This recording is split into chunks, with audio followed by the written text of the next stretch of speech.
Is it my imagination or insanity? A strange hum, a flash of light. I'm overcome, nothing but fright. Otherworldly beings taking me in the night. I'm an extraterrestrial hostage tonight. I wanna run, but I can't move. What do I do? What do I do? Where are they taking me? Where are they taking me? I'm an extraterrestrial hostage tonight. I wanna run, but I can't move. I don't feel real. I wake up in my bed. Was it just in my head? Looking at my hand, there's something there. Inside of me I'm feeling oh so scared. Confusion and nasty fear. It wasn't just a nightmare. So loud, so bright, hypnotizing me figures lost in time. I'm tortured, surrounding me tonight. I'm an extraterrestrial hostage tonight. I wanna run, but I can't move. What do I do? What do I do? Where are they taking me? Where are they taking me? I'm an extraterrestrial hostage tonight. I wanna run, but I can't move. I don't feel real. I wake up in my bed. Was it just in my head? Where are they taking me? I'm swelling in me. Where are they taking me? Anxiety rising. Was it just in my head? Paralyzing panic. Was it just in my head? I'm an extraterrestrial hostage tonight. I wanna run, but I can't move. What do I do? What do I do? Where are they taking me?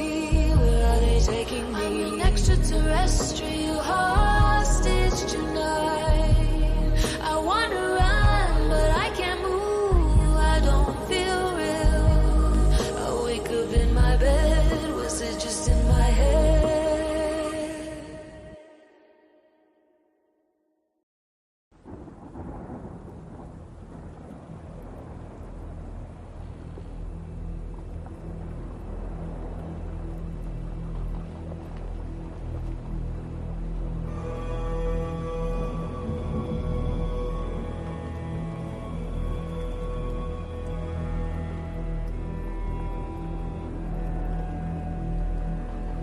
A dreaded flag, a vengeful sea. Be careful what you say. There's always someone listening. The Dutchman tossed on the sea. I swore and the devil heard me. Now we're doomed to sail the seven seas for eternity. So yo-ho, let the ocean winds blow. The line forever we must tow. We sail through them, cursed and condemned. Yo-ho, let the ocean winds blow. A sinister grin across his face said, you'll be doomed to this place. The devil heard my oath, shame of my boast. Oh, a ghostly ship from the depths, freedom from fear is the only gift of death. Yo-ho, let the ocean winds blow. The line forever we must tow. We sail through them, cursed and condemned. Yo-ho, let the ocean winds blow. If you cast your eyes, you'll join us like those before. We're an omen of the ocean night. flying Dutchman. It's too late for your soul. To the waters we gave now our grave. Yo, ho, let the ocean winds blow. The line forever we must flow. We sail through them, cursed and condemned. Yo, ho, let the ocean winds blow. Yo, ho, let the ocean winds blow. The line forever we must flow. We sail through them, cursed and condemned. Yo, ho, let the ocean wind blow.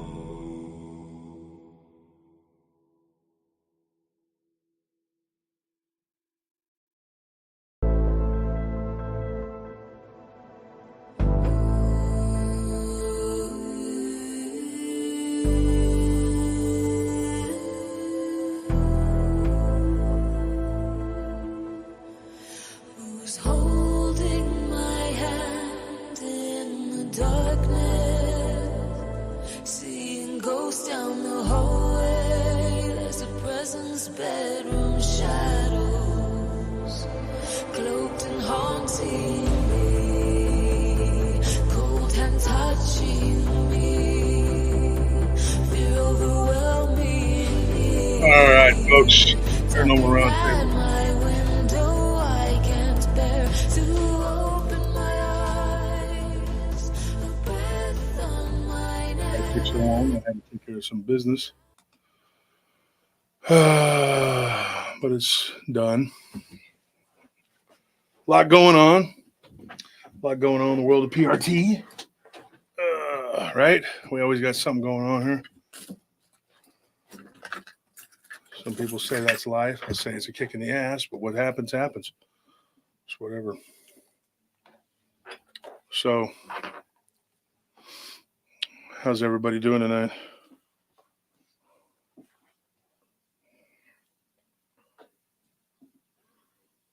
All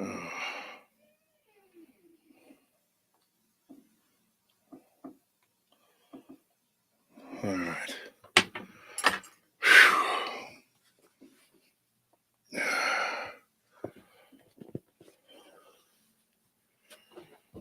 All right, let's see what we got going on here. Try to get up here in a hurry.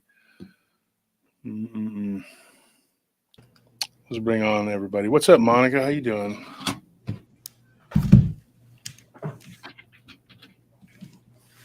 Catch you off guard? I had put my computer on mute and I thought it was muting my voice. It muted the entire sound for everyone. Oh, wow. Okay. Sorry about that. Jeez, Monica. I know. Get your Anywhere. crap together, lady. I know. Let's get it together. Who we got? We got Abe. What's up, Sergeant? Oh, shoot, you got me off guard. Anthony's got a new sound for Monica, but I don't know if he set it up yet. For me, Yeah, he has a new. is it like somebody snoring or something? That would be appropriate, probably. It would be. Yo, what's going on, my man? Joe was with us last night as we talked a Bible theology, and we talked about a lot of different stuff. Last night was a weird show because we talked about. I started up talking about the Bell Crawler, and then we just ended up talking about all this other stuff. You know? And sports. It's kind of like we just went around and around. I could barely hear y'all. I don't know what's. Can y'all hear the audience? Can y'all hear? Debbie Cawthra said something to you, Monica. She said just Monica would be more on top of things if she ate pizza. Nope. So I've heard a lot of things. I've heard of people who don't eat seafood. They don't eat different types of things. I know why some people, they don't eat menudo. I don't like menudo. Ugh, yeah. That's terrible. I like pozole, but I don't like menudo. I love pozole. Pozzole's good, but you don't eat pizza now. That's what we heard. I don't know. This is a Okay, horrible so comment. that is an exaggeration. Okay. I don't like pizza. It's not my first go-to. I'll eat it, but I'm not a fan of it. Why is that? I just don't like it. Why don't you eat menudo? It's gross. It's like don't compare that's delicious. pizza. See Jen sneaking up on you there. Hey Jen, how you doing? I don't eat pizza though. Come on, guys, back me up, dude. I mean, well, okay. I know I'm the weirdo. I get Abe it. might like menudo. You like menudo, Abe? Hell yeah. I could tell. Yeah, you like Scorpion. You and Scorpion eat menudo. I could tell by looking at you. You put that cilantro in there with the onions and the chiles. Yeah, all of that's okay. And lime. Ooh. But I got to ask Joe. Joe, are you a menudo eater? No. No, Not at all. exactly. There we go. What about you, Jen? Do you eat menudo? No. I mean, the juice. The soup, the caldo, yeah. I just dip. Like I don't eat the meat. That's disgusting. Yeah, the meat is gross. Oh no, There's no. That, like fly larvae in there. I don't know what that is. I'm like, I don't want that, man. When I was a kid, I was like, oh, marshmallows. No. One of my primos, he told me, he's like, yeah, it's marshmallows. Mira, look, aquí. I'm like, nah, man. He said, yeah, eat it. I ate it. They're like the chili paquin. They're like, it's a pea. You know, the chili paquin is a pepper. And I was like, I'm not going to eat that. Terrible. Yeah, see, Kimberly Young said, I used to think like that. I could eat pizza every day. I used to be a pizza delivery driver years ago. And I was in the best shape of my life because I could eat whatever I want. I worked out all the time. And I was like, you know, but I ate pizza all the time because that's all I had. I was broke. I was poor. So I had to eat the pizza, you know. Just like Eddie Murphy's dad, he worked at the toy factory, so he had to eat the toys. We ate the toys, Eddie. We ate the toys. Like, you don't have a choice. You're like, your mom would take a Monopoly board and cook her ass off. Like, I haven't seen that in so long. Oh, I know. It's so funny. Wow. She's a Sasquatch, isn't she? Oh boy. So okay, so this pizza thing, before we can move on, I just have to know. Yeah, you keep rolling your eyes. But like Abe, you like pizza, right? Look, I said I know I'm the weirdo in the room. I get it. I'll eat anything. Joe and Jen, you like pizza, right? I like pizza, but as I got older, that any kind of red sauce, it's instant heartburn. Pepperoni with jalapeno, man. I mean, I know what I'm getting into when I do. I'm like, oh, here it goes. But Right. Alfredo, spinach. The only thing of pizza I don't like is the chabot. What do you call those little? Anchovies. Yeah, I don't like that. Oh yeah. Yeah, I get it. See, now there's a reason that, like, and our roommate, I say roommate, he's my godson, but he lives with us. I don't know. I guess you'd call him a roommate, whatever. He loves anchovies. Anytime we eat pizza, if they eat pizza, he wants to try to get anchovies. He loves them. Like, he loves them. And it's funny how what some people like and what other people don't. I am not a picky eater, but I don't like organ meat. I don't like tripas. I don't like. Oh man, I don't like it. Yeah, see, I don't. Give me a tripa burrito, man. I can't. A tripa burrito full of tripas. Oh, How about a menudo pizza, like a tripa pizza? Barbacoa? You like barbacoa? No, I don't. Yeah. It's just Calton? too much manteca, and I don't like lengua either. No. My thing. Dang, Josh, you're not Mexican, man. I'm half, bro. But I some of my dad's side of the family on the white side, they like stuff that I won't eat. Like they'll eat barbacoa and they'll eat. I don't really like traditional barbacoa with the eyes and everything. Oh, they'll eat it, but they're country people, man. They live out in the sticks, and they're all raised on farms and ranches. We have a farm out in the middle of the country out there by Taylor. How about goat? Y'all eating goat? Yeah, cabrita. I've eaten cabrita a lot, and my family have raised sheep. They've raised goats. They've raised cattle on both sides. On one side, as somebody says, sesos brains. No, I want to eat sesos. No. Hey, man. Abe laugh. Hey, do you eat that too? I'll try anything, man. Man, you end up getting CJ. You know, being in the military, I'm eating T-Rats. They were from 1969, and it's like, well, those rations will last forever. it had the date was when it got created was 1969, and I ate that. I dropped some eggs and sausage on the ground. There was a pile of ants on it, and they all were dead. Wow. But you ate it. Did you eat the beef stroganoff? Because that's the one that everybody says, oh, it tastes so good. When I was in Germany, I ate everything, man. Yeah. Sugar schnitzel, gyros, gyros, you know, but the real lamb meat, not the generic kind from the U.S. See, You could literally see the lamb. They got it spinning around. They cut the piece of meat and they fry it, sauteed it with some onions and stuff, and put it on a pita. Uh-huh. I have fun in Germany. Tasting different foods, you know. Yeah, I like schnitzel a lot. Yeah, schnitzel is good. We make schnitzel here at New Braunfels. Joe, you live in this area. Have you ever gone to Alpinhaus? No, sure haven't. I got to take you and Jen to Alpinhaus. We need to go eat dinner there. It's one of my wife's favorite places, and I'll take you guys out. And Abe, you and the old lady come out. We all, you know, we've eaten together before. Yeah. We'll all go eat at the Alpinhaus. Monica, you're not invited. I'm sorry, Monica. Done good. That's all right. You're weird. You don't eat pizza. What's going on with that? Yeah, but I love German food. Yeah, but you don't need to go eat with us. We have our own little clique, and you're just kind of clearly. Calamari's good too. Monica's, you know, Monica doesn't like pizza. And somebody who doesn't like pizza, I gotta wonder what kind of human being that is. I'm a lizard person. Exactly. I gotta do my due diligence. Okay, so here's the thing: is you keep saying I don't eat pizza. It's not I that didn't say you don't. I said you don't like it. I don't like pizza. There you go. There are other things that I would eat before pizza. What? I think she loves menudo. I don't dislike it. She's just not saying it, Josh. I think she likes menudo.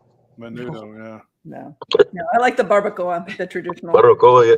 If on the barbacoa, you get it in a corn tortilla, and you put some avocado in it. Mm-hmm. Oh my God, with some lime. Cilantro too. I like it with cilantro. Cilantro, the pico de gallo. My aunt tried to get me to eat pico de gallo. I tell you what, though, if you make brisket tender enough, and you put a little bit of guacamole on it, and you put it on a really good flour or corn tortilla with a little bit of cilantro and onion and some pico de gallo and some jalapenos fresh. That's really good. It really is. There used to be a place right there on 183. I don't know if you remember that place. There was a place right there on 183 across from the feed store, Joe. You remember that? And they used to sell brisket tacos, and they were so damn good. And they had a fajita taco that was pretty damn good too. I can't remember the name of it, man. I used to go there and get them all the time, man, when I was in that area. Well, on north of 35 or south? No, it would have been off of 183, and it would have been over there by where our friend Big Jim's club used to be. Oh, okay. Like the feed store there. Oh, yeah, Callahan's. Yeah, Callahan's, Callahan's old country feed store there, man. Yeah. Jen, what does your shirt say? What do you got going on there? What's your shirt? What is that? You got a Klansman on your shirt. What is that? The ghost on your shirt. Yeah. What does it say? What is that? This is some bush. Boo shirt. Bushi. Bushi. Well, there's a lot of that going around. Let me tell you. So, oh my gosh, Alan, no, oh my gosh. Anybody like haggis? No. Anybody know what haggis is? It's like they take everything from the butthole to the liver of a goat, or a sheep. Yeah. And they just chop it up, and then they put it inside of the bladder, and then they eat it they give it to you. They got to boil it first. Yeah, they boil it. That's the thing. You don't like fry it up and make some seasonings. Right. You just boil this nasty shit. Put it in the stomach, get it real packed in there, and then boil it for 2 hours. Gross. It's so gross. Bland. Yeah. So let me ask you this, Monica. How did it come about that you were supposedly a pizza hater? Because I know Tex they were smashing on yesterday. They're like, this woman doesn't eat. I was watching Brunch with BMR. Well, it wasn't Very good pizza show. they were having Linda for brunch, Eastburn. was it? They did what? They didn't have pizza for brunch. No. Well, I mean, but they said we got to talk to Monica about how she doesn't eat pizza. And I thought, Yeah, I'm gonna get picked on tomorrow night on Rob's show, I'm sure. Oh, okay. So they're gonna come at you sideways for not Yeah. being a pizza They're eater. gonna try to come at me. Come at me, Well, bro. I can't say anything. I think you deserve it. That's all I gotta fine. say. Yes, everybody's I got can't their even eat the preference, pizza right? because of the sodium content, man. That's the hard one. I mean, Calzone. there are pizzas that I like. I don't like tomato sauce at all. At all. And That's my pizza problem. is always I can't.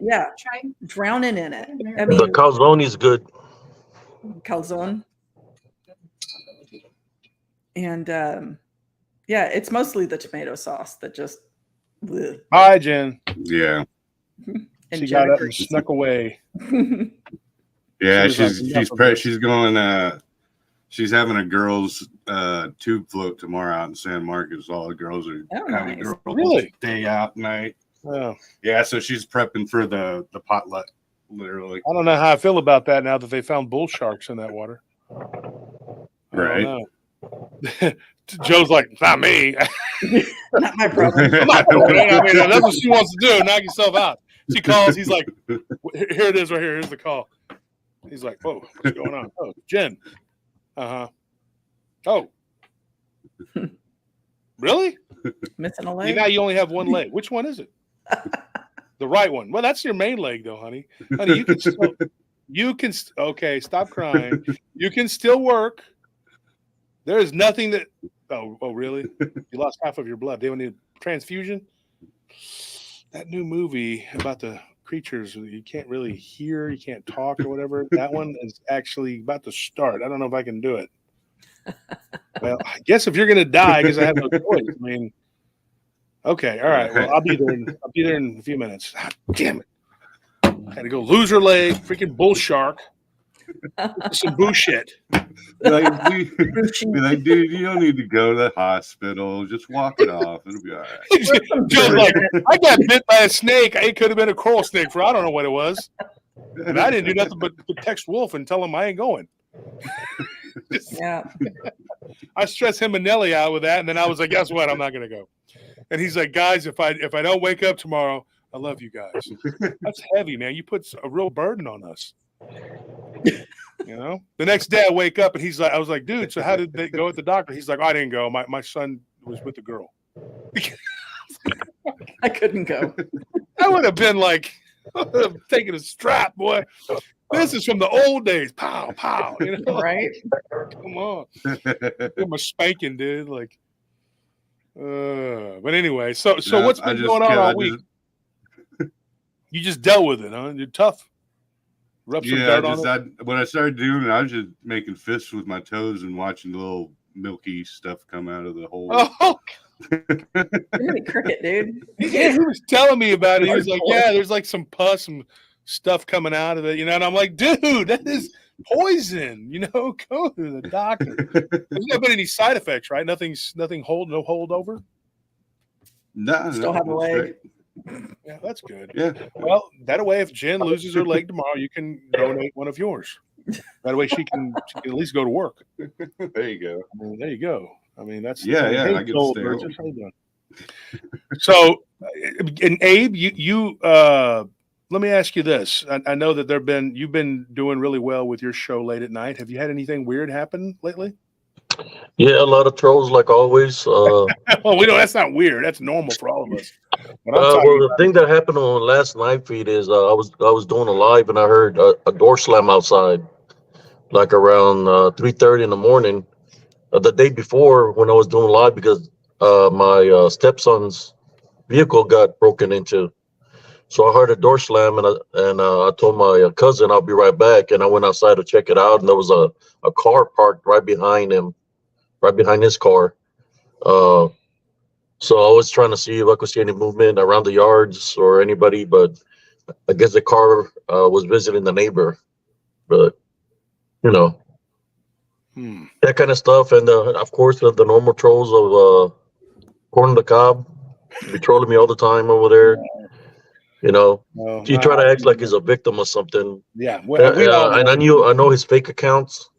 So I start talking to him about his son, you know, and he gets pissed off. You know, how can somebody blame anybody Mhm. for him being a deadbeat dad for not wanting to work, you know, not wanting to get a job or anything like that, you know, it's ridiculous. It is very ridiculous. And now he's got you know, this other guy spouting off his same bullshit. Yeah. Unbelievable. This is unbelievable. Yeah, they'd be trolling me every night, dude. Every night, and I have like 4 moderators, and they'd be booting all. He'd be coming in with, I guess, with all kinds of people, and you know, it's. I mean, I have a lot of viewers, but I don't know if it's people viewing or the fake accounts that are coming in. You know. Well, when people don't work, why not troll? That you don't got nothing better to do. I mean, you're gonna, you know, all of us have jobs, so you know we have things to do. They can do whatever they want because they don't, you know. And he was in the military.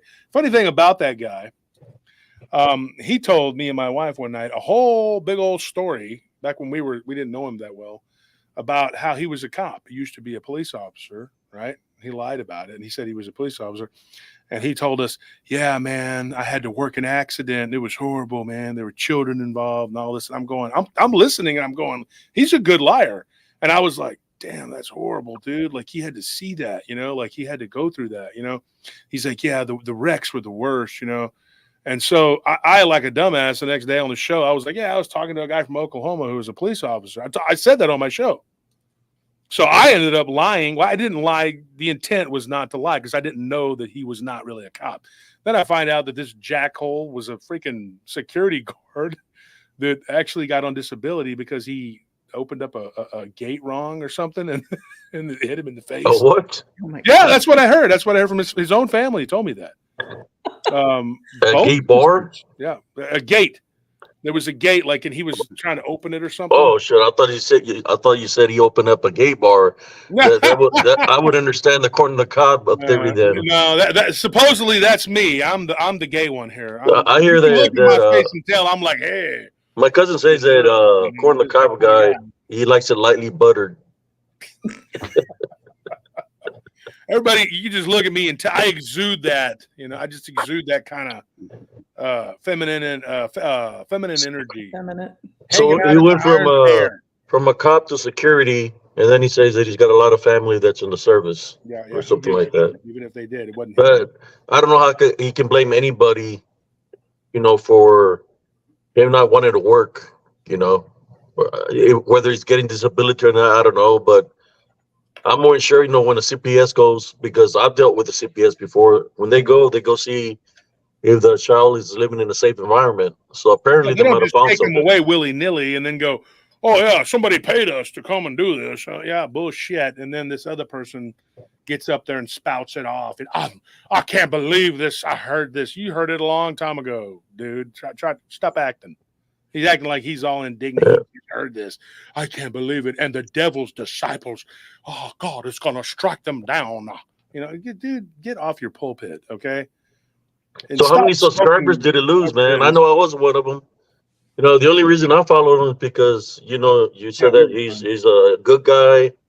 It's okay. I'll go support him and follow him, you know. And then when I seen that all the stuff that he was saying, I unsubscribed, you know. So yeah, Barton, I was one of your supporting him. You know, he's got a big sword. You better be careful. Okay? What? He's got a sword called Daymare. Oh my God! It's called what? I got two machetes for his ass. Come on now, let's not make any kind of let's not go back. Nah, I'm just playing. I'm just playing, Barton. Yeah, we're just playing. We're cross playing. Let's go. Yeah, we're just cross playing. You know, this cap. No, I was never in the military. Actually, Joe, I was going to ask you about that because we need to go out to Cistern. Okay, that's one of the places we need to go investigate. But I'm going to have to get me some boots that'll keep from getting bit by snakes out there. My buddy said there's some snakes out there. So I was thinking if we go out there, we do the investigation, we take big swords, to protect ourselves. I have a claymore that I'm going to use. I have one for you, Joe, and I have another one for you, Abe. Monica. Well, not me, because I am clearly excluded. And I'm not excluding you. I'm just saying you're kind of you're a liability. You'd be too weak. I couldn't. We would have to protect you. Me, Joe, and Abe would have to protect. We're big, strong guys. We have to protect you, and that would create a problem for us. I'm a distraction then. Yeah, well, it's a liability. Well, it's a distraction, right? I talked about it with Joe the other night. Joe, tell her what happened. Joe, you're the one that said this. You told me everything. You said, "God, we're not using Monica." And Joe also volunteered that if there's a snake, he's going to jump out in front of it, and put his leg out, and go, "Come on, like Jackie Chan. He's going to do this." Like Bruce Lee. And when the snake, hey, Joe, went through the dragon, oh, you're a snake? Guess what? And then when he does that, the snake strikes. If he doesn't catch it with his lightning quick kung fu grip, he's going to let it bite his leg and laugh because he's already been there, done that. Right, Joe? Joke's on him. Joke's on him. He's going to be full of rum and Budweiser. And then he's like, I kind of like this. He keeps biting you. That's not bad. More. Yeah. So are there going to be cosplay swords? The ones with that have foam and stuff? Yeah.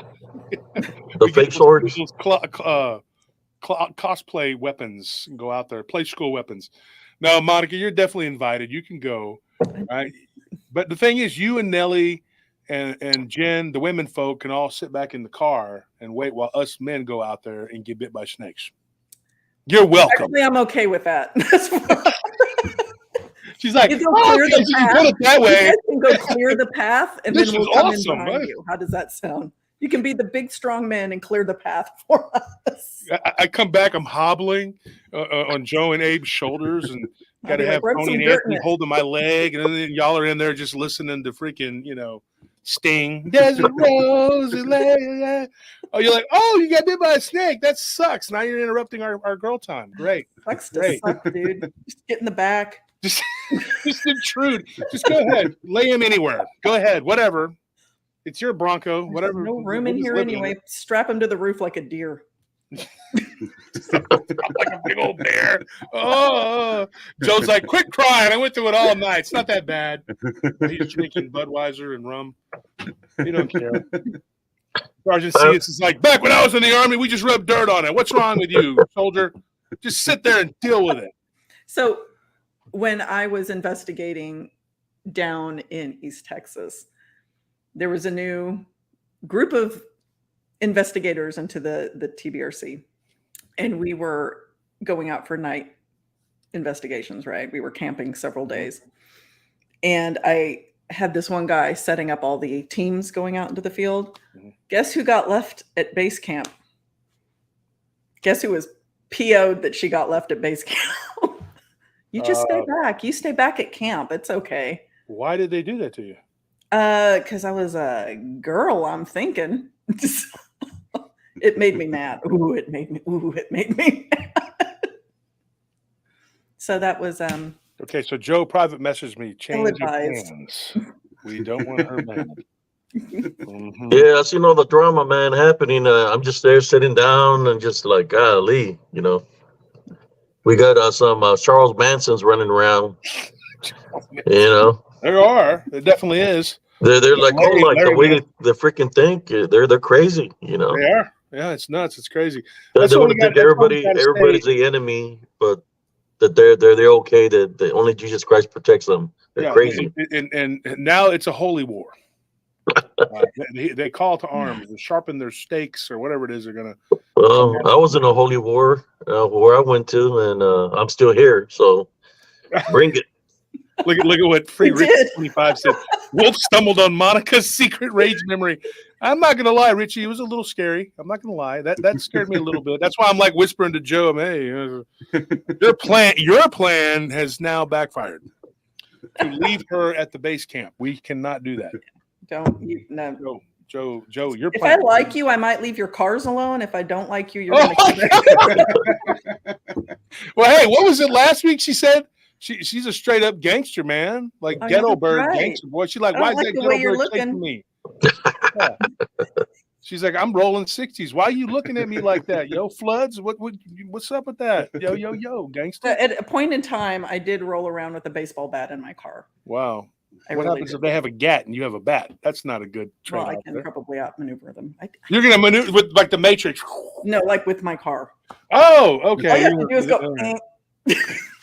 Because last week, folks, if you recall, I don't remember, you came on Saturday for a little bit, right? Yeah. And you basically laid it out there and you said, look, if I see I'm rolling in my 6'4", and I see somebody looking like I don't like their face, the way they look, I might pull up. Like you were talking about pulling up. I was like, stop the car. Just stop pop trunk like anybody, like nobody's business. You know what I'm saying? Like, don't make me pop the trunk. You know what I'm saying? I was like, that inspired me. I was like, damn, Monica's an OG. So I got to bust out with the Tupac hat. Right? How long would they mourn me? Yeah, because I remember when he was a Digital Underground back in the day. God, that's a long time ago. It is a long time ago. That's how old I am. Jeez. We're talking about, like, what's his name? Humpty Hump and stuff. Yeah. And those is big like a pickle. I'm still getting paid. Getting laid by the lady. I'm in charge. Yeah, a lot of people don't know that. He was a dancer for. He was a dancer. Then they found out he could flow, and then he came on All Around the World. And that was his introduction. Yeah. That's right. And then he became a straight up thug because he started fighting with them dudes, and and it all led to a bad end.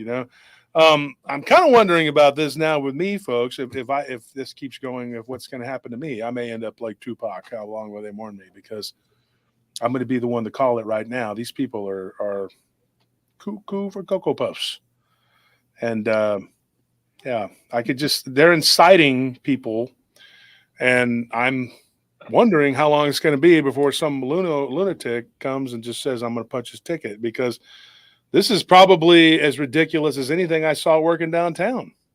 Only thing is, back in those days, I had people, around that were solid ass thugs, like this. I'm kind of now going like, damn, I think I retired too early. This I'm calling people up. Hey, you remember back in the day when we were thugging? And they're like, yeah, I'm doing windshield repair now. Yeah, well, you want to thug again? Because I got some crazy fundamentals after me, and I think they're going to clip me, dude. I'm just saying. I got to do my taxes and. Yeah, brother Josh. To me, he got bit by a snake or something. Is someone picking? I don't know. I'll get back to you. I think they've been plotting on you for a very long time, bro. They have. Them saying that I'm the Hammer of Austin or whatever the hell it is. Oh, I saw that. Yeah, I know who that was. I know who the Hammer of Austin was. That was Corn on the Cob. Well, it's either him or it's the guy. No, it was him, because he went to my chat with that name, the Hammer. Really? Yes, he had gone into my live, and then the following day I read that something about a hammer, but he had already messed with me early in the morning. So the person that used that handle had trolled you. It went to my YouTube channel. They went to my YouTube. Yeah, he was trolling me with that name, with that hammer. He's got so many different profiles, man. Yeah. But I know it was him, Corn on the Cob. Wow. But that was one of the profiles that he used that evening, and he was there because and now this guy, the other one, is the one with the sword. He's spouting off exactly the same rhetoric that guy. It was him. They're planned it out that way, man. They're in cahoots, so they planned it out the way. The reason I know it was Mike, because that name popped there, and we booted him out, and then he put a fake profile with a corn on the cob on it, and I knew that was Mike. What is his fascination with corn? Like, did this guy eat, like, when he was a kid, did they put him out with the hogs or something? You don't know. We'd be making fun. We'll be making fun out of his ass there, man. Literally, man. So many jokes on him. Oh my God! I think that's what the people tune in for, the jokes. Yeah. Well, tonight is that night. I mean, that's what we do.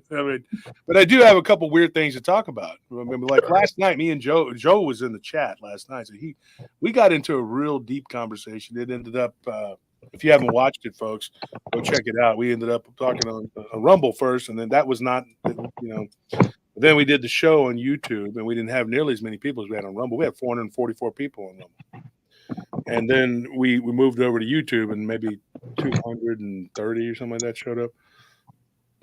Or maybe it was, I think we got to 300, something like that. But it was like two, it was three something, right? 320. But it wasn't a whole bunch of people. But what ended up happening, we talked, we went round and round, and we talked about a lot of stuff. I mean, I couldn't believe the conversation went so far in. And the dude that came on, James, he's very well versed in a lot of esotericism, and we talked about that. We went down the rabbit hole, and one of the things that we discussed was the difference between certain types of demons and their names, and different types of beliefs that people have of what is what and why things are the way they are, and there's a lot to that. Because what is happening right now, and I said this on the show last night, and I was half asleep, tired toward the end of it there, but what is happening now is you're seeing these people, that are being puppeteered by evil. I mean, that's all it is. And they sit there and they say, you're the evil guy. Well, yeah, of course you're going to say that because you're the one doing this. So you're going to say the other guy's evil. But something so simple as somebody making some statement with a fake account shouldn't make you go nuclear on someone, unless you have something like you said, Abe, it was already premeditated. And it didn't surprise me because I kept telling everybody it's not a matter of if, it's a matter of when that he was going to do this. He was pretty much already on that side. But the sad thing is that these people are able to get so many people to believe in their psychosis, because that's what it is. It's a freaking psychosis. And the more that we talk about these issues, the more angry they become, the more threatening they become. And it's like we're literally talking about them. And I'm like, dude, nobody's talking about you. We're talking about this that's going on in the world. And it's like they sit there and it's a psychosis when someone always believes that they're the center of whatever that somebody's talking about them. It's okay for people to have a show and not mention you. Okay. No, I mean, at one time I thought that they were just playing them, but then, because I remember somebody contacted through the messenger, and they were telling me they didn't like me, and they were telling me certain things about the people around me. They said, you wouldn't even guess who I am. That's what they said. It was people that were coming up against you. But I figured it out. I'm pretty good at figuring out things. Especially when you got people with dumbfounded spirits like Larry Fisher. He gives out the game plan. So all I do is just take screenshots of the game plan, because it's already pre-planned. They already know the steps that they're going to take. So now they're playing the victim. They're playing the victim because that you supposedly cost them subscribers. No, if he remembers, you were helping them. You're the one that told everybody, hey, go follow him and all this stuff. Mhm. But once he said the bad things he said about you and Sister Nellie, he's like, I unsubscribe, man, because he's that was too much. He let those people get away with a lot of things, and it wasn't because he's dumb. It's because he was affiliated with them. Yeah, he was affiliated with them, and that was the crux of it. So that's a true nature in which you shouldn't feel bad at all. Sister Nellie shouldn't feel bad at all. He was just a plant. He was the you said there was somebody country or something. Well, it was Larry Fisher, him, because he was pretending to be a friend. But when they were saying a lot of bad things about you, he was allowing it. So I figured it out a long time ago. Yeah, but, well, I did too. I just couldn't. I was trying to stave it off because I was already being attacked by all these people, and he knew that. Well, he thought he knew that he would just be able to jump in, and then that would just push me. And it was sad about it. When he throws out his wife. I don't know what kind of relationship they got, but the things that he wrote about his wife, like he cares and he loves her. I don't think. I think that's he's not being true about that. I believe there's another side to him, and oh yeah. And if she's listening, his wife, only you know what you've been through with him, because I see what he writes and how he acts. I'm more than sure, because a lot of them mother to domestic violence. I'm more sure there's something like that happening there. Well, let's move. Let's talk about something else. I don't want to. Yes, We've okay, already brother. rehashed. I don't want to rehash it. I made Yeah, a video yeah. before the show and said we weren't going to talk about this. It is true. That's what's going on. But I don't want to. It's too much going on in the world to be focused on these negative people here. Not going to help me, because I'll be honest, folks. Drama doesn't help my show. It does not. There's these people saying I'm drama farming. Bullshit, because the numbers don't lie. If we talk about this, they're not going to want to be here. So there's time and a place to talk about it, and now Yeah. not the time. But and I'm not trying to shut you down, Abe. I appreciate the support, and I know that you're true, to your word. Everybody here has been affected by it. So this demons you were talking about, Brother Josh Turner, you said there's like a rank order. Well, it depends. There's okay. If you look at, it's kind of funny, because if you look at the way that these demons stack up, they're not all on the same team.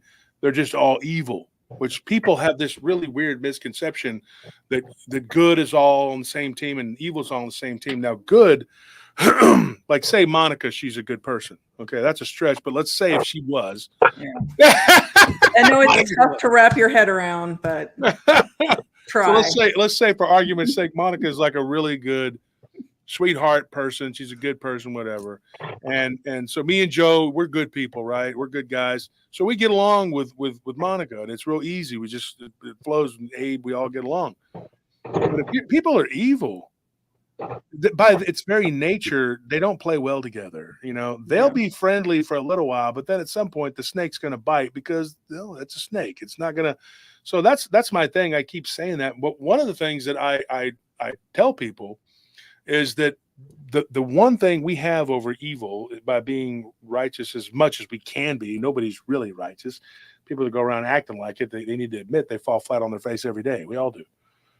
But the one thing we have, the Achilles heel of evil, is that it always turns. They are not loyal to one another. They are not loyal. There is no loyalty in evil. So a bunch of evil can get together, and as the saying goes, there's no honor amongst thieves. They're going to turn and bite each other's ass because they cannot help it. So the people talk about the devil, right? And we were talking about this last night, and Joe, you were in the chat. But we were talking about the different devils, and people don't realize, but Lucifer is only mentioned 3 times in the Bible. And not every time that they talk about Satan or Shaitan, they're not referring to him. Okay. They are referring to different beings. In fact, one of the beings that's mentioned is Beelzebub. Another is Moloch. Another is Baal. These are all separate entities. Also, people, they confuse Azazel with Lucifer. That's 2 different beings. Lucifer was a rebellious angel, which predated the fallen. The fallen were another race of beings, okay? And we talked about this, which Azazel was the leader. Semyasa really was, I kind of wondered about that Semyasa was the one whispering in his ear all the time and trying to get him to do bad, and Azazel went for it. And then he turned and started thinking that he was God, and he was, he had all this power, and then he was put in his place. But he had that other one, Semyasa, who was. But he was the first angel, right? Lucifer. No, he wasn't the first one to turn. Lucifer was. No, the first angel was Lucifer in the heavens. There are some that say that he was the first, and then there's others that say, there's also others that say it was Gabriel. But there's a lot of different scenarios at play there. Some people believe it was Michael. I don't believe it was Michael, but I believe Michael did kick Lucifer off of the throne of God when he tried to sit in the throne. And then, of course, there's people that we were talking about it last night that actually just believe that it all doesn't really matter. They're just different semantics, which is kind of what I believe in a way. They're all bad. Yeah. That the whole thing started because of the demiurge. Now, the demiurge is, was what some people believe as God. They look at him as God. But the Gnostics don't believe that. Now, there's different types of that. It's not a very uncommon belief that Yaldabaoth is actually the god of this world. And some people equate him with Lucifer because of the Yazidis. And the Yazidi actually, which is, it's an offshoot of Yahweh, but Yazidi, the Kurdish tribe of Yazidi, they believe that Lucifer went against God, but that he was forgiven by God, and then God let him have this world. He cast him down to here and just told him, do what you want. It's yours. I don't, whatever. But that it got really bad because he couldn't maintain control of it. But we're not supposed to be say bad things or do bad things against him because he's the peacock god, which is weird because, when Satan wanted Moses's body, when Michael came, he doesn't say anything against him. He just says, may God rebuke you. He says, God rebuke you.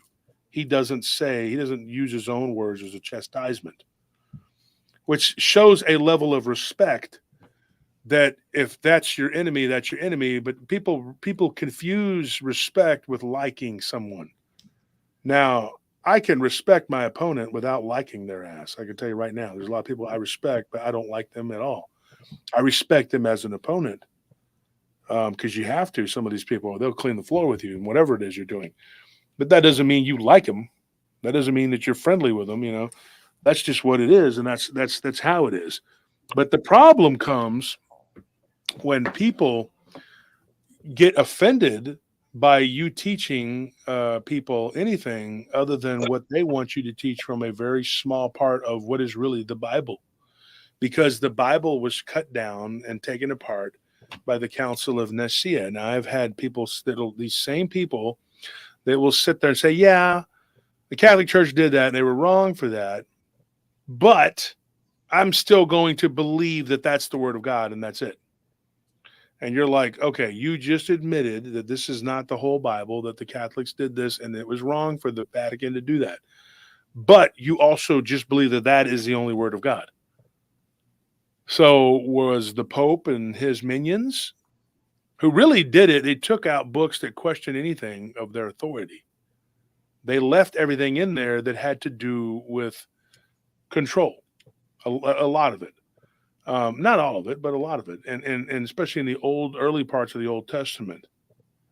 And so when you start picking and choosing, or mankind, I should say, starts picking and choosing what part of the Bible they want to believe, then that becomes a problem. It causes division in religion. Mm-hmm. And, they thinking they're right.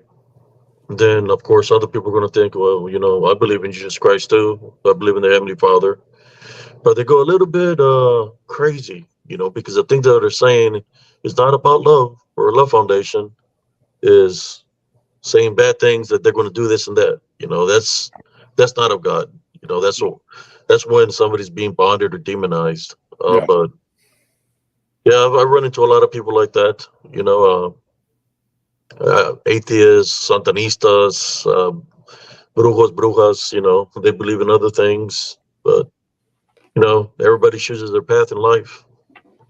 But, yeah, and the thing is, so many people want to get upset when you talk about things that and they take it like it's a personal attack on them because it's something that they don't personally believe. Well, it doesn't matter what you believe.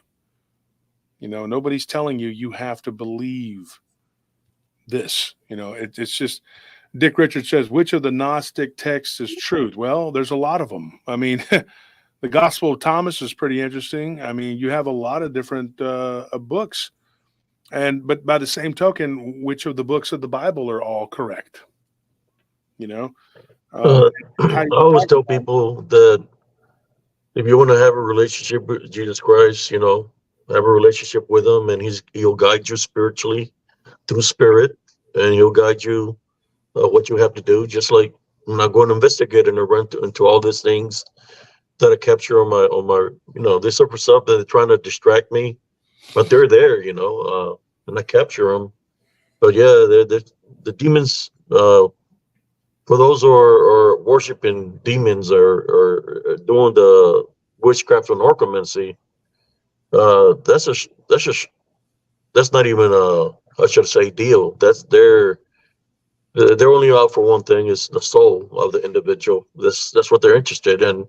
They love the chaos and division, and you can see how people are being controlled, how they act, that they're being controlled by this unseen forces. You know. Yeah, there it is right there. Valerie Guy says Jesus warns people to be wary of the scribes in Mark and Luke. Jesus' words are harsh because he believed the scribes and Pharisees were keeping people from following God. It was very simple. You see it on TikTok, brother Josh, where people say they have it where they're like, Jesus Christ never existed, prove me wrong. Or they'll have people that they believe in their children could be transvestites and just all kinds of crazy stuff on TikTok that I don't even, I mean, I place my show reels on there, but I try not to look because it's kind of like a lot of division there. A lot of people are being bonded, you know. So you got Scientology and you got people that are atheists, you know, and it's like, it's crazy, you know. I just stay away from there. I only place my short reels and try to get out of there. Yeah, because it's pretty bad in there. Yeah, and if you're trying to talk to somebody, they'll cut you off. They'll boot you out of because you're trying to prove them wrong, and they'll boot you out because you talking spiritually to them. They boot you out because they just want facts. They want facts of things, you know. I was trying to tell them just have a relationship with him. He'll show you, you know. And I tell them if Lucifer and the demons exist, what does that mean? That means that the Heavenly Father and the angels exist, you know. They're here. It's part of the balance. So let me ask you this, Joe. You're pretty big on knowing about the apocryphals. What do you think of? Let's focus on one in particular, the Apocrypha of Paul. What do you think of that one? You know about it? I do, but I'd be shooting the broadside of the barn because I haven't even gotten into the apocryphals since my 20s probably. So yeah, I mean, but one thing I do hinge on the fact is whenever you add those pieces into it, like even the book of Judas and all that, it creates a broader picture, which is easier to tie loose ends to, right? Because you can see, and especially like same with oral Torah, like you always have like this. It always answers questions to other pieces that you always were like left out, you know, like left on the edge of a rope with, and you're like, well, how does that make sense? Then you go over here and it's like, oh, okay, like, you know, the kingdom of Nod, you know, in oral Torah, like there being other people, like where did Cain go to if they were the only people on the freaking earth? Yeah, that's not correct. I mean? Yeah, exactly, the land of Nod. Yeah. So it's like, but the oral Torah answers that right away. You know what I mean? And same with the Lilith thing, you know, and the reason why Eve was created from Adam's rib and not from the earth like he was. You know, it's I think all those are just as important as any of it. And also just like the regular, the canonized version, I believe it can contain inaccuracies just like, you know, all the extra pieces do.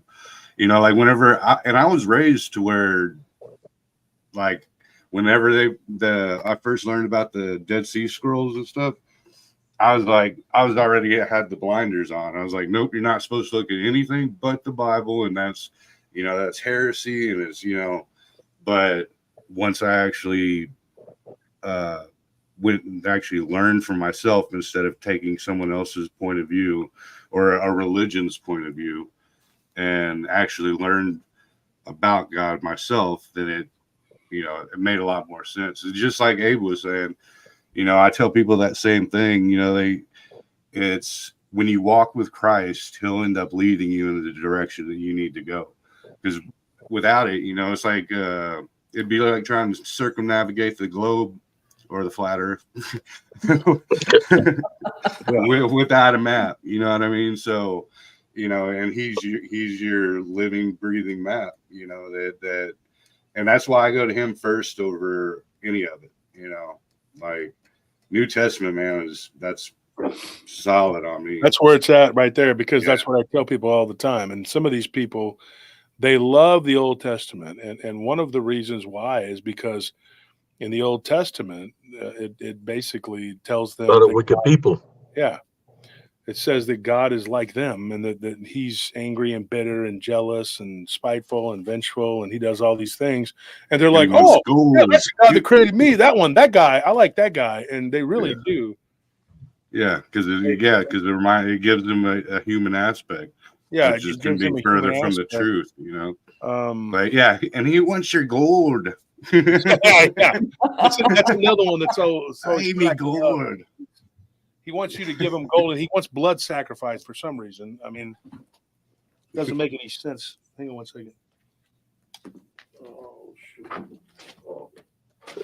What people don't understand is the Old Testament changed when Jesus Christ got crucified. That's why they got the New Testament. Mm-hmm. Yeah. But then the people are trying to say that Jesus Christ doesn't exist, that he never existed. But there's a lot of people through history that said that he'd exorcised demons out of people. A lot of people. Yeah. That he raised people from the dead that were sick, that were dead. Which was like a walking miracle. Look what he did. Just a lot of things like in that nature, man. But no, I mean, there were people writing about him back in the day, and it's funny to me because people are quick to be like, oh, he never existed because you can't prove it. Well, you can't prove that entire tribes existed, but yet if it's on the History Channel, you'll believe it.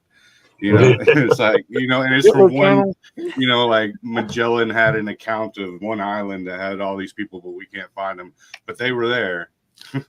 Like, just trust us. They were there because this one dude said so. And you're like, whoa, dude, there was a tribe on this island that Magellan found? And then before you know it, you're spreading it. But when it comes to Christ, Lord forbid that you're actually talking about Christ, because then they go, no, there's no actual evidence. Show me a picture. And even if he did have a picture, there'd be the people would be like, that's photoshopped. Yeah, they got them corrupted. The Scientology, they got their little members corrupted, and they're on a little mission right now. That's why I try not to stay too much on TikTok. There was a lady talking about her daughter's a transvestite, and her daughter's only like 6 years old. What? Yeah, TikTok's a weird spot, man. She's saying that it's okay for your child because she says this was her excuse was that she allows her daughter to be a transvestite because there's been people that committed suicide at the age of 18. And it's like, no, it's crazy. Let her express herself, but labeling it at that age is a little extreme. Like, it's kind of brainwashing, it's brainwashing the child, the child's, they see what we do, and they would learn from us. Well, she's teaching her that that's okay, Right. And it's crazy. And if you try to tell her something, she'll boot you out. Like all the people that are there, you try to talk to them, they boot you out, especially when you start spiritually. They're like, we want to see evidence. We want to see this. We want to see that. Right. No, it's like, but my thing is it's putting like lifelong decisions into the hands of a child, which on anything, dude, I was, I didn't know what the hell I was doing in my 20s, let alone, when you're a young kid. Like, that's what I think about whenever it comes to life change. Like you wouldn't let your 6-year-old get a tattoo, even though they wanted a tattoo, because later in life they might regret it, right? So especially when it comes to like the hormone blockers and you know all that permanent stuff that'll affect you for the rest of your life and that you can't undo. You know, it's to me that's just it's irresponsible as a parent, and it's irresponsible as a society to encourage that or to even promote it or to even allow it. Well, You know, because kids are kids and we're all, you know, we don't know. well, you know, all that is dealing with going against you know what happened with Sodom and Gomorrah. So if you go to TikTok, they're running rapid there, man. There's a lot of people that are running rapid. You know, you got those transvestites, you got the what do you call them? The atheists. I asked them a question: do you believe in God or do you believe in Jesus Christ? They couldn't give me an answer. Yes or no. Right. Yeah, and like you were saying earlier, that's another one that gets my goat, man, is whenever they go, I believe in Satan, but I don't believe in God. Like, what? Dude, it's part of the same. It's like literally, that'd be like being like watching the never-ending story and being like, I believe in Falco, but not Atreyo. You know, like I don't really think he was in the movie, but And Falco sure was. when you start talking about Jesus Christ to them, they start saying, well, Jesus Christ could be the spaghetti monster. I'm like, what the hell are they talking about? Yeah, the that's giant just spaghetti. funny. And then they'll be like, or he could be a Spider-Man. You know, they because they can't give you an answer because they don't believe in him, so they don't have a relationship with them to understand. So So they quickly good try thing. to throw it off to like you don't exist by Right. saying that kind of stuff. So let's do this. Let's do this. And since we're on a subject now, I'll let people in the audience decide. Who do you want? Do you want to talk about Jesus or Barabbas? Barabbas is a good Like one, dude. Pilate, huh? Barabbas is a good one. Yeah. According to them, they're like, give us Barabbas. Like he's the serial killer. Yeah, rapist. exactly. We want that guy. Yeah. And his life afterward is really, really interesting as well. Yeah, he was pretty horrible. Yeah. I will say this: there are multiple historians that actually do discuss Christ, and if the people in the audience want to, I can talk about that. I will start with this one, Flavius Josephus. If anybody knows who Josephus was a Jewish scribe from the 1st century AD. Look him up. And he wrote the Jewish War, which was, you know, Titus and his father who during Masada. What is this here? We got somebody that actually donated. Sending light and love to Josh, Nellie, Anthony, and Tony and the panel, Joe, Abe, and Monica. And I appreciate all. Thank you. We appreciate that too. Thank you so much. And thank you for the donation. And so Josephus talks about Jesus. Now, here's the rub. He talks about there being a man that taught and that he was put to death by Pontius Pilate. Now, I can't remember, like, right off the top of my head, because I'm doing this from memory, that he was actually, I think Josephus refers to him.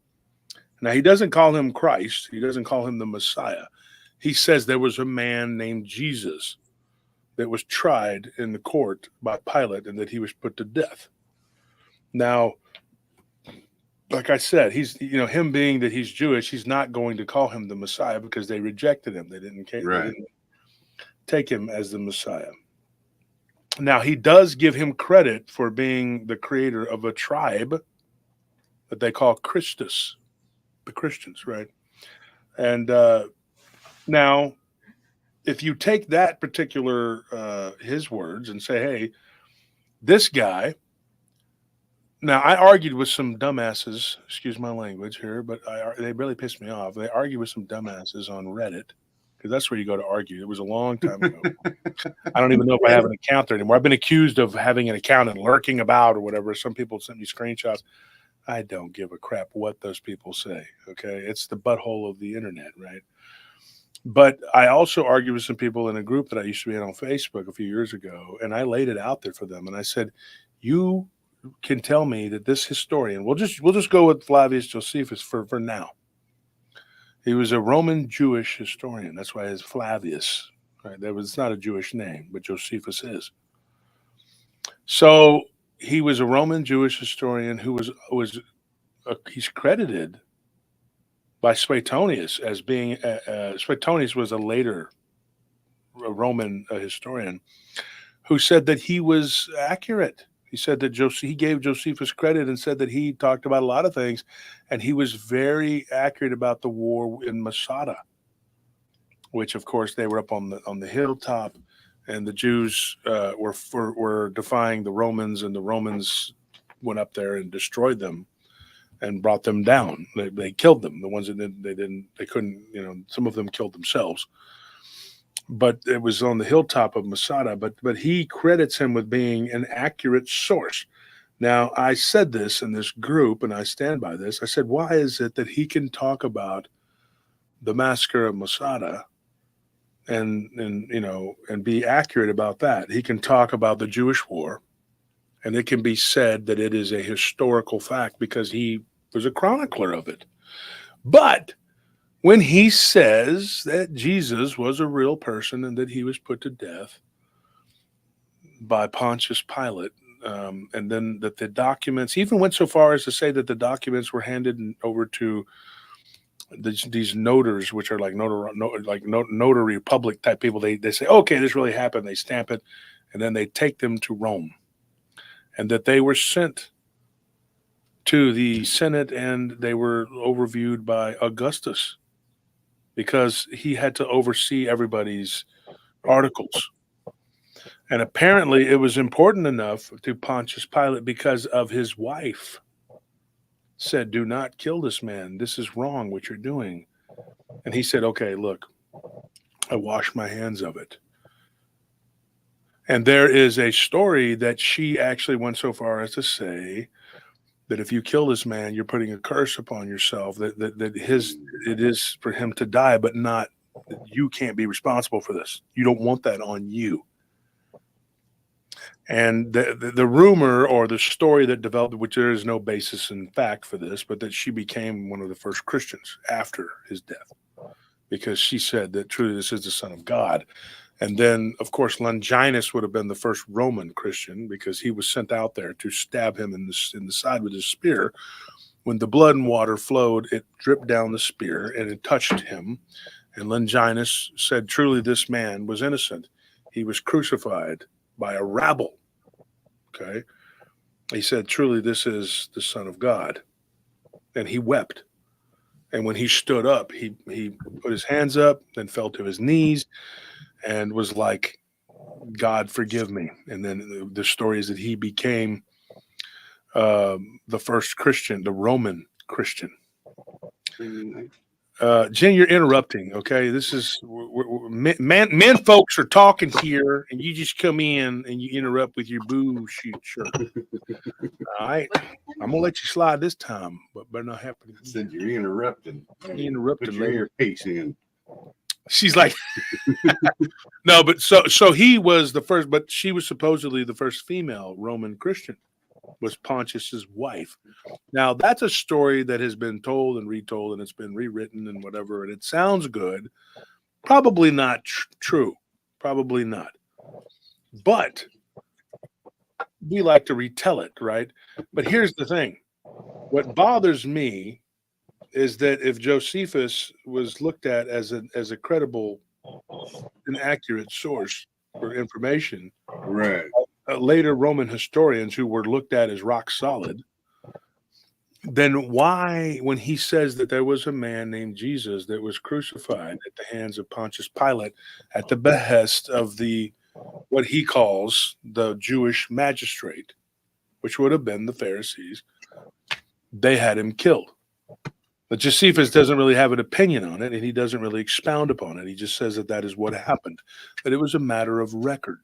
It was a matter of Roman public record. All right?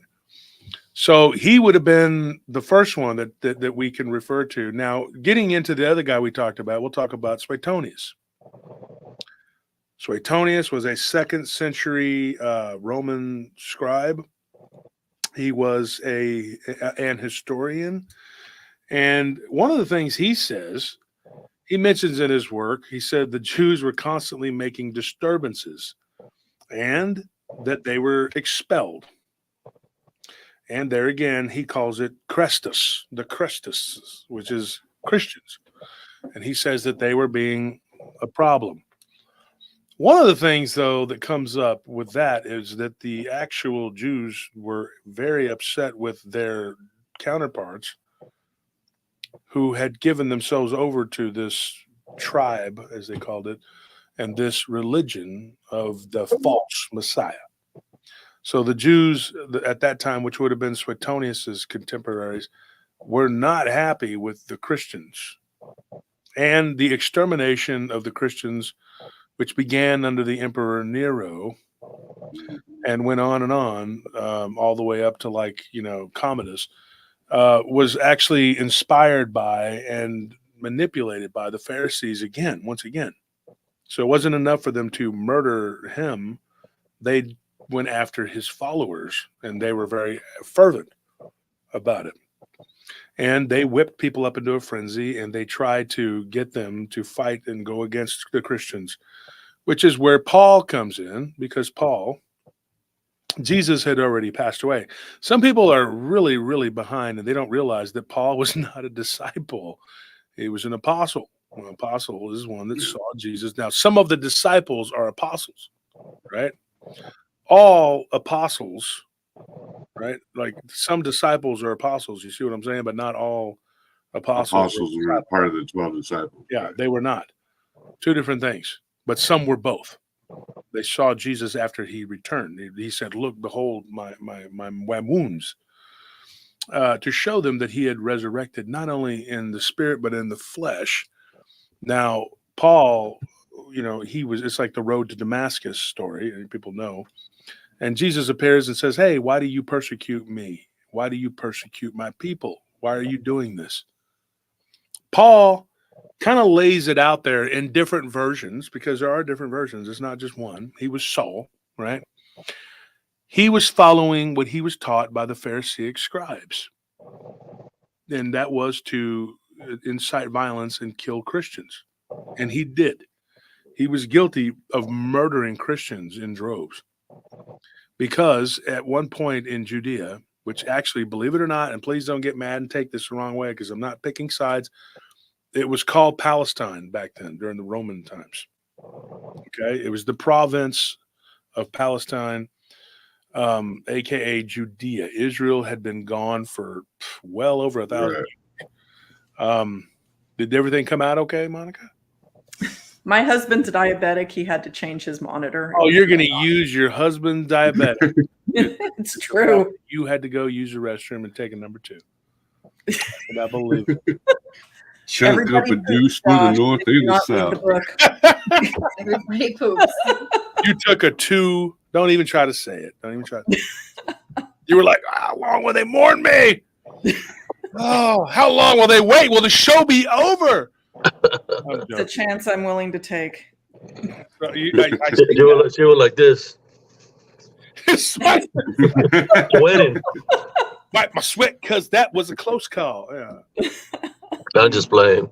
We're just kidding with you, messing around. But we're talking about something, the historical accuracy of these different people. Mm-hmm. So whenever they try to argue with you and say that there's no historical accuracy to Jesus, you can point out that there are some very credible historians that say he existed, and there's a matter of Roman public record. Sure. That he was actually flogged and then killed. And people will say the stupidest things. It's the internet, and people can say anything they want. They say the dumbest things ever.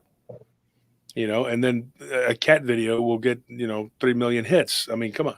Somebody will come up there and say, "Hey, let's talk about the economy and what you can do to make money, and let's not go broke." And they'll be like, "Oh, turn the channel. Let's watch Honey Boo." because they're not going to learn. They don't want to learn. Believe me. They'll be like, let's watch the Hot That's 12 what- video. He's pointing at Jen. Jen is she's like that.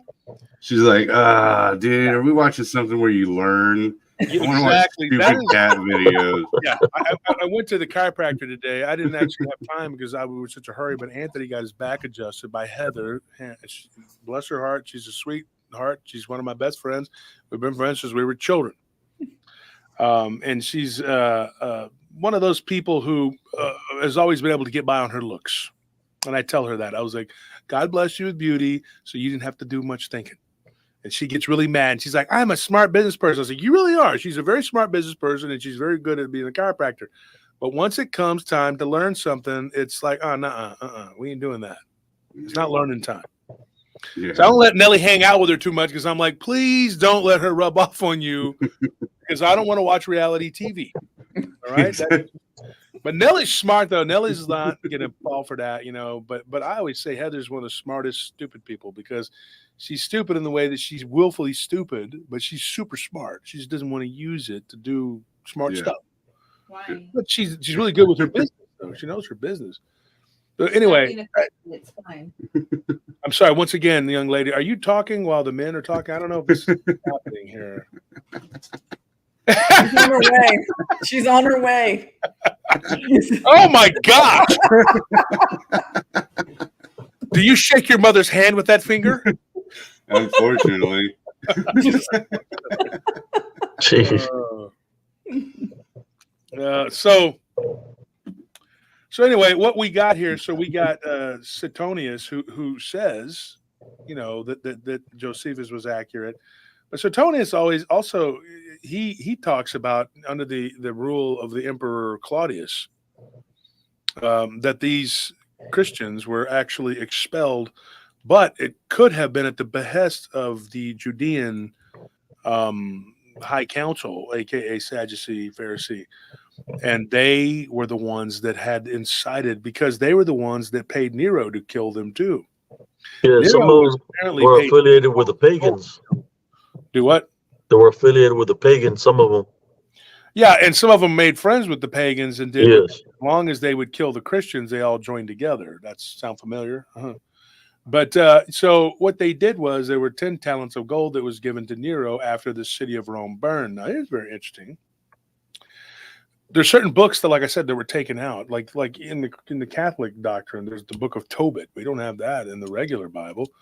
But that's just one example. But there are books that talk about this and deal with this. Nero, the AKA original Antichrist, he was paid 10 talents of gold by the Pharisee magistrates that were living in Rome, that were guests of his, to blame, persecute, and kill the Christians. And he could have his private zoo and all the other weird crap that he was into by burning an entire 8-city block, whatever, of Rome. And then he forced everybody to take the seal. Yes, it is Two Shadows. That's exactly right. Tobit's a good read. That's right. But so you have, Nero, who literally says on there, on his platform, whatever, that these people were to be left alone because they were under his protection, and that everybody had to have the seal on their forehead or on their hand, or they could not buy, sell, or trade. But the Jews were exempt because they had paid him off. And some of that money that was gathered was actually used to rebuild his palace. This is not me talking bad about people, whatever. I'm just saying this is what, there's a lot of stuff you can read about this. I would say there are tons of apocryphas. There's a ton of Gnostics. There's a ton of different books that you can read. Suetonius is a really good read. If you read Suetonius, I would say go and read Pliny the Elder, Pliny the Younger, both very good Roman historians. Tacitus is another one. And so moving on from Suetonius, if you look at Tacitus, he was a Roman politician, and he was from the 2nd century whatever. I believe it was the first part of the 2nd century. If you look at him and what the heck was that? That was a weird noise. Okay. So anyway, he was another one. Tacitus was another one that talks about Jesus's punishment and whatever had happened. There isn't a whole lot about it, but a lot of it, though, was destroyed. And it was destroyed during the fire of Nero's blaze. Destroyed a lot of documentation because the place where a lot of people said it was in the Palatine Hill. No, it was not. Okay. It was down in the center garden where there was a literal, somebody said, Monica. Wow. That's the spooky ghost. old. So what ended up happening, they had a library that was attached to the garden where Nero had his whatever. And a lot of people say, historians, whatever, that he burned those records on purpose, but it was also at the behest of these particular scribes, that they were of the lineage of the Pharisees and that they had a vested interest in stopping Christianity. Now, someone would ask, what would be the end game to that? What would be the purpose to that? Well, there's several reasons. First and foremost, it would say, hey, that the true Messiah still has not arrived, giving them the power to decide who and when the Messiah shows up. Right. Secondly, I still believe this absolutely, that it's a demonic influence that wanted to keep the world from having the proof, which people can now latch onto in these last days because we are living in the end times, folks. It's the end of an age, not the end of the world. I mean, everybody's like, oh, the world's going to end. Yeah, it's going to end, but this isn't the end of the world. This is the beginning of the kingdom of Jerusalem, Christ. We are living in the time of sorrows, and eventually it's going to come down. All these people turning on everybody and doing all these bad things, saying these bad things. The people that are attacking us, which we're not going to, like I said, we're going to mention names. We're not going to rehash it, okay? But you got to look at it like this. They are keeping people away from the conversation we're having tonight. You see what I'm saying? We're talking about some very pertinent information, that this is something that, as a person that has read and studied this, we usually have 100 more people in here. But guess what? Now, because of this people's actions, we don't have as many people in here. So it works. It absolutely works. Demonic influence works. I'm not saying these people are demon possessed. What I'm saying, though, is the demonic influence that causes these rifts, that causes these people to act out. Or let's put it this way, I'll put it on myself, or causes me to react and say mean things back. Now, I could have handled it differently, but the devil got a hold of me and said, hey, this guy's attacking you, and do this, and your urge swells up in you as a man to say back and try to defend. And then it just gets worse and worse and worse. And then you have to defend because you have to defend your family and whatever else. But let's say hypothetically that this wasn't the case. Then we were all united. You'd have 500 people in here right now listening to this, and they would hear what I'm saying. They would hear my words, and I would be able to tell them and arm them with the truth. And so that you can go, and the next time they want to play around and say, yeah, there's no Jesus is not real. I just fine spaghetti monster. You can be like, well, first of all, put down the crack pipe. That's how you need to start. First of all, just stop smoking. That's just really bad for you. Crack is whack, dude. And then you can tell them. Hey. There were Roman historians. Let's not get crazy here. Let's not talk too much about it. Come on now. This is a little crack every now and then. Come on. This is a little crack. It's cool. Monica got that bad right beside her, man. Watch out. You could point out to them that his name was Josephus. Most people call him you can call him Flavius Josephus, but you could say Josephus, who was a Roman Jewish historian and a scribe. And then you can also point out Suetonius and tell him, hey, he backs up those words, and so does Tacitus. So next time they want to talk. Now, these are people who will literally just go and look at the History Channel and say, History Channel says there's no historical. His History Channel has an agenda. Okay, they've been bought and sold.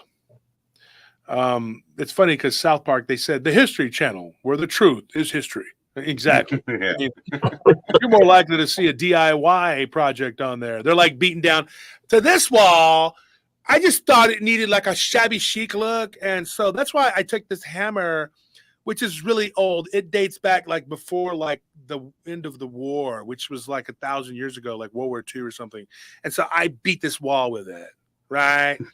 And then they have some little dude in skinny jeans. He's like, "Oh, I'm telling you, girlfriend, that's what I had to do about it. Tell me." And you're like, "Yeah, okay. Is this History Channel? What is this?" Same thing that happened to MTV. They took it. If you're something you like, they come and they take it, and then they pervert it and mess it up. The 300. Oh, you like that movie? Did you like that movie? Really? That's a good movie, right? You liked it? Okay, so we're going to do now. Now we're going to make a second 300, and a woman's going to be in charge, and she's going to be a woman of color, and we're going to make what's his name be totally gay, and then he's going to kill everybody because he's the strongest one, but he's conflicted in his feelings for his, he's really in love with his own dad, and his daughter was out doing all that. And let's put green and purple hair on everybody. Yeah, yay! That's what they do. I'm not even joking. This is the right? And they find out. They come at you and they're just like, "We're doing a survey. Did you like Thor? Did you like him? I mean, what do you think? What'd you think of Thor? I mean, he's a good guy, right?" And you're like, "Yeah, well, kinda, yeah. Oh, okay, cool, yeah." Because now he's a woman, right? Like F you, F your childhood, and F Chris Hemsworth. Okay. They're gonna make 007, and it's gonna be a female. That's right. He ain't nothing but a little bitch. And now Monica will play him. Charlie's Angels is gonna be 3 guys. But not Monica Rollins. Not Monica Rollins. Yeah, a much more attractive actress. Come on. Gotta be in a movie. Nobody wants to look at this for 2 hours. Oh my God! Stop! Stop! I can tolerate it for at least 30 minutes. I mean, come on. I mean, yeah, 30 minutes. They're gonna have to kill me off, and then what? They're gonna recreate Charlie's Angels, and it's gonna be called Charlotte's Angels. It's gonna be 3 guys. And then it's gonna be a bunch of guys in booty shorts, and they're gonna be like, going out chasing down people. It's a good thing we stopped that man. That man, he was so hot and sweaty, he needed to be stopped. Had to smack him around. Yeah, or whatever. This is the world we live in now, right? And so everybody just kind of pretends like this is normal, right? That this is okay, that we're living in this whacked out version of whatever the hell this is, and that it's okay. I'm going to tell you this, man. I'm not making this up. This is the truth. I had, and I love to tease my brother about this. We got pulled over by a cop. This was 20 years ago. That happened here in Austin, surprisingly, but it happened in another, well, probably shouldn't even say the name of the town because it's kind of a small town. But anyway, we got pulled over in a suburb of Austin, and this cop comes up to my side and he starts talking to me, whatever. And then on the other side, there's a cop. He comes up and he starts talking to my brother, and they had us get out of the car, whatever. And then that guy, he tries to, in front of me and in front of the other cop, he tries to flirt with my brother. What the hell? Yeah, exactly. And then he's like, well, he goes, we just had to make sure there wasn't nothing, we weren't hiding anything. And my brother was real smart ass with him. And he goes, yeah. He's like, you saw that there was nothing down there. He goes, but, he's like, but keep touching it and see what happens. Like, the guy's like, oh, you want to get smart? I was trying to be nice. I was like saying, hey, you know what? We could get a couple of drinks and be friends. And my brother's like, I don't want to get drinks with you. I don't want to be your freaking friend. And like I said, that didn't happen with APD. It was on the outskirts. It's not, And I was like, I looked at the other guy and I was like, what in the hell? That guy looked like he was actually kind of disturbed by it. He was like, and he just kind of gave me my ID back. And I was like, what is your badge number? He goes, oh, don't worry about what my badge number is. And he's like, you don't want to mess with us. You don't want to mess with us. And I was like, what in the hell? So we got in the car and we left, or my truck. And I said, did that guy just literally grope you and then tell you, hey, we can be friends and go get a beer? What in the hell was that? And so my brother really, really was very angry, pissed off. And at that point in time, I remember having a conversation with him and I said, this is the world we live in now. It's these people, and they're in authority. I'm not saying that police are bad. I'm saying that some people, they're very deviant and they get in positions of power and they do very deviant things. And then the rest of us just have to sit back and deal with it. And that's a problem. I mean, that is a problem. And Anthony, but that is that. And my brother, he always talks about how ridiculous that was. You know, because back in those days, you know, I thought I was a pretty good looking guy. My brother was a pretty good looking guy. He always had a baby face, you know, and he always kept his head shaved, real, you know, whatever. I always thought he looked better when he had a little bit of hair, but he would shave it completely bald and look like a giant, you know, pee-pee. I thought he looked like a giant pee-pee. But I said, dude, look, I mean, at least you know that you're attractive, right? You know, women and guys that are that way find you attractive. And he's just like, that doesn't make me feel better. I was like, I know, but go to you know, IA and maybe file a report with internal affairs. I don't know. What do you do? I mean, but it was horrible to be that way, because even if you're that way, you shouldn't be doing that to people. Yeah, be what the hell's wrong with you? You know, I mean, so that's you know, that's the world we live in. But I digress. When we were talking earlier about you know, the validity of whether or not the Christ was real, and it's, you know, it makes me mad because these people will believe any old bullcrap. They will believe that there are 246 genders, right? But they're not going to believe that the Romans kept an accurate enough record of the man named Jesus. Right. Which is absolutely just blows my mind. But I think that incident that happened to my brother was the opening salvo to the new world that we were facing. I think that happened in 2002 or 3, something like that. But it gave me pause, and I thought about it. And I said, this is now the world we live in. Welcome to the New World Order. It is a satanic world where evil holds sway. And people, when you try to reach people and teach them about the true word, and you try to give them ammunition like we're doing tonight, there's a rift because people want to act like demons, and now you can't reach as many people. Yeah.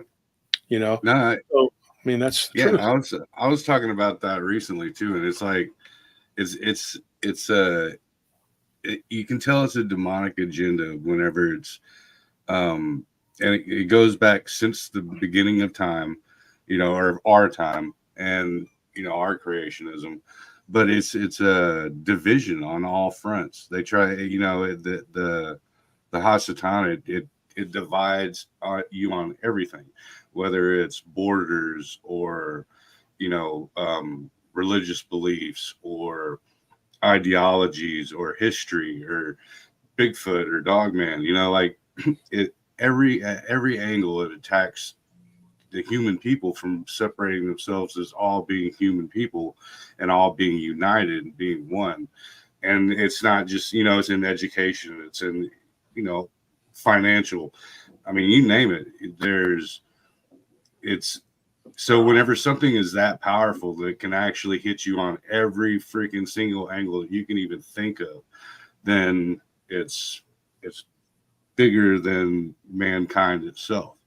You know what I mean? That's just how I see it. And you know, because nothing is that powerful to, you know, to divide on everything. They say, you know, it's just a sports thing. Other than that, we agree on everything in the world except for what sports team we like or whatever. You know, that's one thing. But if it's at every freaking angle, and it's been since the very beginning of documented history as we know it, then it's in for every country, every nation, you know, every tribe. It's just crazy, man. You'd be like, oh, the Native Americans were the most peaceful people. All they did was love the land. The bullshit. Yeah, bullshit. They probably say that too. They believe in that too. Yeah. Sure was proof that there were violent savages. Right, yeah. Yeah. It's just it's everything. It's everywhere. So it's and you know, like Christ said, you know, the Hasatan is the God of this world. You know, the creator is the creator, but and his father is the heavenly father, but who's running the show down here, you know? Yeah. There's a lot of bonded people, man. Yeah. Oh, yeah. And another part to what I was saying, you know, not just Suetonius, you know, who backs up Josephus's account, but you have Flavius Josephus, and you have, you know, Suetonius. There's another. When I was talking about Tacitus, it's called the Annals, and no joking. Okay, it's called the Annals of the Roman Histories, and I don't know the chapter or or whatever, but I know it's a very long, drawn out whatever. But the next time somebody wants to talk to you and argue with you about it, he was a Roman historian and a senator, and his name was Tacitus, like I said, and he gives a very accurate account of of Christ, you know, being killed under Pontius Pilate, and I believe he lived during the time of Tiberius, which would have been after it was the Pax Romana, 40 years. Augustus, it would have been after. So Jesus would have been executed probably about 30 to 40 years later. It would have been after that, but it was shortly after that, which would have been Tiberius was his successor. He was Augustus's successor. So under Tacitus, there are, and the thing is, a lot of historians agree that Tacitus's account is truthful. It is correct, and a lot of these are secular people. And it says that he was executed by Pontius Pilate.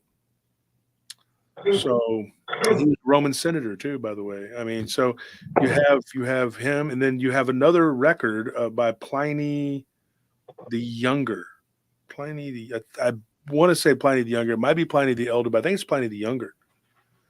I know it couldn't have been Pliny the Elder. It had to be Pliny the Younger. It was Pliny the Younger, and there was a letter that Pliny the Younger had received or he had sent, which made reference to the Christians who were followers of the man executed under the reign of Augustus and such, whatever, that year that it was the Julian calendar, which was Julius Caesar. July. And they said that he was in August.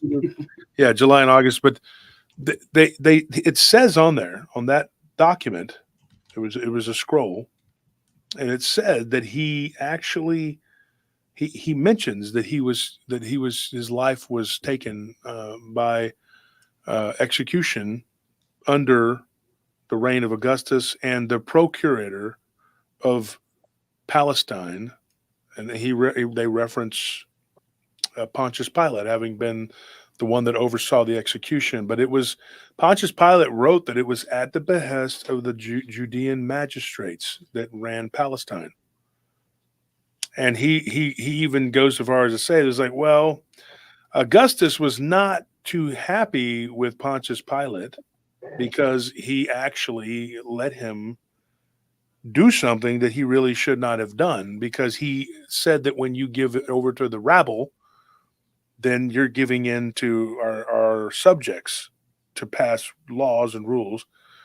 But he said that they were so unruly that they didn't want to have to fight a war with them, which they ultimately had to do anyway after Jesus had passed. But the whole point is that, yes, there is a lot of historical evidence and proof. So, I mean, not a ton, but there's enough. Like, how many Roman historians do you need to roll out there for somebody to believe it? Now, by the same token, I could say that Cardi B doesn't exist. Well, we got videos of her. Well, there's also AI. Right. I've never seen her, so I don't believe in her. Is she the one with the big butt, or one of the ones with the big butt? I don't know. Like, she's got a gluteus maximus or whatever. That's Kardashian. That's the ugly Armenian girl. Which is funny. People don't even know she's Armenian. She's just hideous looking. She's just not good looking. South Park. They call Centaur it a troll. looking body, whatever. And they had the one where they would make fun of J-Lo. I'm working at a taco, Del Taco, or whatever. It's like pancake, a flat head and pancake head and fat butt. God, they're horrible to the actors and people. They disrespect. Well, of course, because I mean they're a bunch of like, who are they? In order to get somewhere and be somebody, you have to be a satanic. You know, you got to be little Nas. You got to slide down the stripper pole and do a lap dance for the devil. So you know, but when somebody comes at you and says Jesus didn't exist, I'd be like, prove that you exist. How do I know you're not a bot? I've got some boxes of cats, check boxes. Check all the boxes that are cats, so I can know that you're real. How do I know that you're not a bot? You know, check all the crosswalks. Yeah, I was sharing a story to one of them. What happened to me? That I went somewhere else, and as I was sharing the story, he just kicked me out. Yeah, the thing is this: very disrespectful, you know. Very disrespectful. When you like what we were talking about earlier, when someone wants to believe something, well, guess what? They're going to believe it. It doesn't matter what you say. Yeah. Like I said, I spent an hour, 2 hours of my life wasted arguing with fools, and they were like, "Jesus never existed. He didn't exist." And I was like, "You don't exist. How do I know that you exist? This is all an agreed upon illusion anyway." And then, of course, in the Jewish oral tradition, there is a record of him, and they called him. He is in the Talmud as the one who was hanged. And they say that he is paying a penance for being a traitor, and he's boiling in feces. This is what they say in the Talmud. They're very bitter, the Pharisees. And then they also say that he was the one that was, they say he was the one that was hung, but they said that he was the offspring of his mother, who was a prostitute and a Roman soldier. So they called the Virgin Mary a prostitute in the Talmud. Go see. That's what they write. And to this day, who is this? I'd rather not say the name of anything specific. Oh. This is what they believe. Yeah. It's called the Talmud. Just go look it up, because I don't want anybody to accuse me of saying anything, because the Pharisees that are after me will use anything they can to try to slander me and say that I'm you know. That's why every war's considered a holy war, man. Yeah. And so they also refer to him as the Egyptian magician, because they say that he went to Egypt and learned how to make miracles by reading the book of Thoth. Okay. And it's not thought, like some people. It's not Thot. No. Thought, which nowadays means something else. He was reading the book of, you know, what, but Thoth. Okay. And we can get into that too, if you want to talk about who Thoth was. A lot of people have argued with me about that because they don't know what the hell they're talking about. I was gonna suggest, since we kind of touched on it, I'm not trying to get you off topic, but how you view the I have my own ideas about it, but how the calendar was so changed up so hard, because, and people really don't look at it like, so, you know, you got October, November, December, right? Just a small example. Octo means 8, Nova means 9, Deca means 10, right? But October's the 10th month, right? Even though its name bases in 8, right? So it's like somewhere there's, when the Julian calendar took over, it shifted it. And apparently July and August was quintennis and sextennis. So yeah, I kind of wanted to pick your brain about that once we hit that subject, because I think that it's like one of those things that's right in front of us and you can see it, but we never question the narrative because we were trained to, you know, we were programmed to it. I remember my grandmother, every time an airplane would pass by, she said that wasn't real, that there was a hallucination, that it wasn't real. Till they got her in the plane, to get on the plane, you know, just to experience it. My grandmother was from the times of the wagon days, you know.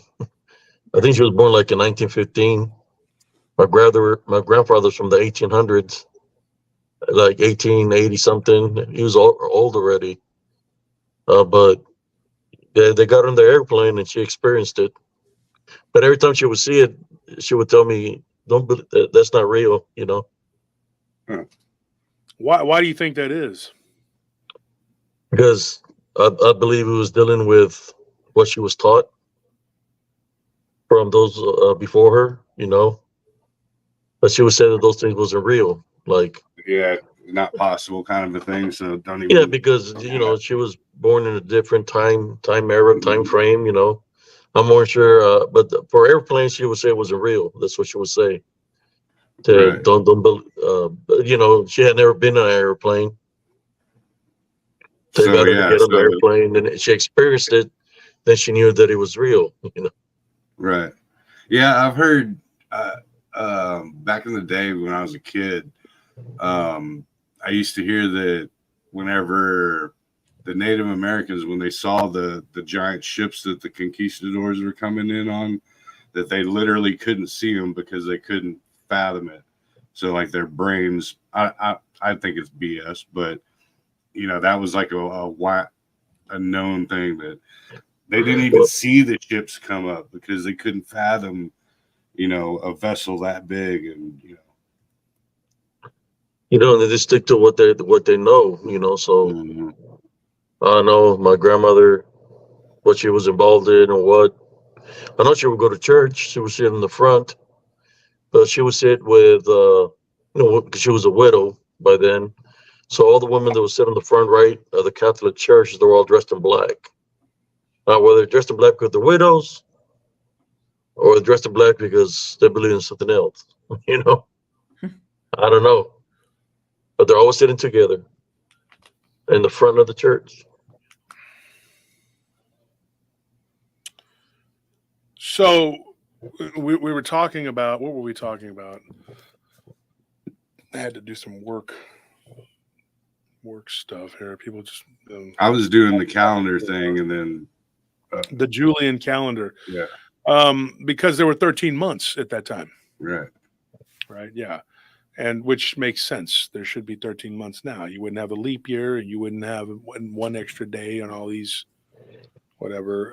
If you had a 13 with 28 days. Right. So people don't, I mean, I don't know. We make things way too hard. It's kind of like the tax code. It's like it's made to be a problem, you know, so you can't figure it out. They're like, no, that's above your pay grade. But if you take 28-day cycles, which is what the moon is, everything is a 28-day cycle, right? Everything. Your human body is on a 28-day cycle. So why would we turn it into 30 or 31? See, there were 13 months where there should be 13 months, and altogether there were 364 days. And so they said there was one that we're missing a day, and so that we had to have every, you know, whatever. But it really and truly, it's 28 days times 13 is 364. So I mean, when you add it up, why would you not have that? Doesn't make sense. But they changed the calendar, but it was also the Vatican that did that too. It was all these things that they did. A lot of people, when you get into the scribes. In Egypt, they were revered, okay, and because the scribes were taught, because that's what the word English word taught comes from, thought, you know, and it's taught, whatever. That's different ways to say it. The Hebrews called him taught, which is thought, you know, which is the scribe. But it is to think. It's a thought, you know, and you write it down. That's what it is. Right. And so a lot of English is just basically picking up on other languages and like the word spelling. Yeah, spelling. You're spelling, you know, you're casting. Or cursing. Yeah. Cursing. You're cursing someone. Yeah, exactly. You like damn you, you know, you're doing this damn you thing. I always thought damn was not really a bad word, but when you use it in that way, it is very bad. Right. But the Corpus Hermeticum, which is literally about Hermes Trismegistus, I always get that name kind of mixed up. He is literally thought. Now, I've argued with people about this too, and they say, no, he's not. He's two different people. They're two different people, blah, blah, blah, blah, blah. No. The Ptolemies controlled Egypt, and yes, this is a history lesson coming up. If you don't like it, check out and go watch the Housewives of Detroit or whatever the hell it is you want to watch. Go watch Love Island like Jim's doing right now. Go watch Fire Island or whatever whatever it is. So he's like, I'm learning too much. I'm out of here. Yeah, they're like, it's learning, But when you look at Hermes, there's a reason why he is thought, and I'll tell you why. Hermes was the messenger. If you're into the Greek tradition, the belief, Hermes was the messenger of the gods. Now, people may say he was the messenger. Well, he's the one that took all of the written messages.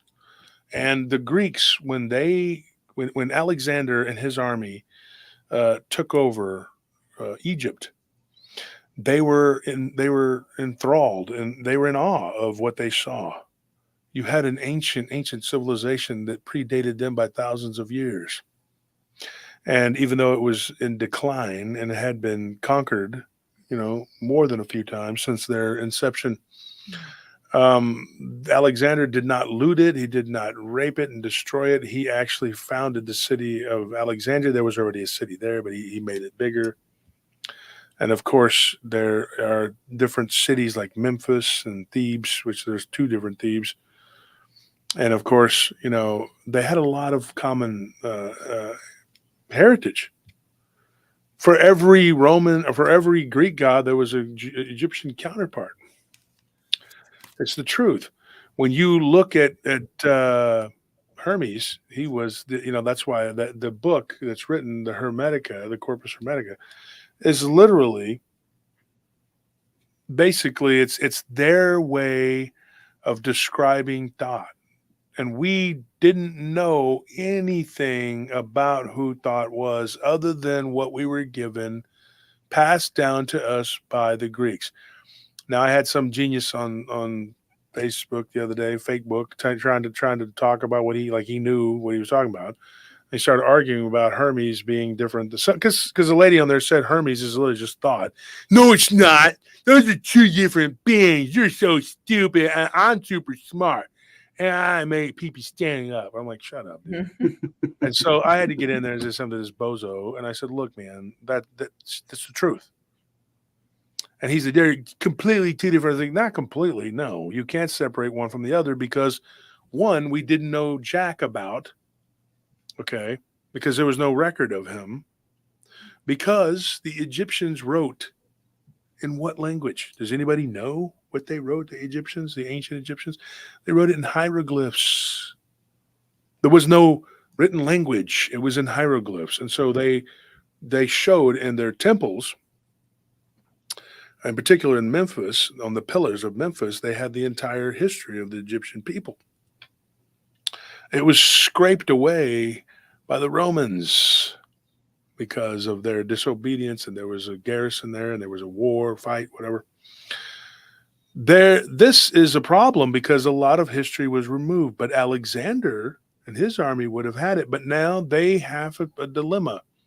They're completely enthralled by the idea of thought being the guy who kept all the secrets of the gods, but we're Greek. We already have this other guy, Hermes, who that's kind of his job. So, you know what we're going to do? We're just going to, we're going to put them together. That's what we're going to do. We're going to make them be one because that's just a better way to solve the problem.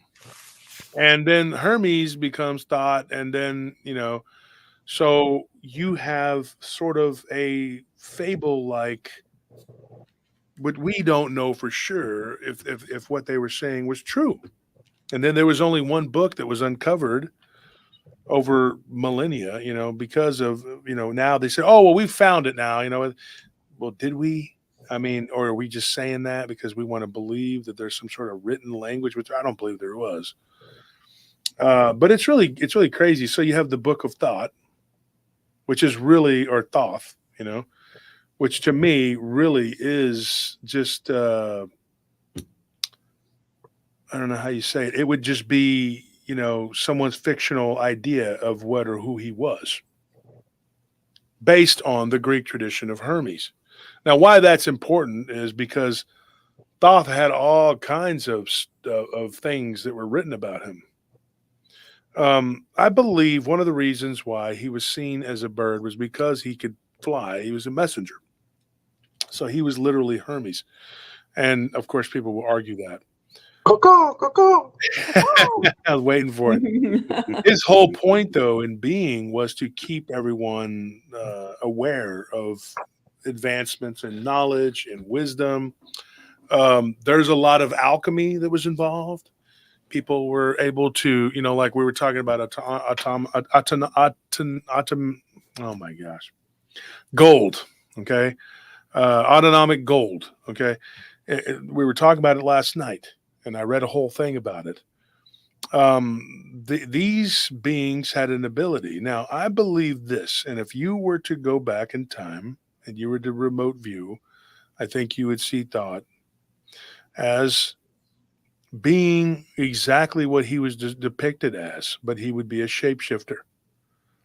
I think that these beings would be about 9 to 10 feet tall, if not taller. And I think that they would have actually been in charge of this very much smaller humans that job was to harvest that gold because, like I said yesterday, it has a ton of properties, not the least of which is a purification. And so when you read the Sumerian tablets about these Anunnakis that everybody's always up in arms about, they claim I worship them, which is bullshit. But that's what these crusaders are saying. This holy war they're waging on me. What these beings represented and what they did, okay, they were like, to me, for my money, I think they would be the same as the fallen, or they would be their descendants. And they had their civilizations in check, and each one had their own lands. And Egypt would have been, a very fertile place. And it wasn't a desert, and neither was the Forbidden Quarter. At that time, it would have been very lush and very green. Yeah. And the wars destroyed it. Not just the wars between the reptilians and these Anunnaki, but also amongst themselves, because they were fighting amongst themselves before the second invasion, the first invasion, second incursion, which was after Marduk's wedding or whatever the heck it was during the wedding, whatever. I'm not going to get into a whole dissertation on the history of the earth, but what ends up happening is you have these beings that are laying down the laws. And if you would have gone back and remote viewed, you would have seen Thoth actually using what looks like an obsidian floating tablet. And he was using it to build the pyramids. That's what he did. That's why there are so many people who remote view this. They see that. I've talked to at least 3 people in my life that have claimed to have remote viewed and seen him doing it. One claimed that was a headdress that he wore. Another claimed it was a headdress he wore, but it was actually the way that he shapeshifted, that he could turn into a bird and fly. And people are like, well, that's some Looney Tune wacky stuff. Well, why don't you go to the Navajo reservation where they can actually do it? And there are people like I've seen shapeshifter skinwalkers. Well, you have the ability. I've seen them. I followed when it was in a skinwalker form. Mm-hmm. Then he shapeshifted. He shapeshifted from first it was in a fox, then he turned into an old man, and then he turned into a Saint Bernard, and the Saint Bernard ran behind a bush, and then a bird flew. So I went around the bushes where the shapeshifter was. There was nothing there. Where the Saint Bernard was, there was nothing there. So he transformed like 5 different times, from the red fox to the skinwalker to the Saint Bernard to the bird, and very rapidly, And it was weird because it was cold as hell that day, and you could see, his legs and everything, his butt, but he was walking kind of hunchback, and you could see the hide on his back of the coyote hide or whatever he was wearing. I never got to see the face. He never turned to look at me. He's walking like this, like looking at me like this sideways, but I never got to see his face.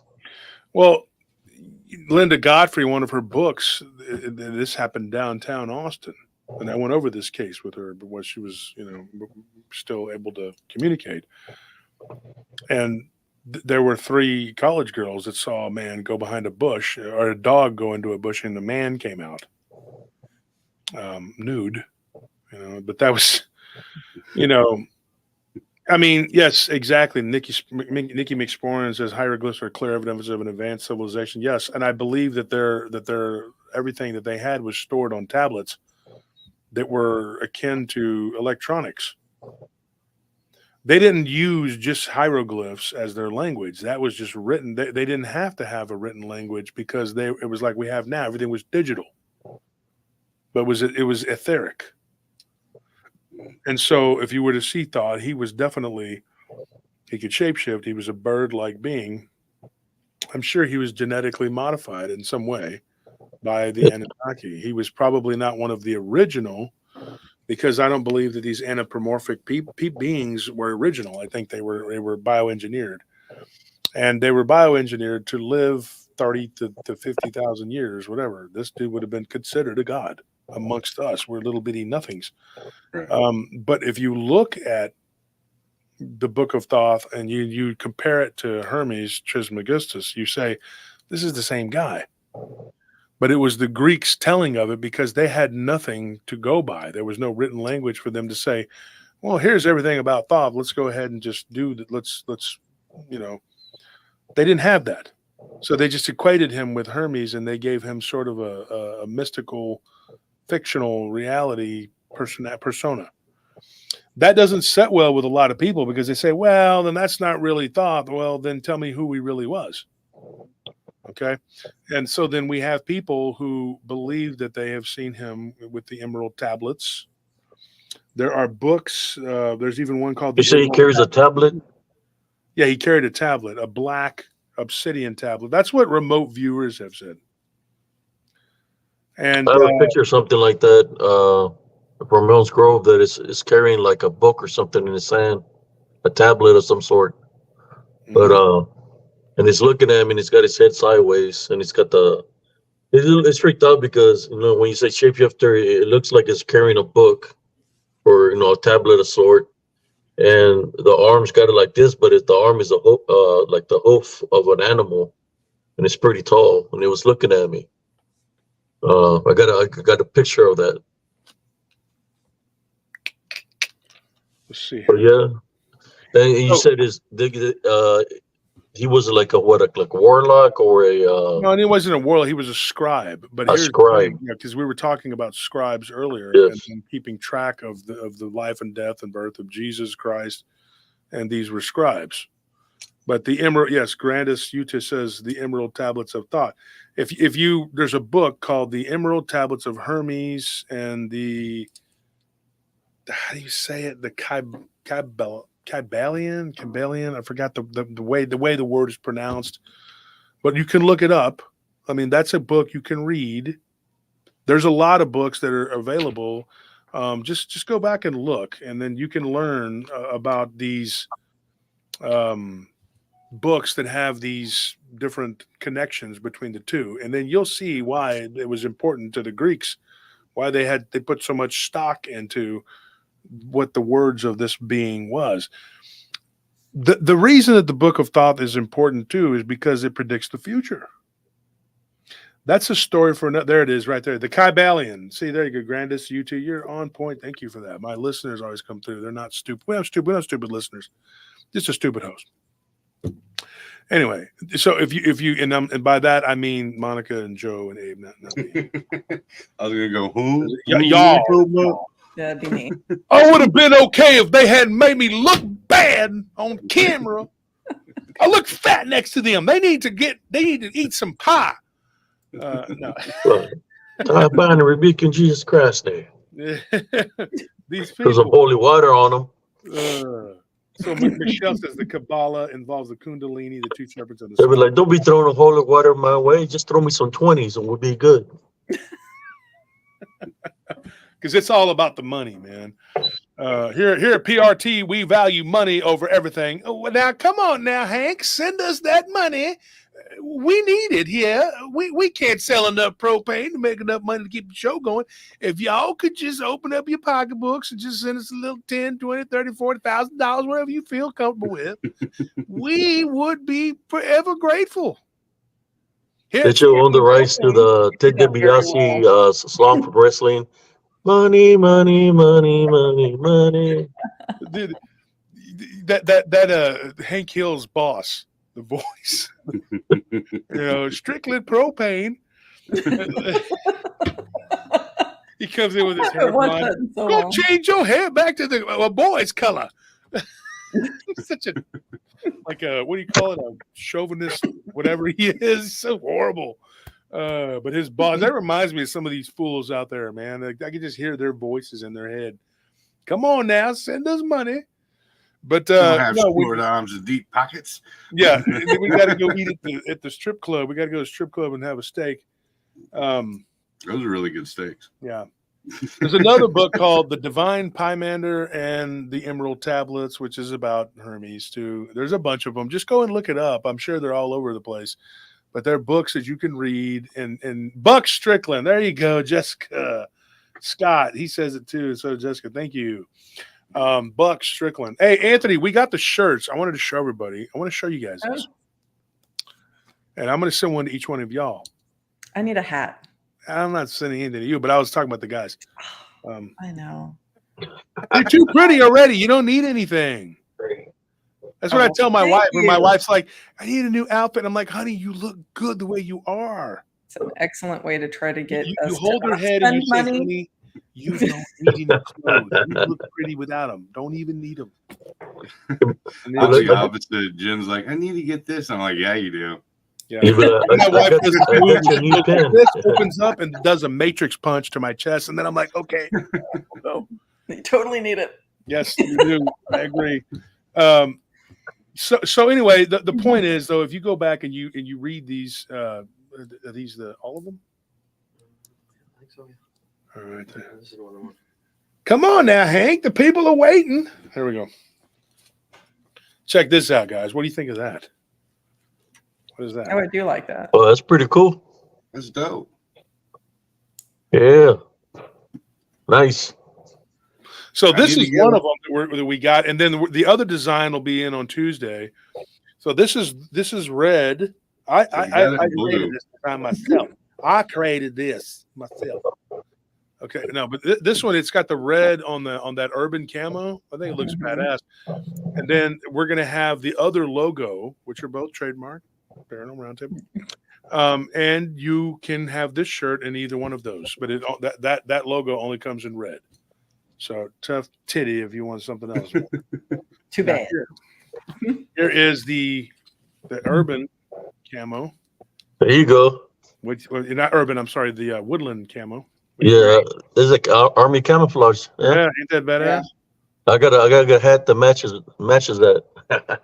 And then we have this one here, which is the same, but it's in red. Nice. I like that. That is really cool. Both of them are nice. All of them are nice. Yeah.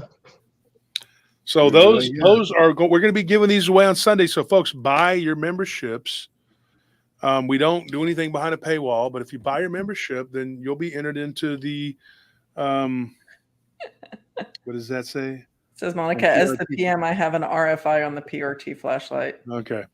So, and then I think this one here is that the same thing? No, this is the orange. So we have these. Pretty cool. So if y'all are interested, we're going to be giving those away. We're going to give like 5 of them away. The hats, we put in the order for the hats, and the new hats are coming out. They're going to be really cool. Really good. I think it's going to be nice. I can model those for you. But we would need somebody really good looking for that. I know. All right, I'll do it. I'll do it. Joe's like, look, man, my New Year's resolution was to stop doing things for money with my body, but you guys, I guess we'll take one for But if you really need it, you should have a pair of camouflage socks with a the bite of a snake on there. Yeah. With the phrase "rub some dirt on it." Rub some dirt on it. You'll be fine. Sergeant C says, "Suck it up, soldier." No pun intended. And just He'll be rocking it. white stuff come out of the wound. He'll be rocking it. That's where the king cobra struck me. He's like, I just yelled at it. Get out of here, Cobra. Go, Joe. And it just ran off. It's like, see ya. Somebody says, will those shirts be on sale? Not now. The only way to get them right now is to be a member. And if you're a member, we're going to do a big giveaway. In fact, we can start it tonight. We'll do it tonight since there's people that are loyal enough to show up and not believe the lies of the serpents. But Two Shadows gifted 5 Paranormal Roundtable memberships. Thank you for that, because that's awesome. Because if you and only if awesome, you Two Shadows, member, can you get one of these delicious Paranormal Roundtable goodies? Delicioso. Right? Yeah, that's right. No, I need to get with you because I gotta get a new. I lost mine at that freaking my PR T-shirt that I got at the conference. I lost it at the 4th of July party. Yeah, we had a pool party, and yeah, it got crazy. So I don't know where it's at.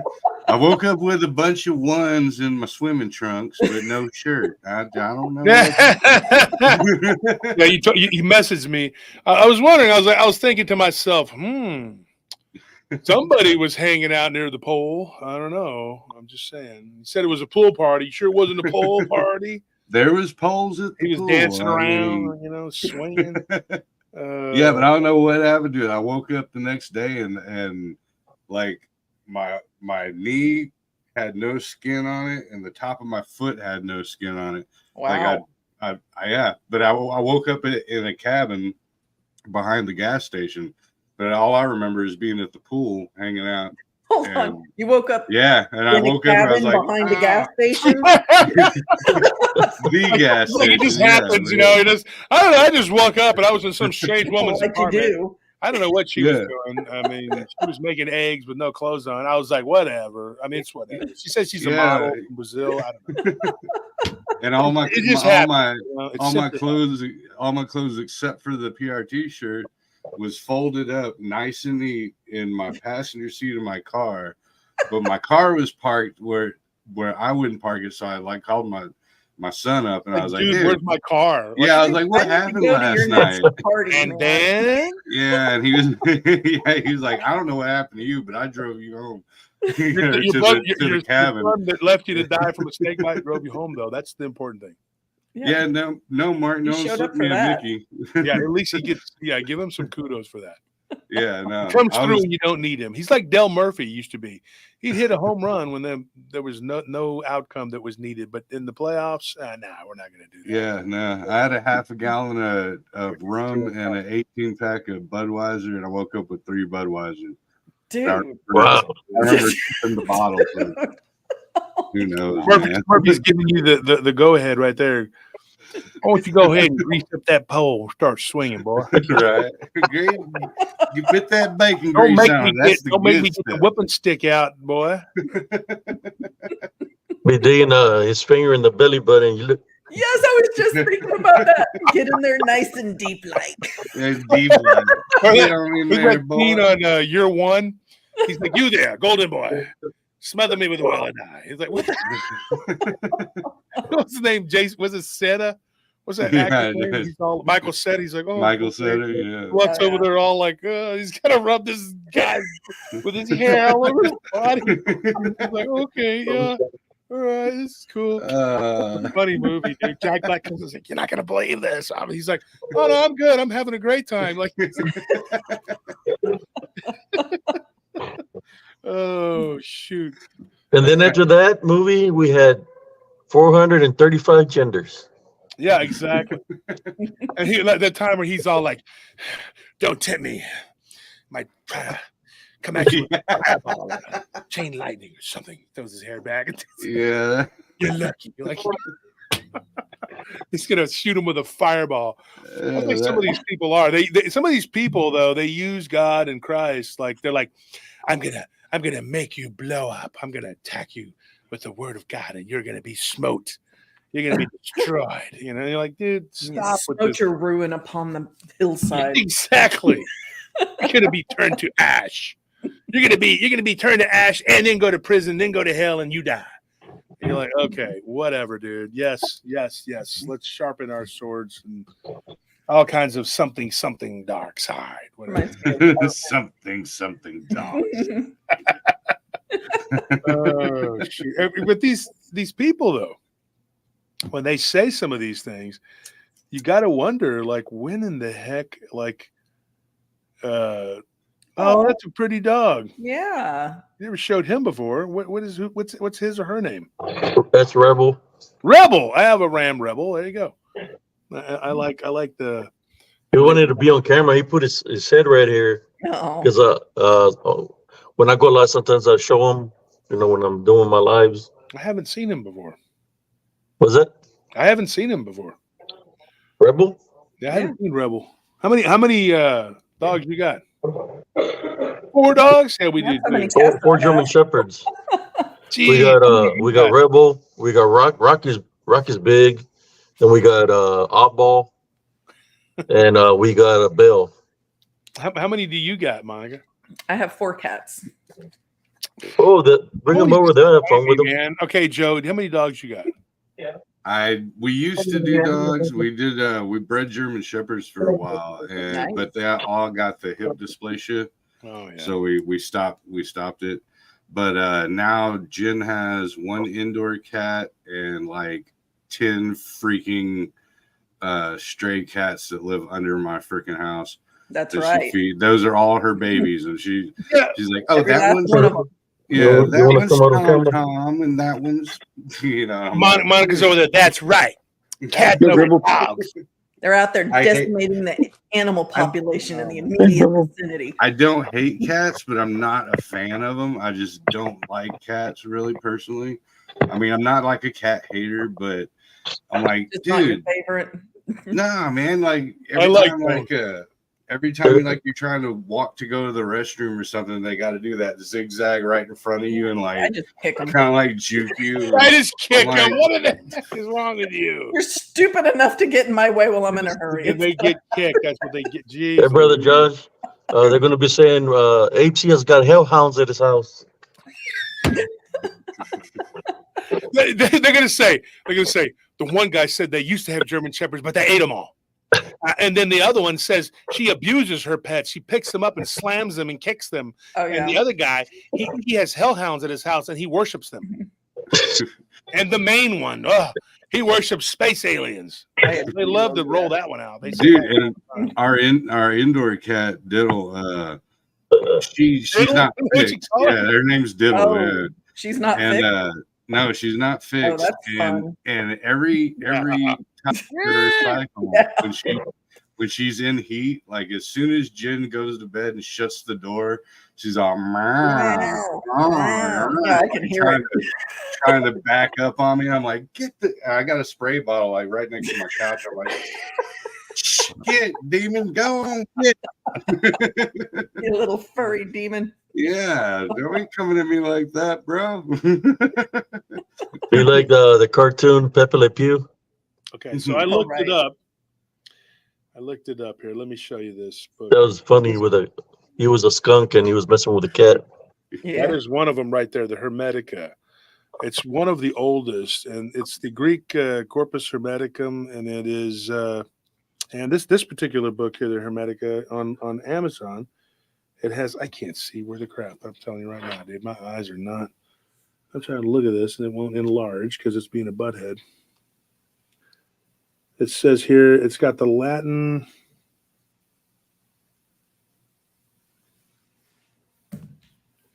I can't even read that because my eyes are so bad, but I can't read close up. It's weird. I can see, I'm a farsighted person.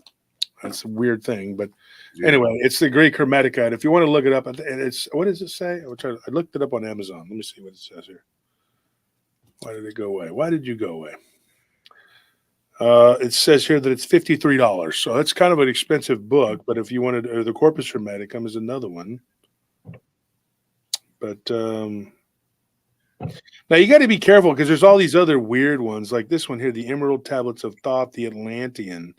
I don't know what that is. Okay. Yeah. Thoth, the Atlantean. What is this? Like, is this like Aquaman or something? I don't know what that is. No, I kind of know a little bit about that one. There's supposedly the Atlanteans held the Emerald. Well, no, I know that, but what I'm talking about is like, is that book? I've never heard of that in a book. No, The Atlantean, that's somebody adding that to that is what I'm saying. Right, now, it's more of a Billy fiction. Carson's book, The Compendium of the Emerald Tablets, which he's caught a lot of hell for. There's been a lot of controversy around him. But anytime you make waves and you say things, there's going to be a bunch of people who are going to strike out and say the things that are not whatever. They're not nice. You got to have a thick skin, that's just part of it, But there are some things that people say that just go too far, and that's always going to be the case. And you just got to deal with it, man. Like Abe said, they're going to say he has hellhounds at his house. These people they're going to pick apart everything we say.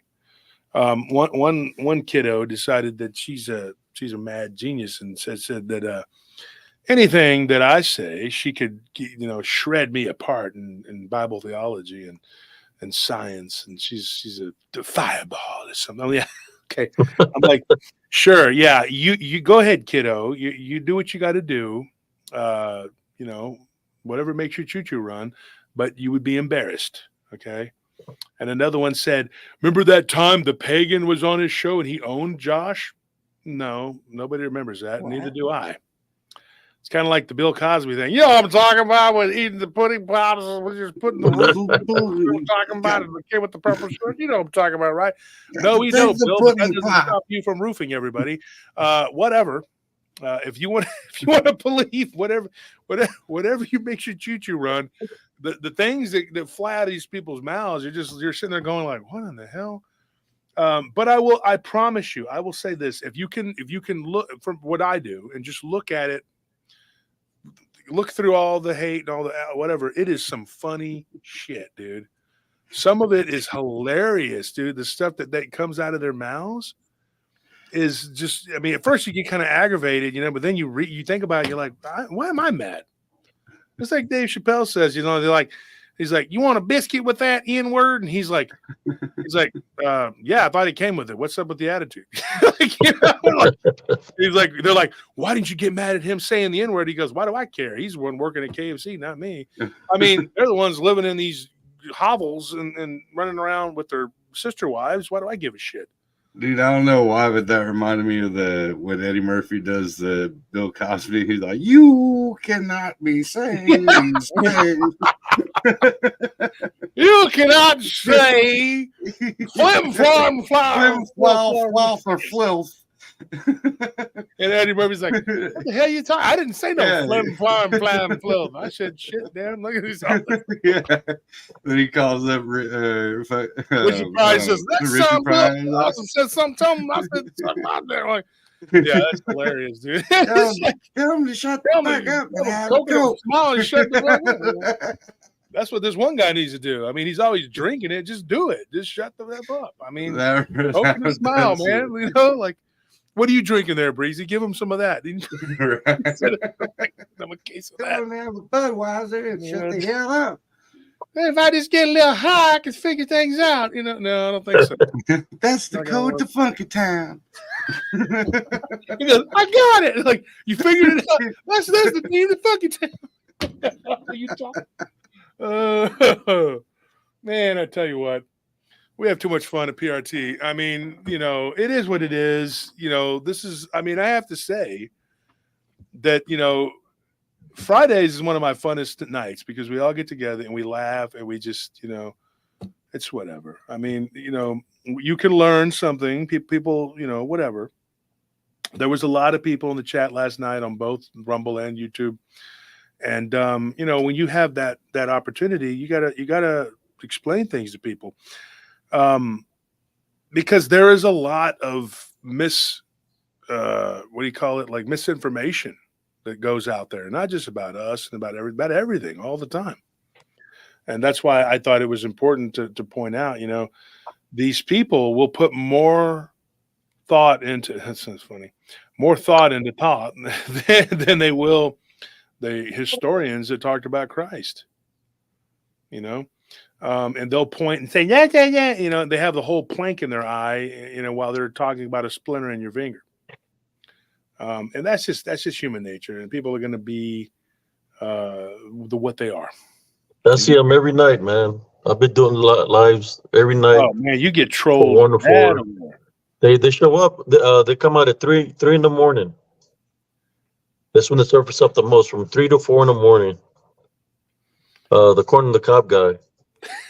The corn on the cob. He's got nothing better to do because he doesn't work. Like I said, he lied and said he was a police officer. So I guess he's persuasive enough to make people believe that his whatever, his bullshit.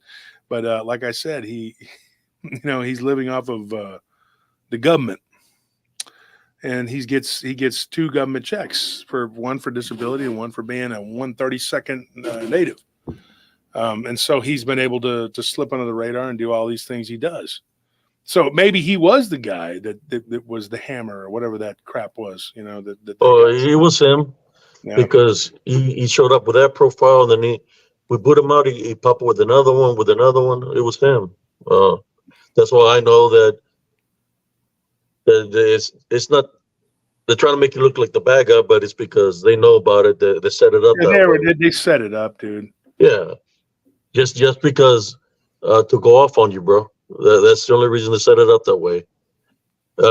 When you said about this hammer something, they heard being in my lobby because I was live from 1 to 4 in the morning.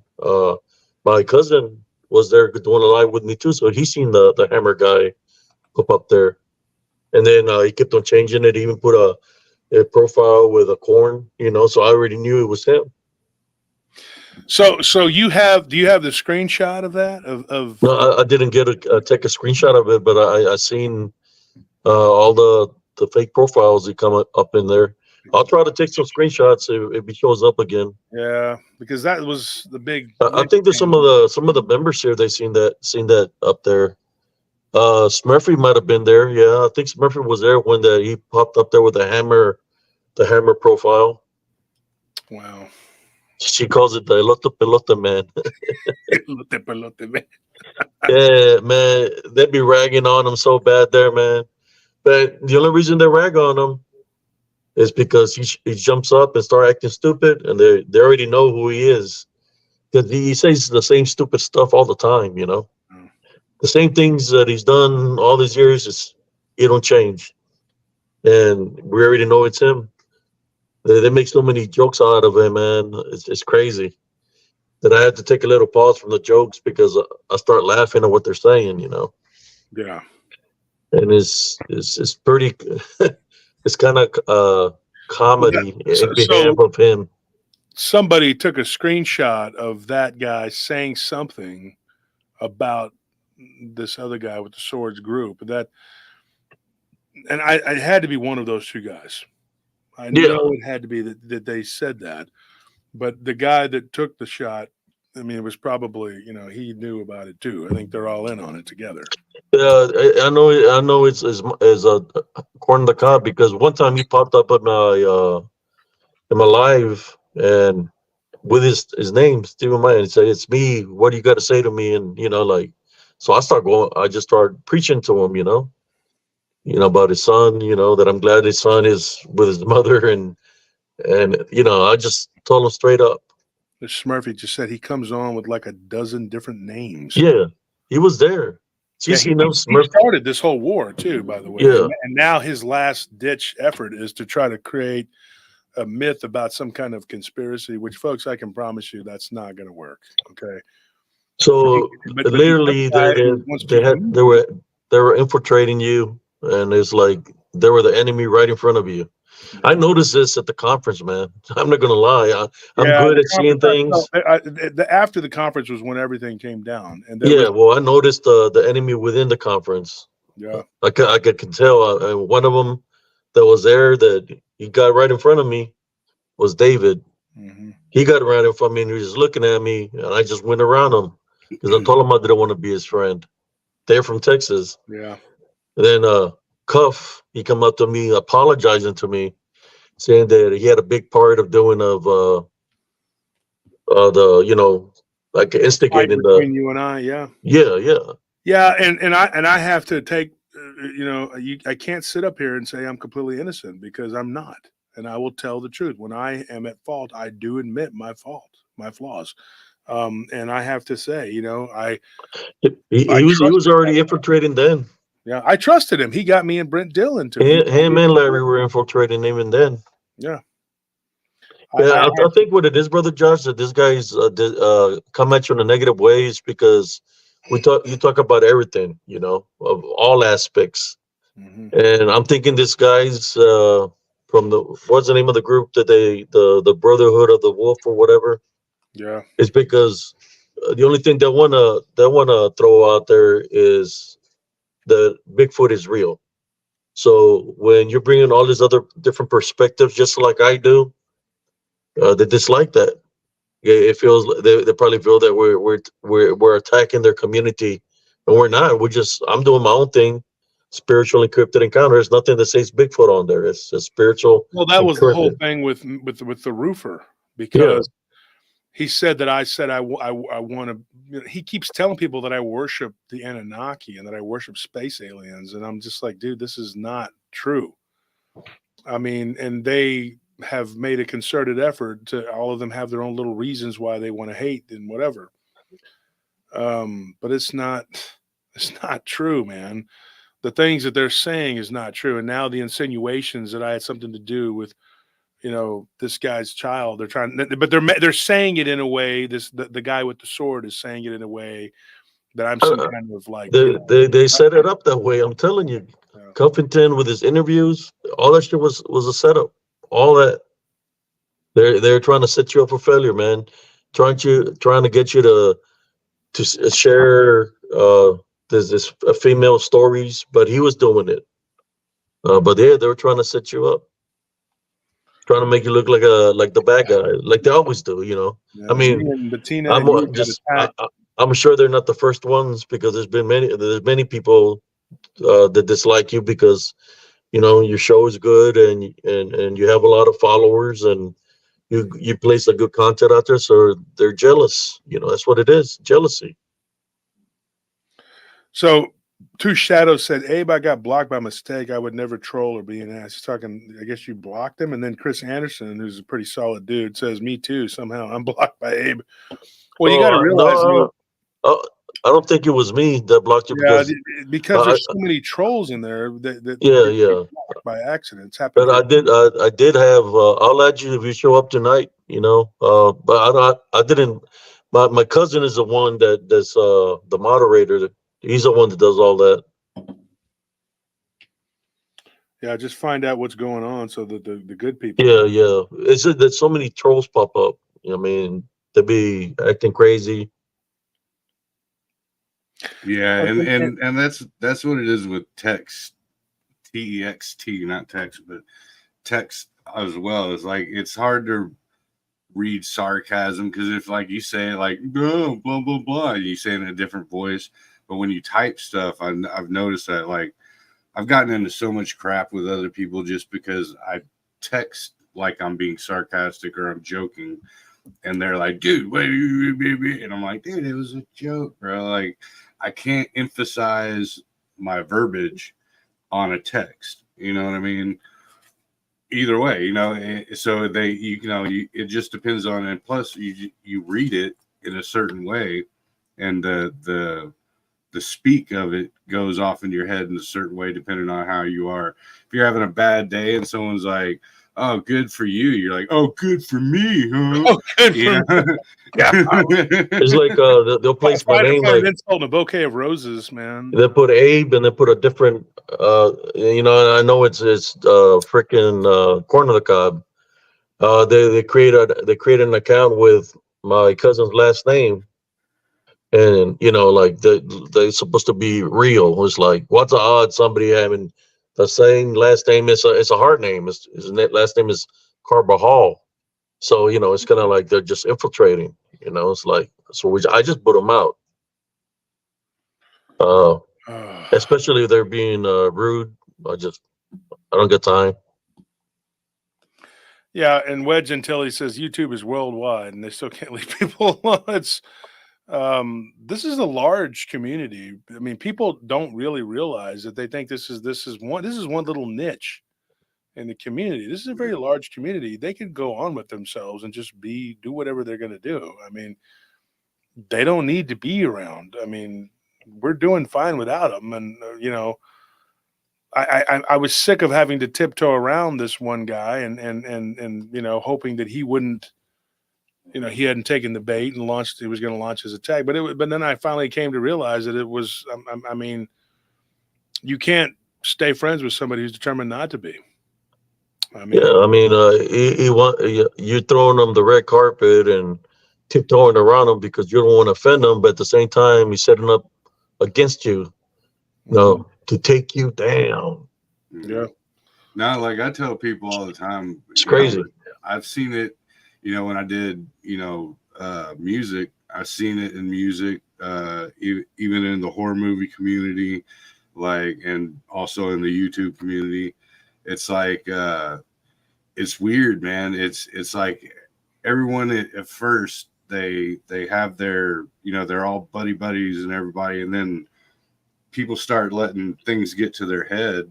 Mm-hmm. And all of a sudden it starts forming these divisions. And then you got these people form a camp, and then these people form their own camp. And it's like, dude, and it's everywhere, because what it really is, I personally believe it's, envy.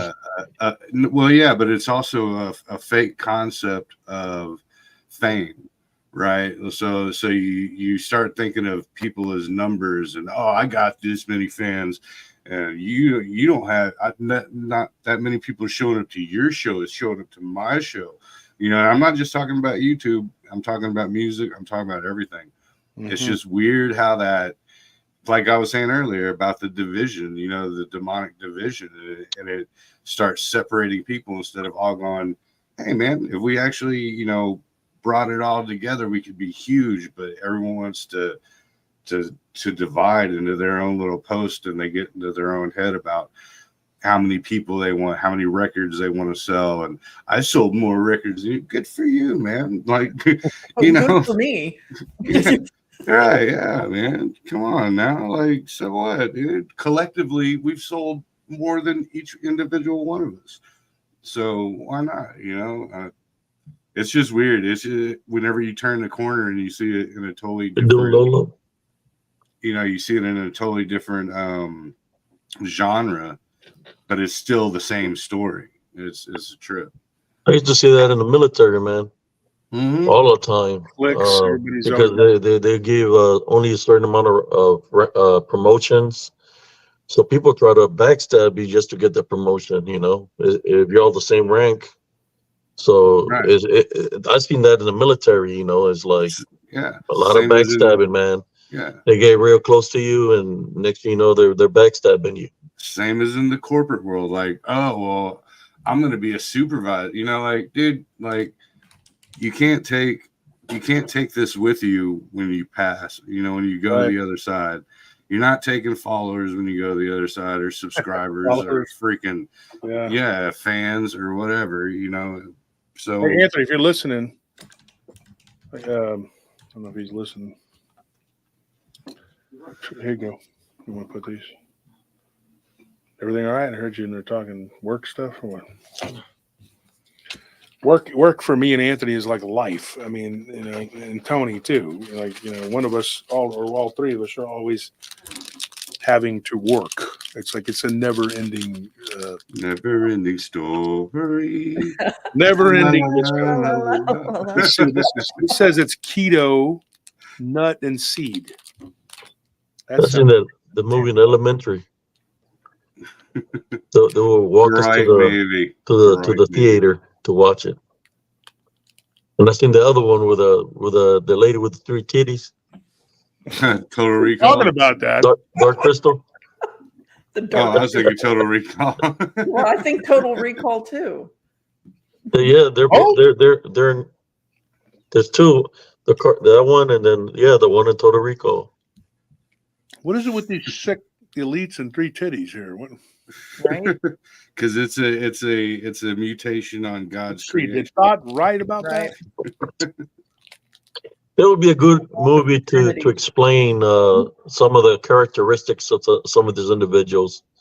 Total Recall, Yeah. how they were the people who were act there in the movie and stuff. It's crazy. Or the movie The Crazies. You ever seen that one? Mm. No, I've heard of it. I've heard of it, yeah, but I haven't Check I it don't out. watch a lot of movies or TV, honestly. Those people are crazy.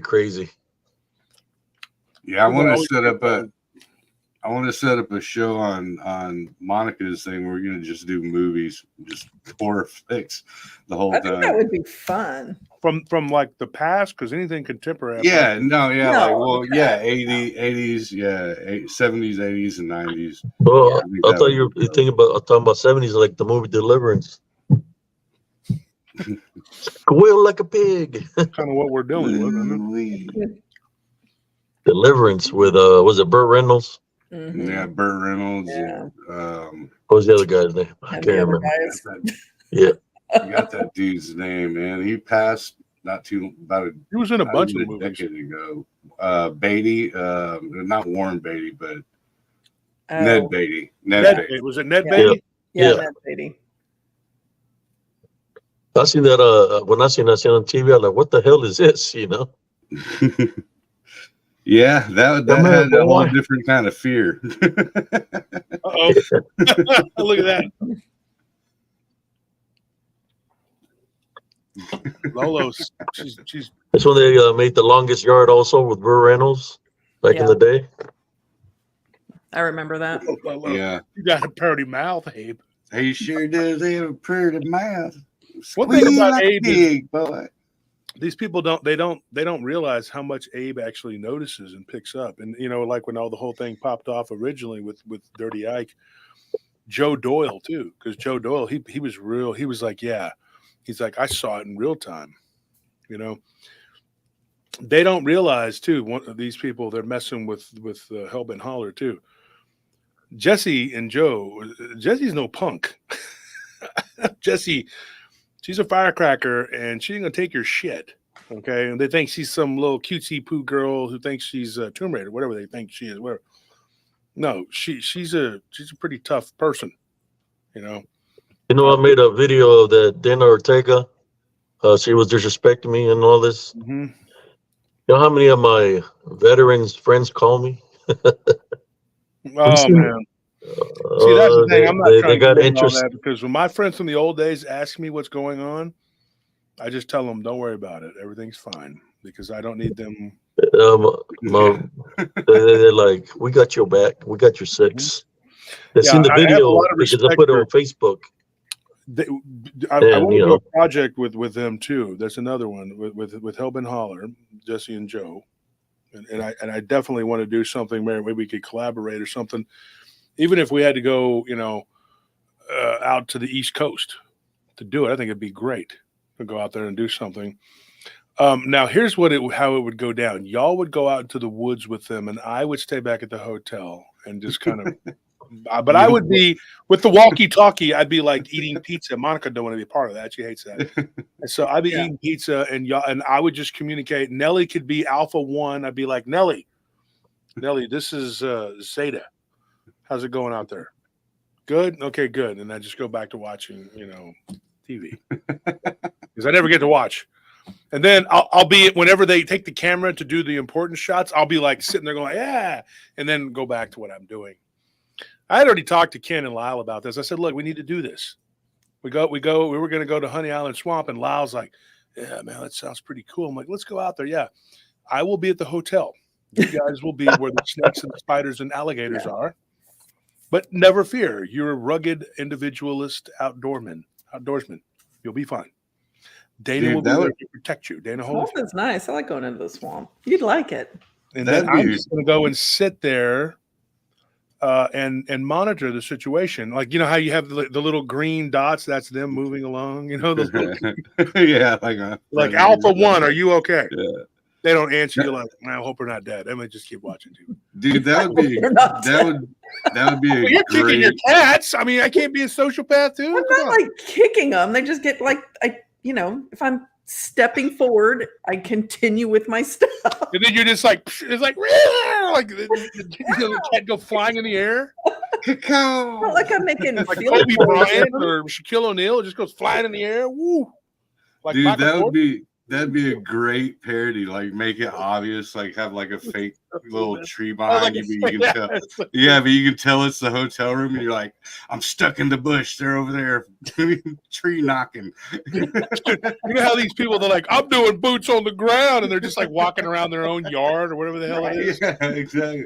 But I even remember worse, when I made that joke about on the show, and that's how the whole thing started, because Ike had he was like Palpatine, literally. He had, you know, his little Count Dooku. It was a female, and he was using her as like his pawn or whatever. It was like the Clone Wars, because I was fighting her. I thought that she was the main one. I didn't realize there was a whole nest of them, and he was Palpatine, but he was puppeting it. You know, he was all like, and I never forget the look whenever they showed him. He was like this. He was like in the chat, and I was sitting there going like. So over the years, like since that happened, over the past year or whatever, I became really good friends with Kirk Reed. And Kirk was like, oh, yeah, he was all about just destroying you. And, you know, of course, there's another woman that turned against him. And she said, yeah, he was obsessed with it. And then one of his former cohorts talked to me today. He called me out of the blue and told me that he was calling him every day saying that he had testicular cancer. What? Every day. And he was like, dude, that dude's got some issues, man. And like, I never thought I'd be talking to this guy and be friends with him, whatever. But he called me and was like very supportive and said, look, now you see what the crazy I was going through. So it kind of made me look at it in a different perspective. I was like, I thought he was one of the bad guys, but now I'm going like, you're spinning and you don't know you're getting punched from all sides. But it's like Abe said, they had it all planned out, man. I mean, it was downfall. You know, that's what they did. And I believe there's still more people involved too. I do too. And they did it to Bettina too. Now, one of the theories that was proposed to me, and I don't know, this may be a stretch, but I'm half Hispanic, and there really are no large Hispanic, that are doing this other than me and Merkel, and we're both half. There isn't any like real Latinos that are doing what we're doing, this, and Bettina was the only Black female.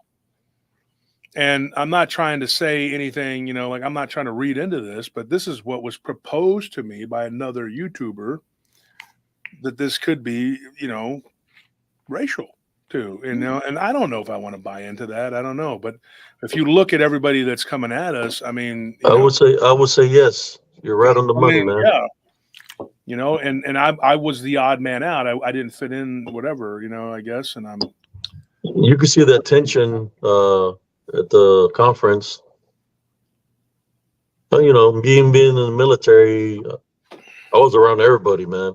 Mm-hmm. Hillbillies, freaking people that were in the Black Panthers, affiliated with the Black Panthers, and all kinds of different nationalities. My gunner, he was from the Virgin Islands. There was some Hawaiians, Korean, Philippine, it was a mixture of everything. So you see their personalities, wherever they come from the South or whatever. And there's a lot of them that are racist. Mm-hmm. Yeah, and I think just living in Austin, I kind of got to where, and Joe, we've talked about this, there wasn't a lot of racism here anymore. So you kind of get comfortable with it, thinking, well, racism is like a archaic, dead thing. It's not really, that's not how it is here. Well, yeah. And now I'm sitting here going like, holy crap, this is not, it is not over, by a long shot. You don't have to go. My hometown was a racist little town. Everybody was, right. Well, Mark Beazle, for the short answer to that one is yes. Okay. I'm going to answer that real quick. I've seen racism all my life, even freaking Mexicans, or Hispanics being racist to Hispanic. Oh. Like, what the hell, man? Yeah, I mean they're racist too. Everybody's got this racial whatever, but it's like when you look at this situation though, somebody was trying to tell me that, and I'm not one to play the race card ever. I just don't do that. Like, because I think that when you play that card and it shows that you really notice it. I mean, why are you noticing it? I mean, unless you're racist yourself.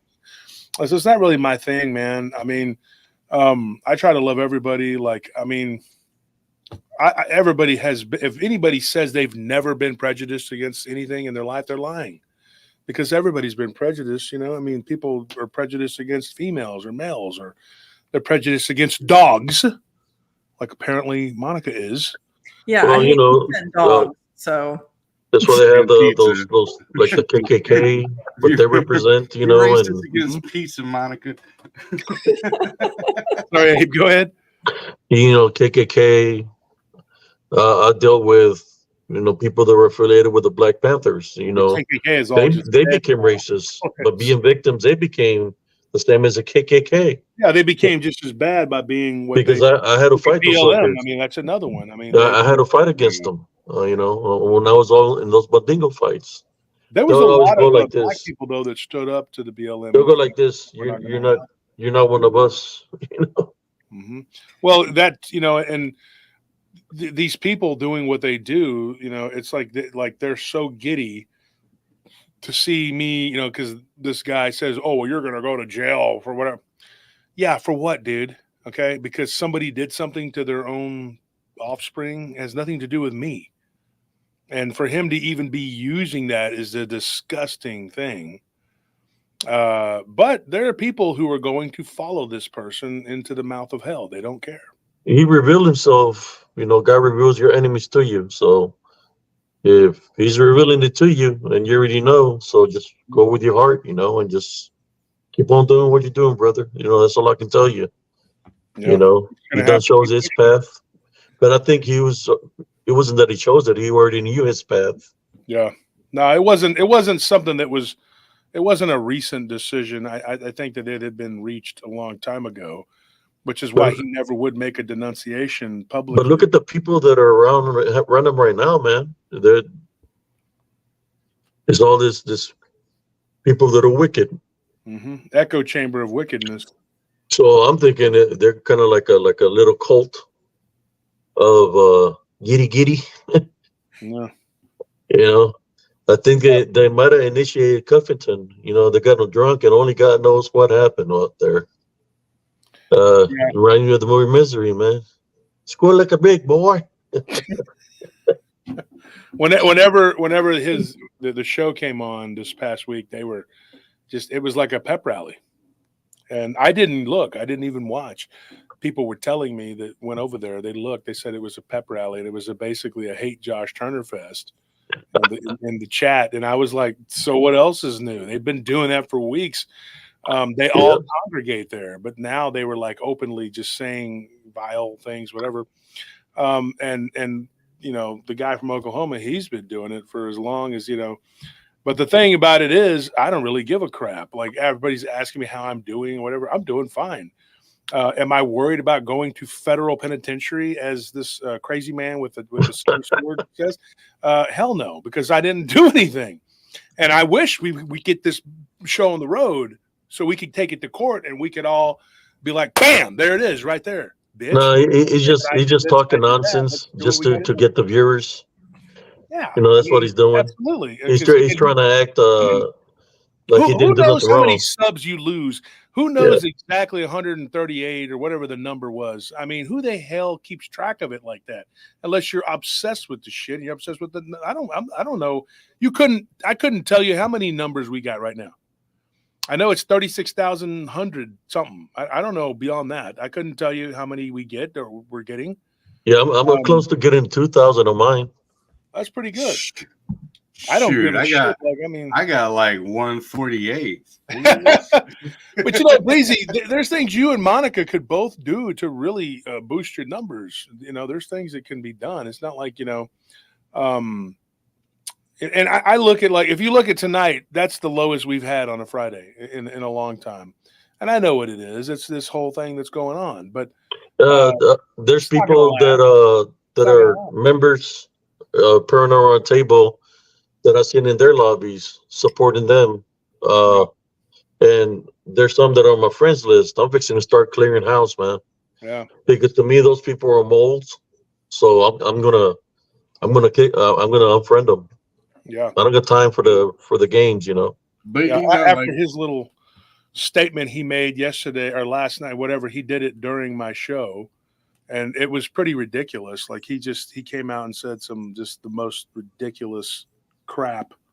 And I'm not going to read it, but you can go and I read it on Rumble last night. Go to PRT News or go to Facebook and you'll see what he said.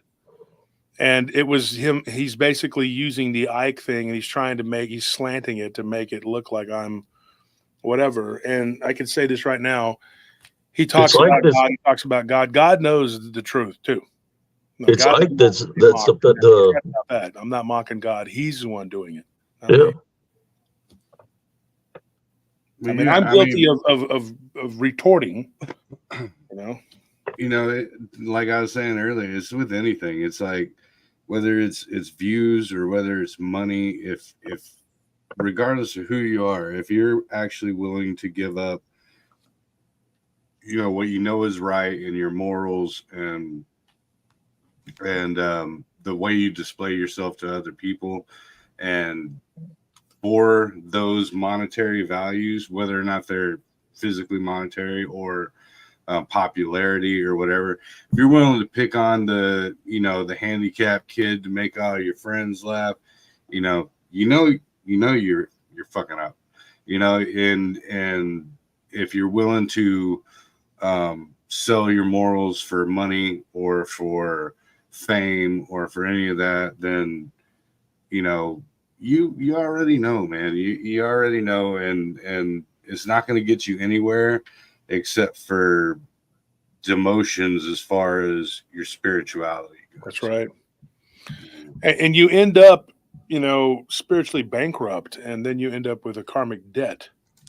And then on top of that, you're going to be in a bad place, and so if he's dwelling in anger, hatred, vengeance, those are spiritual openings. Yeah. And Love thy neighbor like you he's love going to be yourself. bonded. And at any given time, the unseen forces that are around can take him out. Yeah. Demonic forces. And like you said, Joe, you can't take it with you. It doesn't matter. Your popularity means nothing when you die. Yeah. And whenever they asked Christ, what's the most important commandment? And in the list of commandments, there's not just 12, there's over 600 of them. Mm-hmm. And he summed it up, the first and the last, have no other God before me, and love your neighbor as you love yourself. If you're not doing those two, then you're not doing any of them. Yeah, because love covers a multitude of sin. You can be a sinner, but as long as you love, right, you care, that's important, because that will lead you to where you need to be. And I've said this before. I said this last night as I was being slandered. And I stand by what I say. I don't hate these people. I love all of humanity, even though they can be real dirtbags. Yeah. If they right this very minute, were to say, "Hey, we forgive you. We want to move on with our lives," I would say, "I forgive you too," and I would never look back. I would just I would never say another word. I would be done with it. It would be over with. You'd never hear about it again. But the thing is, they don't want that. They don't want that. They will never capitulate and say, "Hey, we forgive you," for whatever transgression they perceive, whether it's real or imagined. And some of them are real. I'm not going to lie. I'm not perfect. I will sit here and say, I know they will never do this. I know they won't, but I will. I'll sit up here and tell you that I transgressed against all of them. I did. I said things, even the ones that started it. I said things back I should not have said. I should have kept my freaking mouth shut and not said anything. But it's human nature. Now, the things I'm not sorry about are defending my people, Anthony and Maddie. I defended my wife, Nellie. I defended you, Abe. I defended Bettina. I'm not going to take those things back. I defended Barton at many times. Many times I defended him, and I'm not going to take it back. I defended the people that I defended, and I stand by that. But what I will say is I really regret, I'm sorry for getting upset and letting my emotions go and bitching about it on here, as people said. And that was a big mistake. Not only is it a mistake to do it, in a public place, forum, whatever, but you feel like you need to defend yourself, whatever, and your people, but it's still not right. And you put your listeners through that, but that was the whole game. Their whole plan, when I'm telling you, was to ostracize me from the community, Yeah. to make it uncomfortable for people to deal with me, to make people turn their back on me, and to see me as some sort of evil pariah. The guy I talked to today was one of the Filthy Five. I talked to him, I had a long conversation with him today, and he said that was their goal. He said that was their goal, and he backed Yeah. away from Mike because Mike was two-faced. I mean, basically. And I said, yeah, he did the same thing. He lied to me and Bettina, and of course, Anthony. Everybody was there. They heard what he said. He said that they were all using black magic, whatever. And then this person was like, yeah, bullshit. That was his deal, So you got this back and forth now. But I wish that they would keep their word and drag me to court, so I could depose and I could stop. I could go back and countersue, and I could bring everything I have to light, because I'm sitting on a stockpile of receipts. And I'm telling you right now, if I wanted to, I could blow this whole thing wide open. A lot of people would be real sorry. But I'm not a person that wants to do that. I promise you, my hand to any holy book, I don't want that.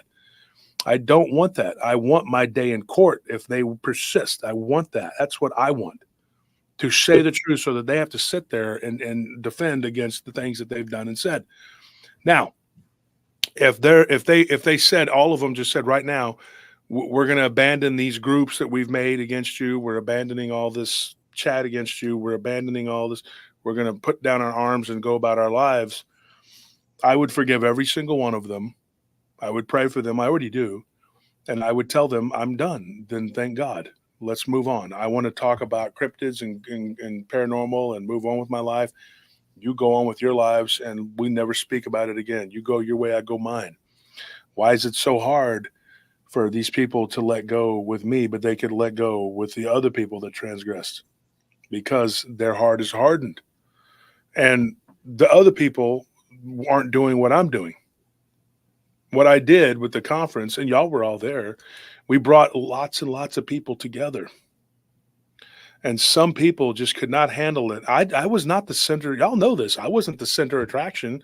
I was not the center of attention. They even tried to accuse me of saying that I did that so I could be self-grandiosing and all this other crap. No, I did not. I was not the center of attention or whatever. There were a lot of big name, famous people there from this community who were getting their day to have their time to say what they needed to say. That was what it was for. It wasn't the Josh Turner show. What these people did was turn their channels into the Josh Turner show. I'm not that interesting that you should talk about me 24/7. I mean, I think I'm a handsome man, but come on now. I mean, seriously. No, dude, I can literally testify to that, because like, if you at that point, if you were an attention hog or whatever, you were just trying to do it just for me. I remember, like, I was like, hey man, can I get a picture with you? And you're like, dude, I've been up, my back is killing me. You're like, but if you were an attention hog about it at that point in time, you would have been like, oh yeah, because I want to be in a picture and blah blah blah, but it wasn't even about that. You're just like, nah, dude, not right now, man. I'm feeling like crap, my back's, and I was like, cool. I respected that, because only people who are looking for notoriety will put everything aside for the notoriety, so I absolutely, I will attest to that, and give that merit, because that was real shit. Yeah. Like, if you're freaking hurting, you're hurting.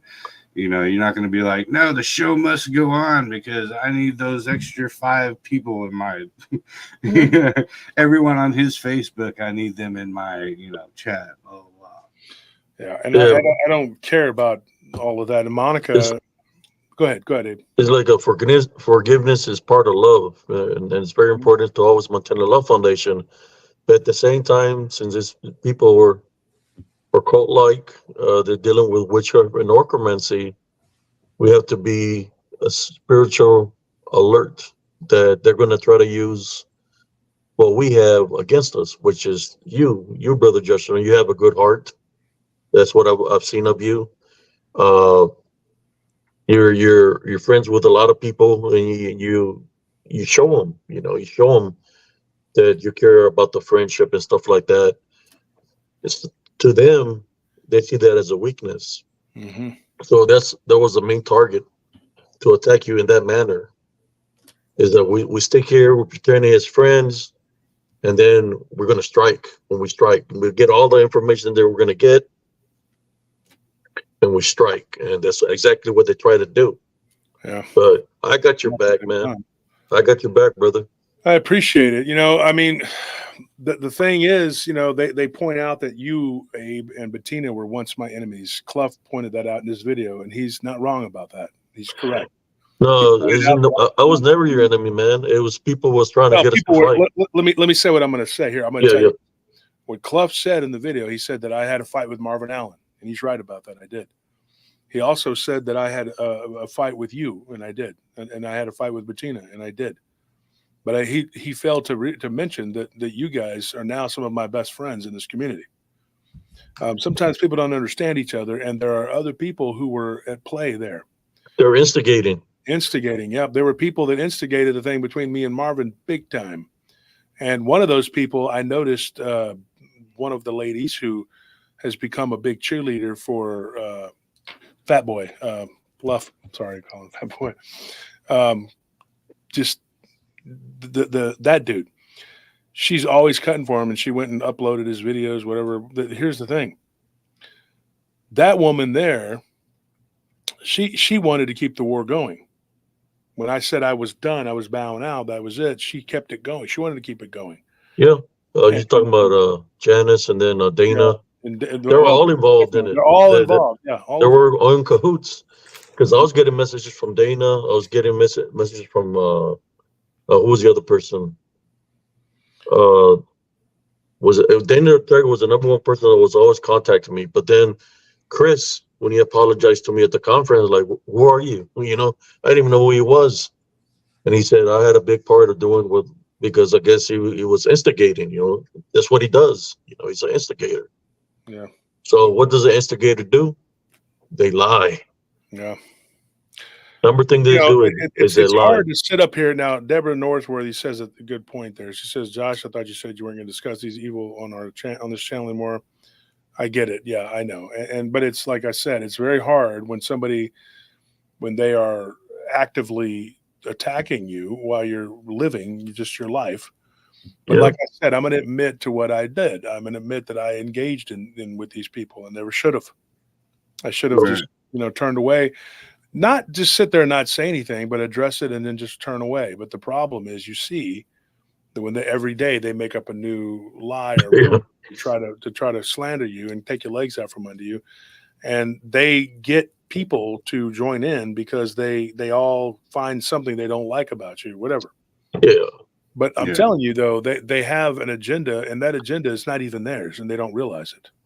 Oh, it's not they're being demonized, man. But it's not being controlled. It's not even all that, though. I mean, it's like, because if you're on a public platform, I personally feel that if things are going on in your life, it's up to you to disclose them about the reason why you're feeling a certain way. Because if not, then you're just a robot and you're an actor and you're not a real person. You know what I mean? But if you actually go, hey man, this is what's going on, I'm gonna, if I'm down tonight or if I'm in a certain mood tonight, it's because my dog got sick and we had to take it to the vet. We don't know if it's gonna make it, and then they're like, oh, we don't want to hear about your personal life, but I think it's very important to your audience for them to understand who you are as a person. And just like every other person, you go through shit in your life, good and bad. We're not perfect. Nobody's perfect. Yeah. But I mean, I sit up here and admit it, I mean, Joe. Yeah. I mean, you don't have to admit nothing. That's the past, man. That's the past. It wasn't all you, man. It was people influencing you, just like people were trying to influence me. I noticed that. Yeah, I can talk a lot of shit, but just because Well, I'm talking shit don't mean that I'm going to do something. Not unless I have no choice unless but you're to handle a Monica, situation. You yeah, know, you're in the wrong Yeah. hood. Yeah. where No, I mean, that's in our yeah. nature. I mean, If I'm you, been a combat. You know, it's always going to be with me. You know, so you know how I always talk about always maintain love foundation. Somebody calls me out saying that I'm a bitch or that they're going to kick my ass. Chris did that, you know, on the video, this latest video, and I said, hey, meet me at the truck stop. We'll handle it man to man. I haven't heard a beep from him, you Yeah, know. that's not going to happen. If you do have to go face somebody though, take Monica though, because she'll hurt somebody just because of the way their face looks. That's right. She's admitted it. She's a straight up thug. She'll just be like, you know what? Oh, I'm yeah. not. So I don't even think you can do 10 push-ups, man. She's like, I like the way your face looks. I have this image in my mind. She's just rolling down the street, you know, and she's like, whoa, stop the car. What are you looking at? Who are you trying to get crazy with this? She's looking at. Your face looks local. And she's thinking. Now starts throwing shit. Yeah, there you go, Maddie. Monica Brawling Rollins. That's me. You're gonna put on the steel toes. Watch out. Yeah, I can see you in the car with Nelly. Nelly's driving. You're like, whoa, stop the car, get out. And she's like, handle your business, Monica. And Maddie's in the back seat. I cut it, bitch. Don't make me cut it. You're like, hey, fool, what you think you're looking at? What you looking at? Saw you look at the traffic light. It's another pretty face, that's it. You know. She'll be like, what's up? Well, I mean, you know, you got to handle but you can't just let these people stare at you. You know, you can't. What do you think you're looking at? Yeah, it's like you got to stop them, man. You can't just have them just walking down the street looking at shit. What are you doing? Deborah says, I know it's hard, Josh, not to respond. I'm so tired of these fine, upstanding folks interfering with our education. It's true. It's true. And it's hard not to do. Like right now, I guess it's something that I know. But to my defense, Abe keeps bringing it up. I'm just going to say it's my fault. That's not Abe bringing it up. It's Sergeant CS. Sergeant CS is upset. Yeah, because Sergeant CS is still pissed off. Well, it's funny because they tried to mock you for that, and I said, "Look, man, you need to stop mocking somebody." 10 years in the military. I fought in the Battle of Medina Ridge, in the front lines, and you know this is who I am. You know, if somebody says that they're going to do something to me, or they're giving me a death threat, or they're going to get Sergeant CS, and I'm going to treat them like the people that I fought in the Medina Ridge, and I'm still here. They're not. A little funny thing about Medina Ridge, my mother's maiden name is Medina. Do you know why those names are the same? Because the Arabs or the Moors controlled Spain for several centuries. And so Medina became a common name, because it's an Arabic name. And so it's also the second holiest place behind Mecca in the Islamic religion. But it was held in high regard by the pre-Islamic Arabs too.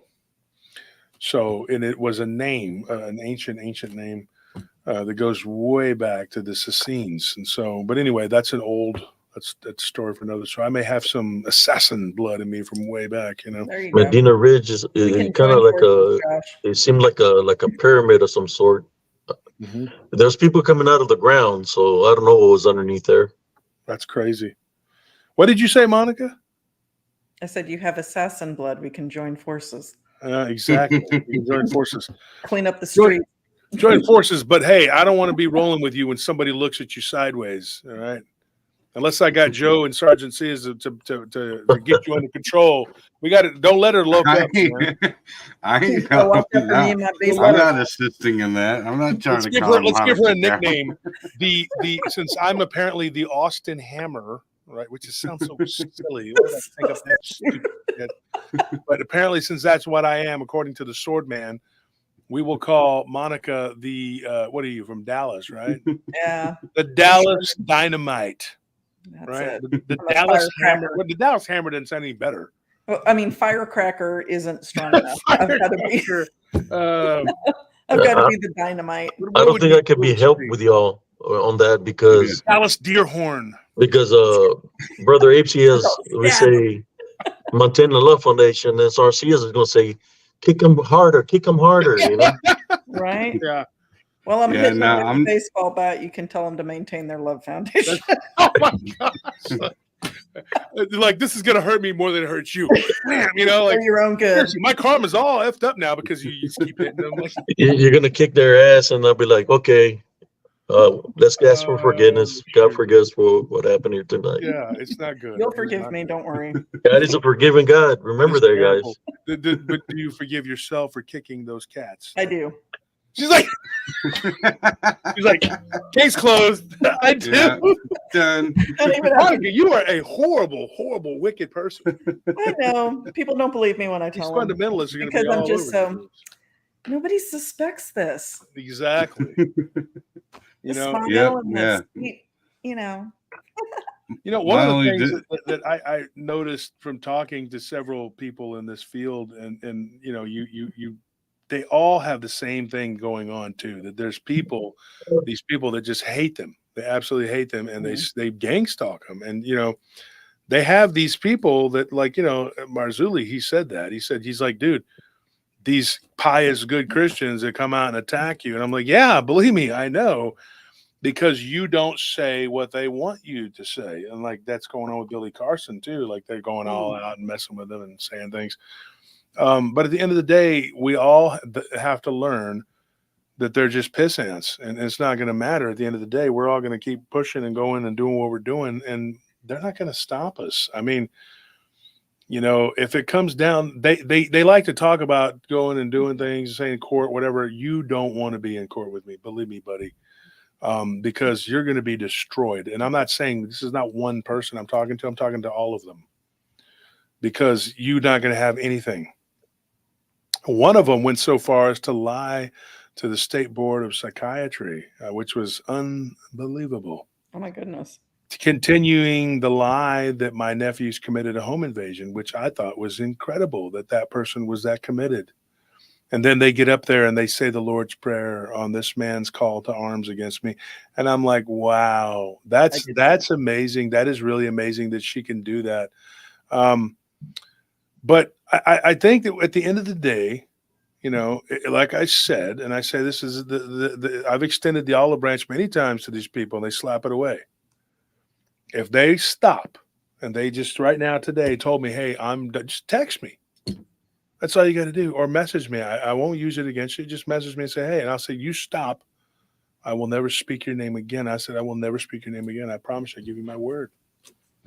You'll never hear another thing out of me, but just leave me and my family the F alone. That's all we want. We want to be able to live our lives and not have to be stressed out and upset. Folks, they don't realize what I'm going through right now. It isn't just about these people. I got other things to do. I have a business to run. I have businesses, you know, and I have things to do. We have to work on these books. I have things I got to get done. I don't have time to sit here and fool with these people, you know. They have all the time in the world. I don't have that. But the thing is, they are wasting time that they could be using to do very productive things. But this is not, you know, whatever, you know. Somebody Zed says, I thought this was for Rumble. Yeah, and it is typically, but tonight it's us hanging out. We always do this. We talk and we have fun. And tonight we talked about a lot of different things. We're just sharing our truths. Sharing the truth. Tonight I gave you guys the ammunition to use the next time somebody tries to say that Jesus was not real. Remember Suetonius, right? Remember Tacitus, and remember, you know, Flavius Josephus. Those are the names that say, oh, really? Then why did all these men write about it? And then Pliny the Younger. Just remember it. If you need me to give you those names, then message me. I have no problem if you're in an argument and it means a lot to you to try to down one of these little punks that's going to talk and say Jesus wasn't real. I will give you the ammunition that you need, because like Jesus said, our people die for lack of knowledge. Tennessee Ridge Run. He said, Monica looks so angelic, sad knowing there's a true killer behind those eyes. I'm telling you, the stuff I got away with when I was younger, because people I was quiet, just Yeah, She's gonna be like, I was Kicking timid. stats. she's gonna be like, Caco. She knows some Found out karate last too, some night. martial arts. I found out last night she used to throw snakes on people. I did. What? What kind Yeah, on her of show degenerate last are we night have we in were here? What in the hell kind of? She had a What bucket, degenerate had do a we- bucket of snakes thrown. Bucket You're of throwing snakes snakes on. on people? What happened? Why? Well, Oh, my cousin, I don't know, he did something to piss me off. So this was in This is Oregon, right? great. Very rural. I would gather my other cousin and I would gather the like garter snakes and rat snakes in the field, right? And I put them in the feed bucket for the horses. So I had like 1 or 2 snakes in this feed bucket, and I knew my cousin was like terrified of snakes. So I knock on the door because he lived in like the granny unit behind my uncle's house. And he opens the door, and it was perfect because he didn't have a shirt on, right? It's the middle of summer. oh man. Yeah. And he opens the door, and I don't even know if he said anything. He just opened the door, and I had the bucket ready, and I just threw it on him like you throw water on somebody. And I remember one of the snakes at least hit him in the stomach, and it was coiled when it hit him. And I just turned around and took off. Golly. Ruthless. What kind of I animal? found out how ruthless Monica was last night. I loved it. Ruthless. I What loved kind of sucker every- I kill him. I loved every bit of it. And that's just the snakes. I mean, I think I've told you like off the channel, like what I do to cars when I don't like people. No wonder she was laughing when if we ran into snakes. She already handles them. Yeah. As long as they're not venomous. And here me and Wolf are gonna be buying like snake boots and being like, oh. Monica's just like grabbing them and throwing them in a bucket. I knew people that were afraid of little spiders in the army. Yeah, I'm afraid of spiders. High-ranking I people met them with the spider. that if you throw them a spider or put it on the shoulder, they'll come at you with a knife and try to slice you up because they'll get so petrified from the spider. Okay, so I got Monica's new theme here. Check this out. That's it. That's my bat signal, man.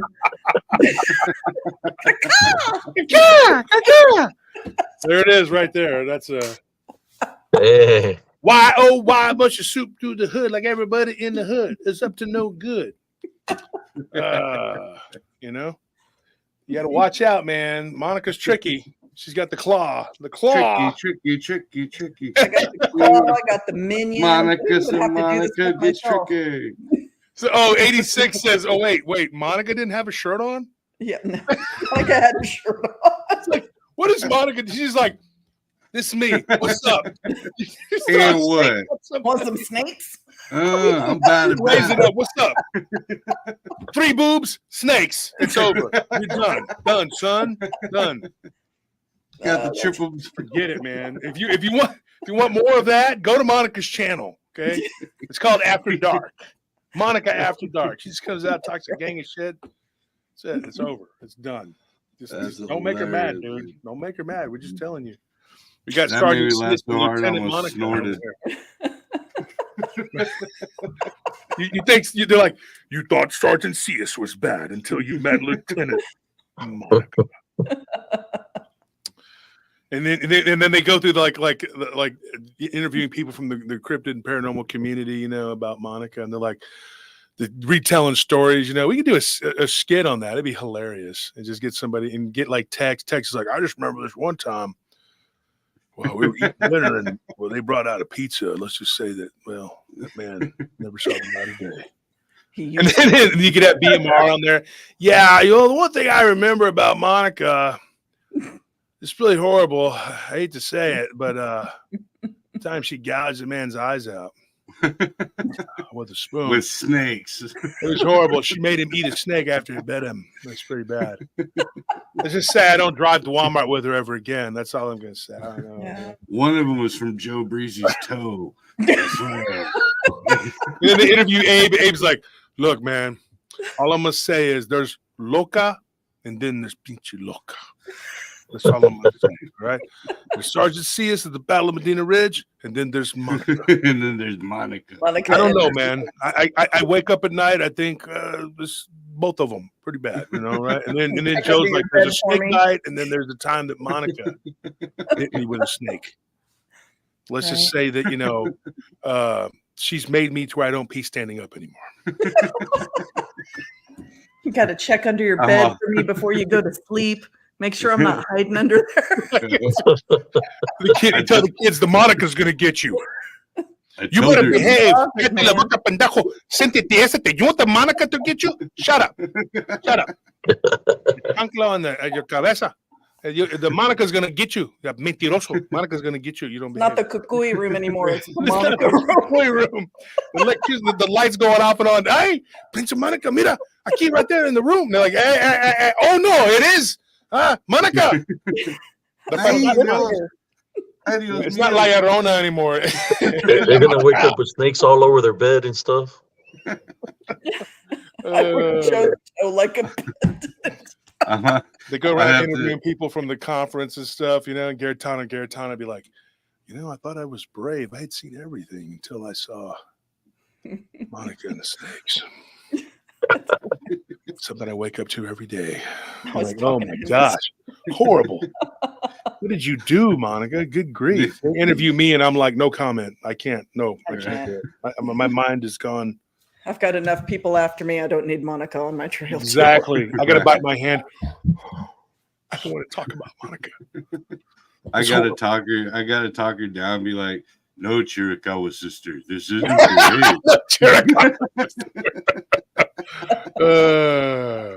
What is that song where he's like, Chiricahua, oh my God. What is that? What is like, can you see what I'm saying? What is that song? What is that song? Yeah, I He remember goes, that. and my Yeah. shoes began to squeak. Yeah.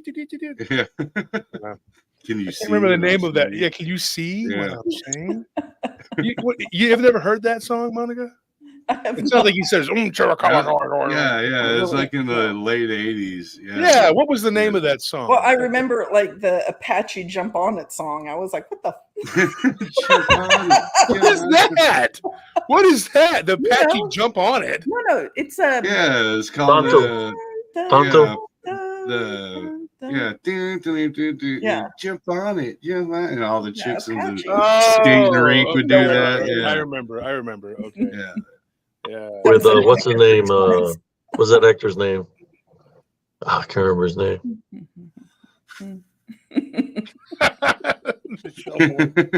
Don't say Monica 3 times.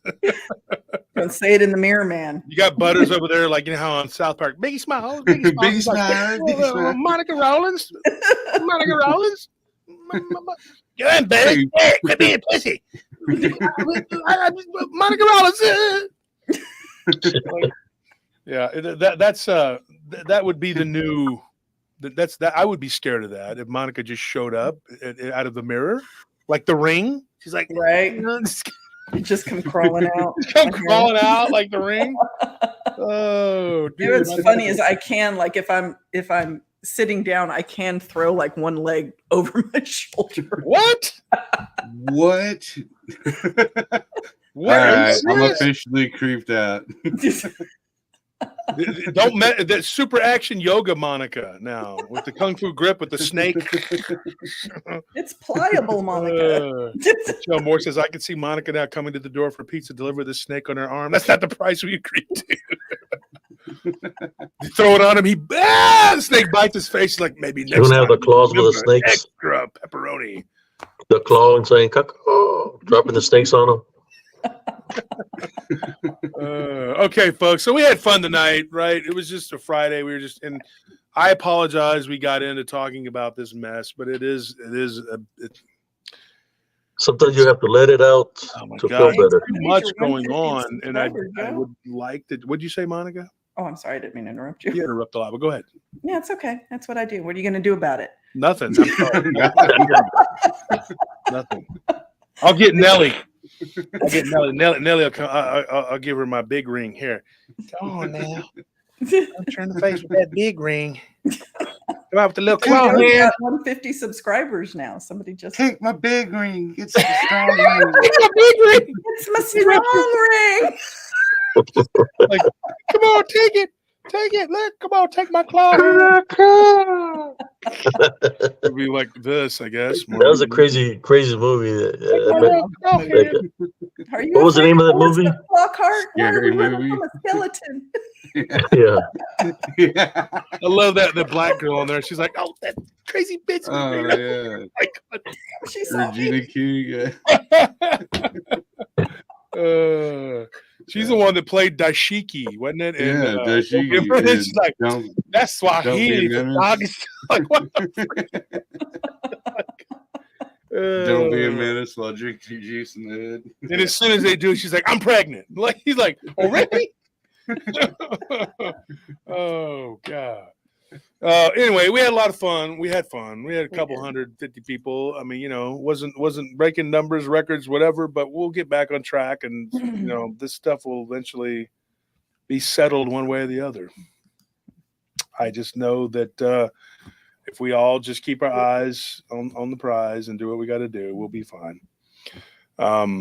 I believe I'm a believer in that karma does work and God sets things right. And these people really shouldn't be talking for God. And they do a lot of that.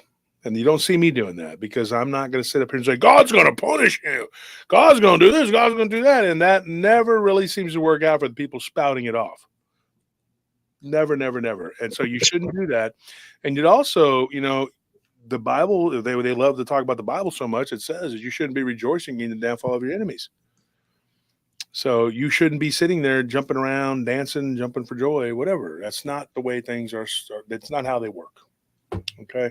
Tomorrow night we have open lines. So if anybody wants to come on and tell their story, they can come on and they can tell their story about whatever they want to tell.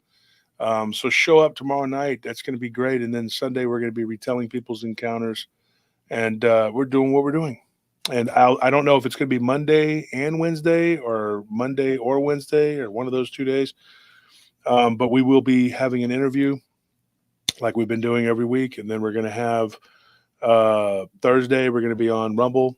And this coming Thursday, hopefully these people will leave us the hell alone. We could just do what we got to do. But I think it's correct what Abe has been saying. I think that it was all orchestrated, and we're probably that song is "This Is Ponderous," man, real ponderous from. Oh yeah, This is ponderous. He's like, yeah, ponderous, that's it. Yeah, you remember? Yeah, Joe, you're like my brother, where he knows music. Him and Nelly. If you say some weird, obscure song, they know when it was written, who wrote it. Wow. The VH1 backstory. I don't know all that, but they know. Like, I don't know music like that. I'm just like, what? Like, y'all know all that? Like, nah, yeah. Me and Jen and the kids, like, whenever we all get together, because I got 5 freaking kids and 5 grandkids, but we'll do like go to YouTube and do it's like a music trivia, like name these 100 songs, and they're like, dude, how do you know? And I'm like, like, I don't know how I know all this stuff, but but for me, it's kind of like pouring a gallon of whiskey into a shot glass. Other stuff spills out, but it retains that little. I'm like, I can't remember who I hung out with last November, but I sure remember this song from 1984. Well, one thing I'll always remember is you getting bit by a snake. Yeah, right. And then me and Nelly trying to beg you to go to the hospital because we thought, well, by the time we get out there, he'll be dead. It'll take us an hour to get out there, an hour back in town. He's like, oh no, I got it. My son's on his way. And then I wake up and he's like, yeah, my son never came. I'm like, what? The snake died, man. He had too much alcohol in his system. The snake was like, he was in a whole nother world, dude. He was under the porch just spinning around for an hour. The snake was hung over the next morning, like, I'm never biting a human again. I swear. That's the last time I ever bite a human. Last time I bite someone's leg. You cured it. No, it's actually funny. I bought a whole thing just for S's and giggles. I bought a whole thing of Mad Dog 2020 today, and I was like, yeah, I'm going to put that, like, find a place to put it somewhere. So it's like... Got the MD 2020 used to be the jam for teenagers. Oh yeah. But forget Four Loko. Mad Dog 2020. Yeah, You'll end up in a field somewhere. All these people talking about that. What was your drink of choice, Monica? Let's ask the gangster over here. Just to get effed up.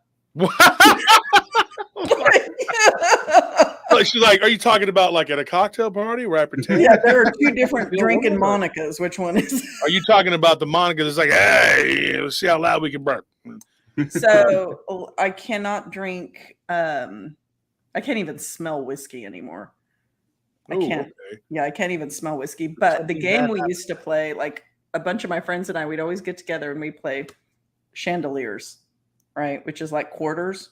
Mm-hmm. So you've got the cups in front of you, and then there's a cup of some really hardcore stuff in the center. Oh, like something. It wasn't ever. There was this stuff. It tastes like cough syrup, and it was kind of like Four Loko. I forget what it was called, but it was like, I don't know, like 200 proof. It was ridiculously alcoholic, and tastes like crap. But anyway, we'd put that in the center, and so if the quarter landed in your cup, you obviously shoot your cup. But if it landed in the crap in the middle, everybody had to take their shot, and the last person to finish had to do the center drink too. So that was my game of choice, just to get messed up.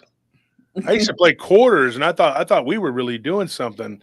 You're over here like playing, $5 and stuff. No, they got actually what you're describing. I didn't even know it, but at that 4th of July party that I was at, it was the one really where you weird woke up in the because cabin behind the gas station. yeah. Cabin in the woods. But they had that same version of it, but they do it with ping pong balls now. Because I was hanging out at my buddy's house, and he's the one that owns the gas station, the Texas Chainsaw Massacre spot. Yeah. And his kids they're in college, so they're all like white preppy kids. You know what I'm saying? I'm like, dude, I'm like sitting there drinking, doing shots, and listening to Ace of Base. I saw the sign. I'm like, oh my god, dude! Like, what am I even doing here? Yeah, but, don't ever open up to a girl about liking that song. An ex-girlfriend way back in the day made fun of me constantly because I admitted that I liked that song. We said I listened to Ace of Base. And I'm like, at least I don't have resting demon face, Yeah. But no, they were playing that same thing. They had and Jen got into it with him. She's like, should I go play with him? And I'm like, yeah, I wouldn't, but go ahead if you want to. And sure enough, it was all the outside cups were twisted tea. Yeah. And then the inside cup was some kind of scotch and it's something like soda mix. Yeah, like, but expensive because they're wealthy kids, so and I was just like I'm like out back smoking cigarettes, like I'm interested when they started playing with Garrison. Then I'd say, okay, let's play. Right. And I'm not even involved. And I hate scotch. Cisco, that's the name of that stuff. Oh, Cisco. God. That's what we had in the center cup. Jesus. Cisco. Earlier, Chris Anderson said, what's it called? St. Ides. St. Ides. Oh, gosh, dude. How about King Cobra? Like some real hot Redman. Yeah. What'd you say? There was one called, I think it was Crazy Horse. Crazy Horse. I remember Night Train. It had a picture of a native on it. Oh, and man, people would get messed up with it. It was strong. Oh my gosh. No. Night Train, Thunderbird. Thunderbird. Yep. Thunderbird. And you had to pay that too. Remember Boone's? Boone's Farm. Oh yeah. Terrible. You had to pay the toothless dude like $5 extra just to buy it for you because you're 12. I was outside. That's terrible. The toothless dude, and he's like scratching himself. He's like, I don't know, you got a pretty girl there with you. Can I touch her? You're like, no, dude. But then you're like, well, is it okay if he touches you? We need the booze. Right. No. Okay, I was just checking. I didn't want to let him touch you. I'm just saying. It was either that or we'll figure another way to get our boons. Either that or we're not going to see a movie tomorrow because they only got $5 extra. Can't get his feels in. I guess you just gonna be a prude. Fine, whatever. No alcohol then. No alcohol because Monica doesn't want old touchy getting the feel. Okay, I'll let him touch me. He was wanting to touch my boyfriend. You throw them to him. Take one And for he's the like, team, bro. We Guess need I'll take what I can help. get. Starts just grabbing on him. He's like, Like we're the Millers when they get stopped in the motorhome outside. what is this? Take one for the team. He's like, so who are we gonna do this or what? Are we gonna do this or what? He's like, go ahead, do what you got to do. And he's like, and then he's all like, you were really gonna do that? He goes, Like 500 pesos. It's like $30. so Monica would be kind of like, what's her name? What's that actress's name? Character that she would be like that character, like just a total derelict who throws snakes on people. Hey. What's her name? Jennifer Aniston. You'd be Jennifer Aniston on that movie. You'd be that character. Yeah. Crappy character. You know, where she's acting like the, little perfect mom. Yeah, and you really, you're not. You're just a horrible person. I'm just a terrible, terrible person. That is awful. That is. I know it is. It is. I need prayers. You did. Well, these people apparently they can heal you because Really? they are in direct contact. Yes. They got a direct line to the big guy. Mm-hmm. Okay. They're Zima with Jolly Rancher. What's it like to be Zima, perfect yeah. like that? I wonder. I don't know. It's got to be hard. It's got to be taxing to be always so holy and perfect. I don't think I could pull it off. The piety is too much for me. But speaking of that, I got to go, folks. I got to go be pious somewhere. I have to do what's right and got to go check on my posts and do what I got to do. Thank you for being a part of Paranormal Roundtable, folks. Sorry that we didn't talk the whole show about paranormal. Friday nights. Yeah, it's we Friday night, and sometimes we hang out and do, and sometimes we don't. It just depends. But like I said, remember, I'm going to repeat this again. When somebody tries to tell you that Jesus didn't exist, remember, there are people who chronicled this. Suetonius, Tacitus, Josephus, and those three in particular, and then Pliny the Younger. Not Hank Williams Jr. Josephus, not both. They all made mention of him having a man named Jesus having been crucified in Judea, also known as Palestine at that time, under Pontius Pilate, the governor, who served at His Majesty's pleasure, who was Augustus. So there you go. So thank you, folks, for tuning in, and also check out the books. We talked about the Hermetica. There's a whole. I'll do a show where we talk a lot more about Toph and his connection to the future and what he wrote about for real, and his connection to Hermes, and we'll get into it. We'll actually do a whole thing about it. I'll do an hour-long episode on it if you want. I have something to say. There have been a lot of people who've been messaging me and asking me for this, and they said, you know a lot about history, and would you be willing to just drop 30-minute to an hour-long nuggets of history? Well, the problem with that is that this is called Paranormal Roundtable, and I already get people really getting upset and complaining when I don't talk about just paranormal stuff, machine gunning stories. So that would be kind of a problem. But I found something about Rumble. Rumble will allow you to have different channels within your channel where you can actually talk about those things, so that I can say this is a history story, and I will bring you the story of history, because somebody was asking me about Hannibal and the crossing of the Alps. Miguel, this is his name. Miguel, I will tell you that is a very good subject, and I do know a lot about that. I know all about Hannibal and his brother Hasdrubal, because people didn't realize he had a brother that was doing the war too. And so their names were Hannibal and Hasdrubal Barca, and they were from Carthage. And it was destroyed.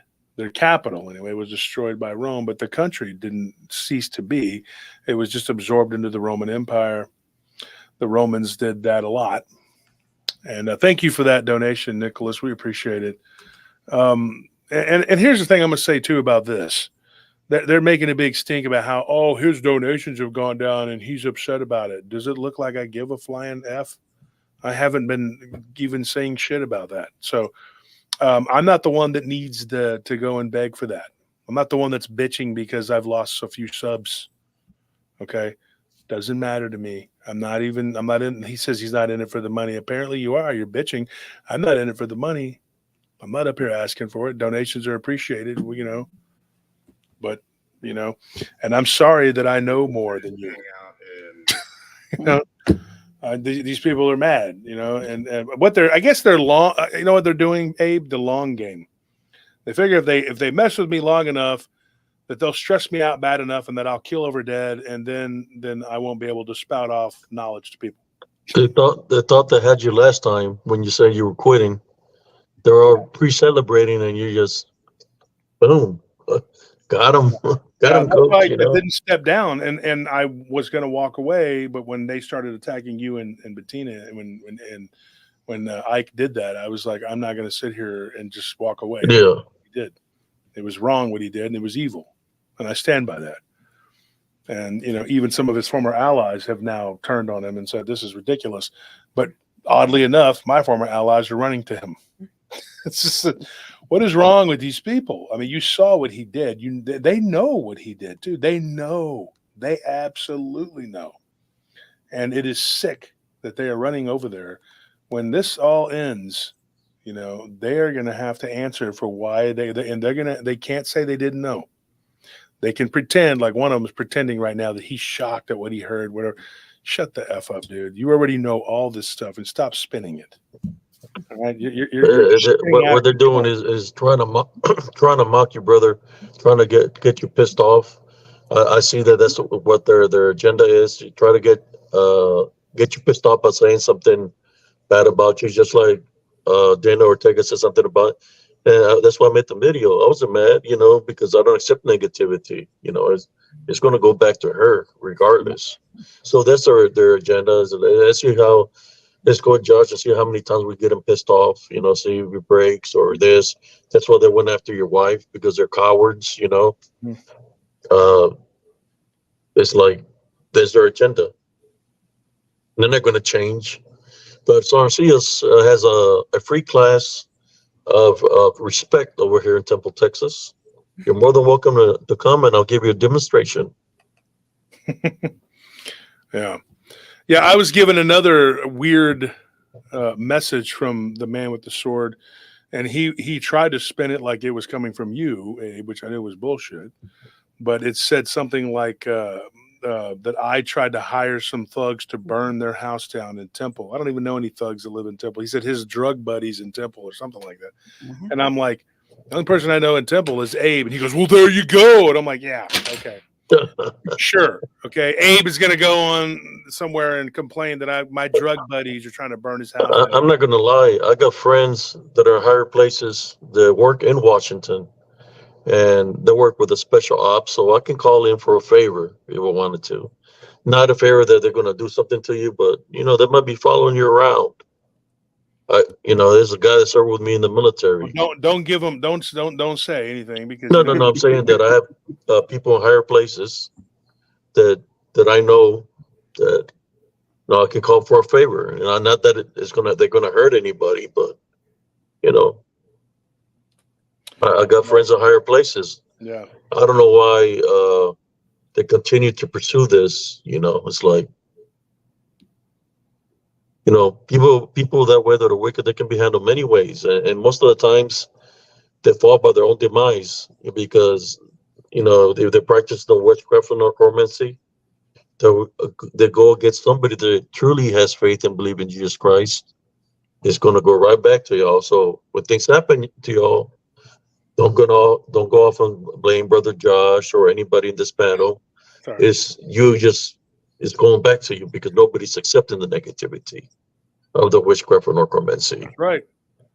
I agree. Sorry for laughing, but I said abracadabra. I saw Monica reading it going like, what? With this look of fear on her face, like, no, I would never be married to that maniac. And Nellie's over there like, yeah, go. No, I'm kidding. Well, everybody thought I was Nellie at the conference. That's crazy. It's all that cringe flirting, man. I'll tell you that's all it is, man. I forgot about that. Yeah. Well, I have to do that to put up the facade that I'm not at the Iron Bull dancing in assless chaps and hey guy, whoa, let's drink together. I'm just a beard. You know me, I'm into the peepees. Get the hell out of here. The thing that people should realize about me right now is if I would just come out and say it. I like pee-pee, like I'm not that guy. I'm not a guy that's like lurking around hiding in the shadow. I'm kind of hard to miss, man. There would be some pictures of me dancing around a 6'4", 370-pound guy. There he is. in assless chaps dancing with some guy. I seen up on the big. bar, I like, seen come on, guys, let's sing it. YMC.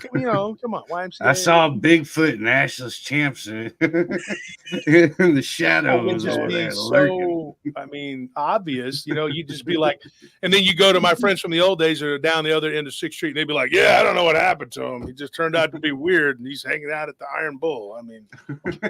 I hate it. We're friends, but that's him. That's where he's at. You want to find him, that's where he's at. And then you got, I'm being looked for by, what's his name? The Mandalorian. He's like, thank you. I'm going to be back. Yeah. And then he comes in there and he's like, oh my gosh. And the little Yoda guy's like, oh my God, look at all the sweaty old up men. You'll find him at About Time right there on I-35 between Baker and What is it? What is the one called that was real notorious when we were young, Joe? Everybody know the it's on the tip of my tongue. It was on 5th Street.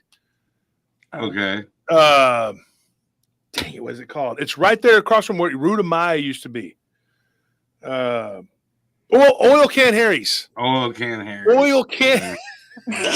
It's still there. Yes, it is a very notorious place. Yeah, it's still there. Oil Can Harry's. And I remember another one that was a lesbian bar. It was mostly, at least most I saw was lesbian people. I worked across the street at the parking garage, and it was called Rainbow Cattle Company. And it was all these like kind of butchy women that would come dressed in cowboy clothes, And I'll never forget, I was there and I was doing security at the parking garage on 5th and Lavaca. And it was an okay job. It was when I had stopped my bullshit and decided to go and be a good person, or try to.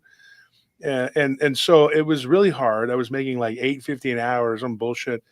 And so, but it was an interesting job. If nothing else, it was interesting. And there were these two women, they got out of there, and then they were like kicking each other in the butt with their legs sideways, whatever. And they were walking with their country western clothes, whatever. And one of them busts out with a lasso and starts shaking it above her head. And I'll never forget that. And she's like, we're gonna lasso us a honey tonight. And I'm like, I was standing there and I was like, what in the F is going on in that place, man? It was called Rainbow Cattle Company. I'll never forget. And then there was Ruta Maya's Coffee, and then like across from there was the Oil Can Harry's. It's still called that. And I remember my friend DJ. I love it. Filthy. His name was Filthy. DJ Filthy used to actually DJ there at that place, and he invited me to go hang out there back in the late 90s, something like that. And so I told my brother, like, get this. My brother had just got out of the Army. And I said, yeah, there's a guy named Filthy Rich. He's going to be DJing over there at this place called Oil Cans. Now, I didn't know really a whole lot about downtown. I knew 6th Street, and I didn't know a lot about the warehouse district. It was still kind of new, And my brother was like, what? DJ? Because my brother knew him from another club, Proteus. My brother used to work at Proteus. And my brother goes, are you talking about Filthy Rich, the gay guy? And I'm like, I didn't know he was gay. I was like, yeah, he's a black dude, whatever. My brother's like, nah, dude, he's DJing over there. And he goes, what's the place called? I said, Oil Can Harry's. And my brother goes, no, dude, that's he's like, no offense to anybody, I'm just saying. My brother was like, I'm not going there.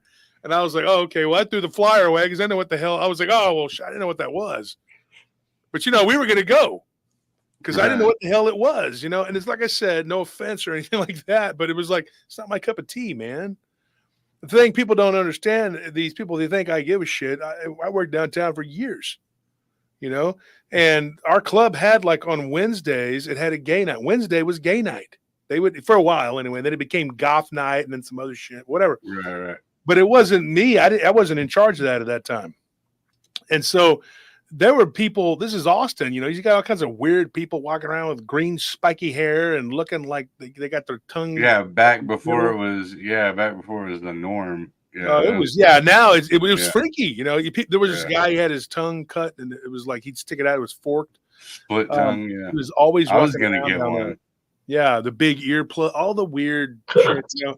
And you're downtown, it's like being in Mos Eisley or some shit from Star Wars. And so I'm sitting there going like, you know, there was all kinds of weird people. Now, if you know Joe, I know you know Leslie. Remember Leslie? Mm-hmm. Oh, dude, Yeah. next time I got a Leslie story. Yeah.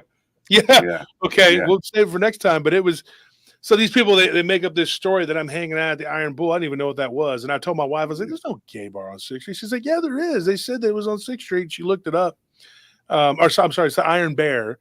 And I said, because I thought they were all on 5th Street in the warehouse district. You know, because that's where I remember them being, because they were right there, catty corner from where I used to work.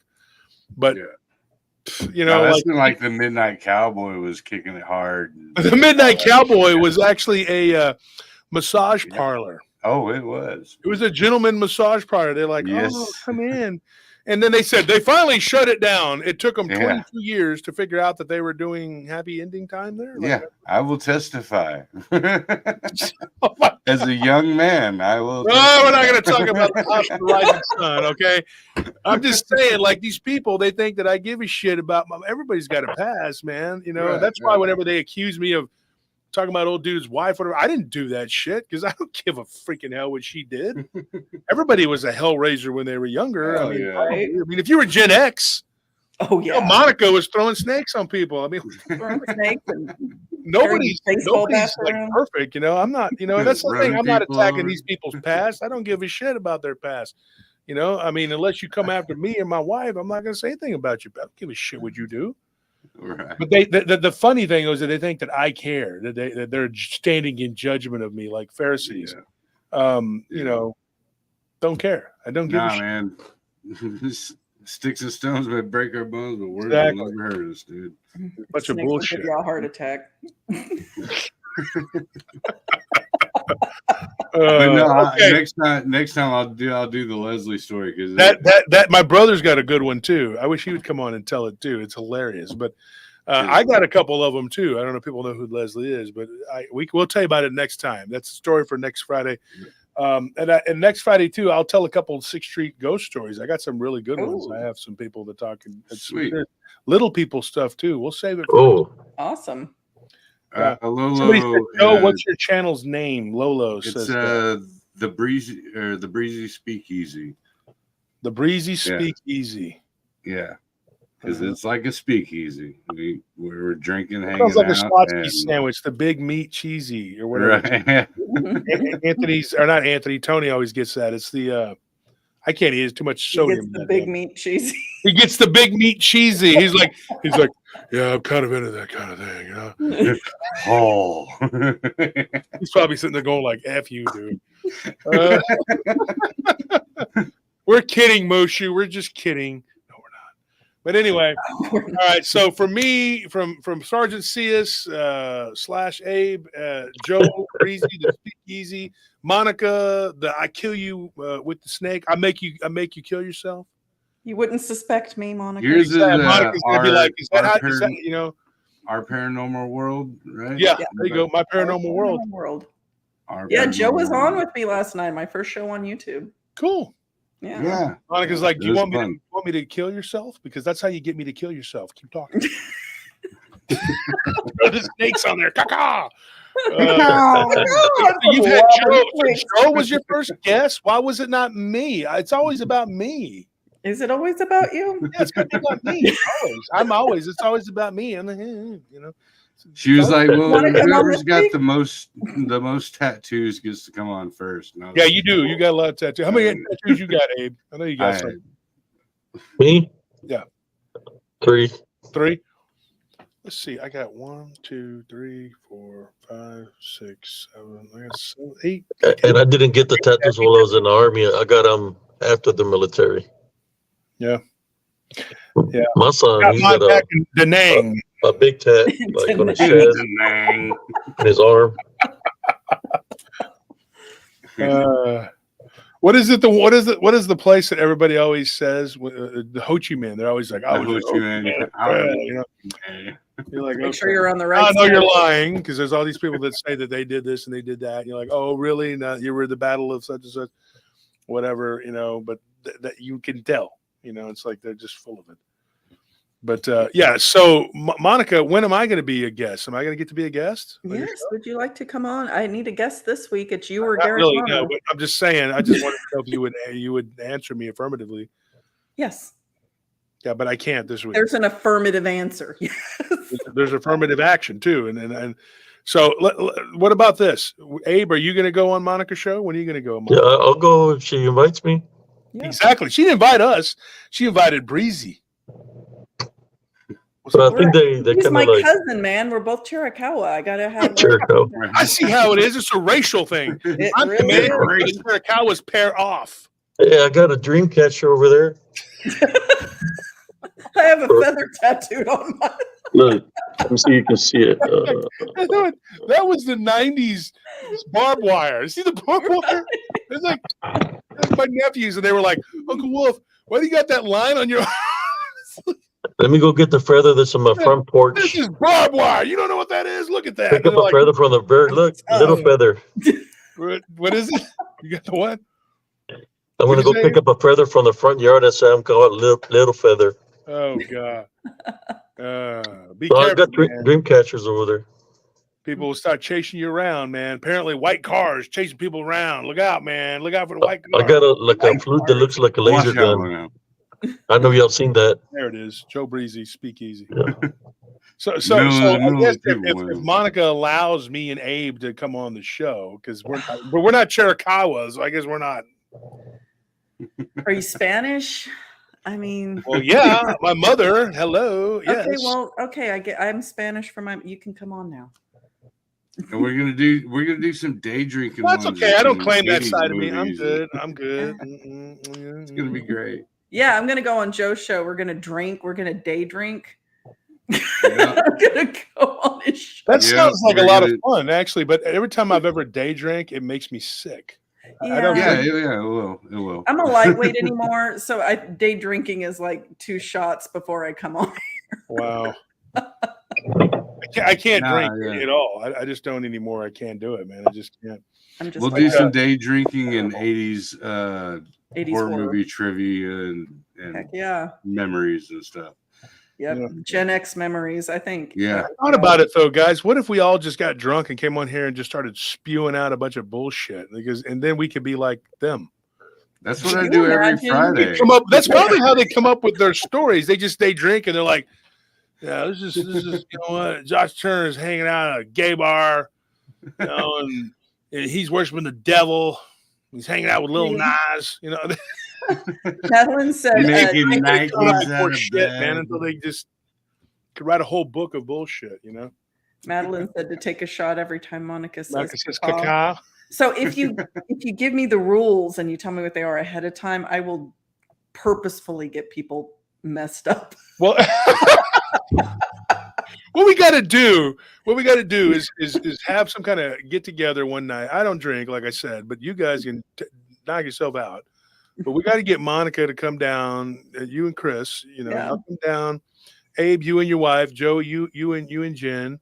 If she can forgive me for my joke earlier, because she gave me the she loves you. She was laughing. Gave me the finger, man, and I am very I'm puritanical. She's going to hell.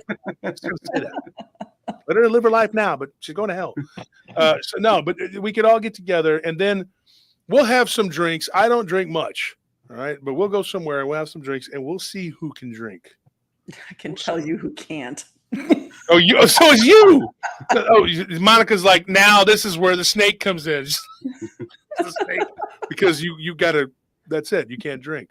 I cannot. Well, I mean, I do, but I not like I used to. Not when I was back drinking Cisco and. Yes, do you drink? I ended up in a cabin behind a gas station. I think I'm gonna.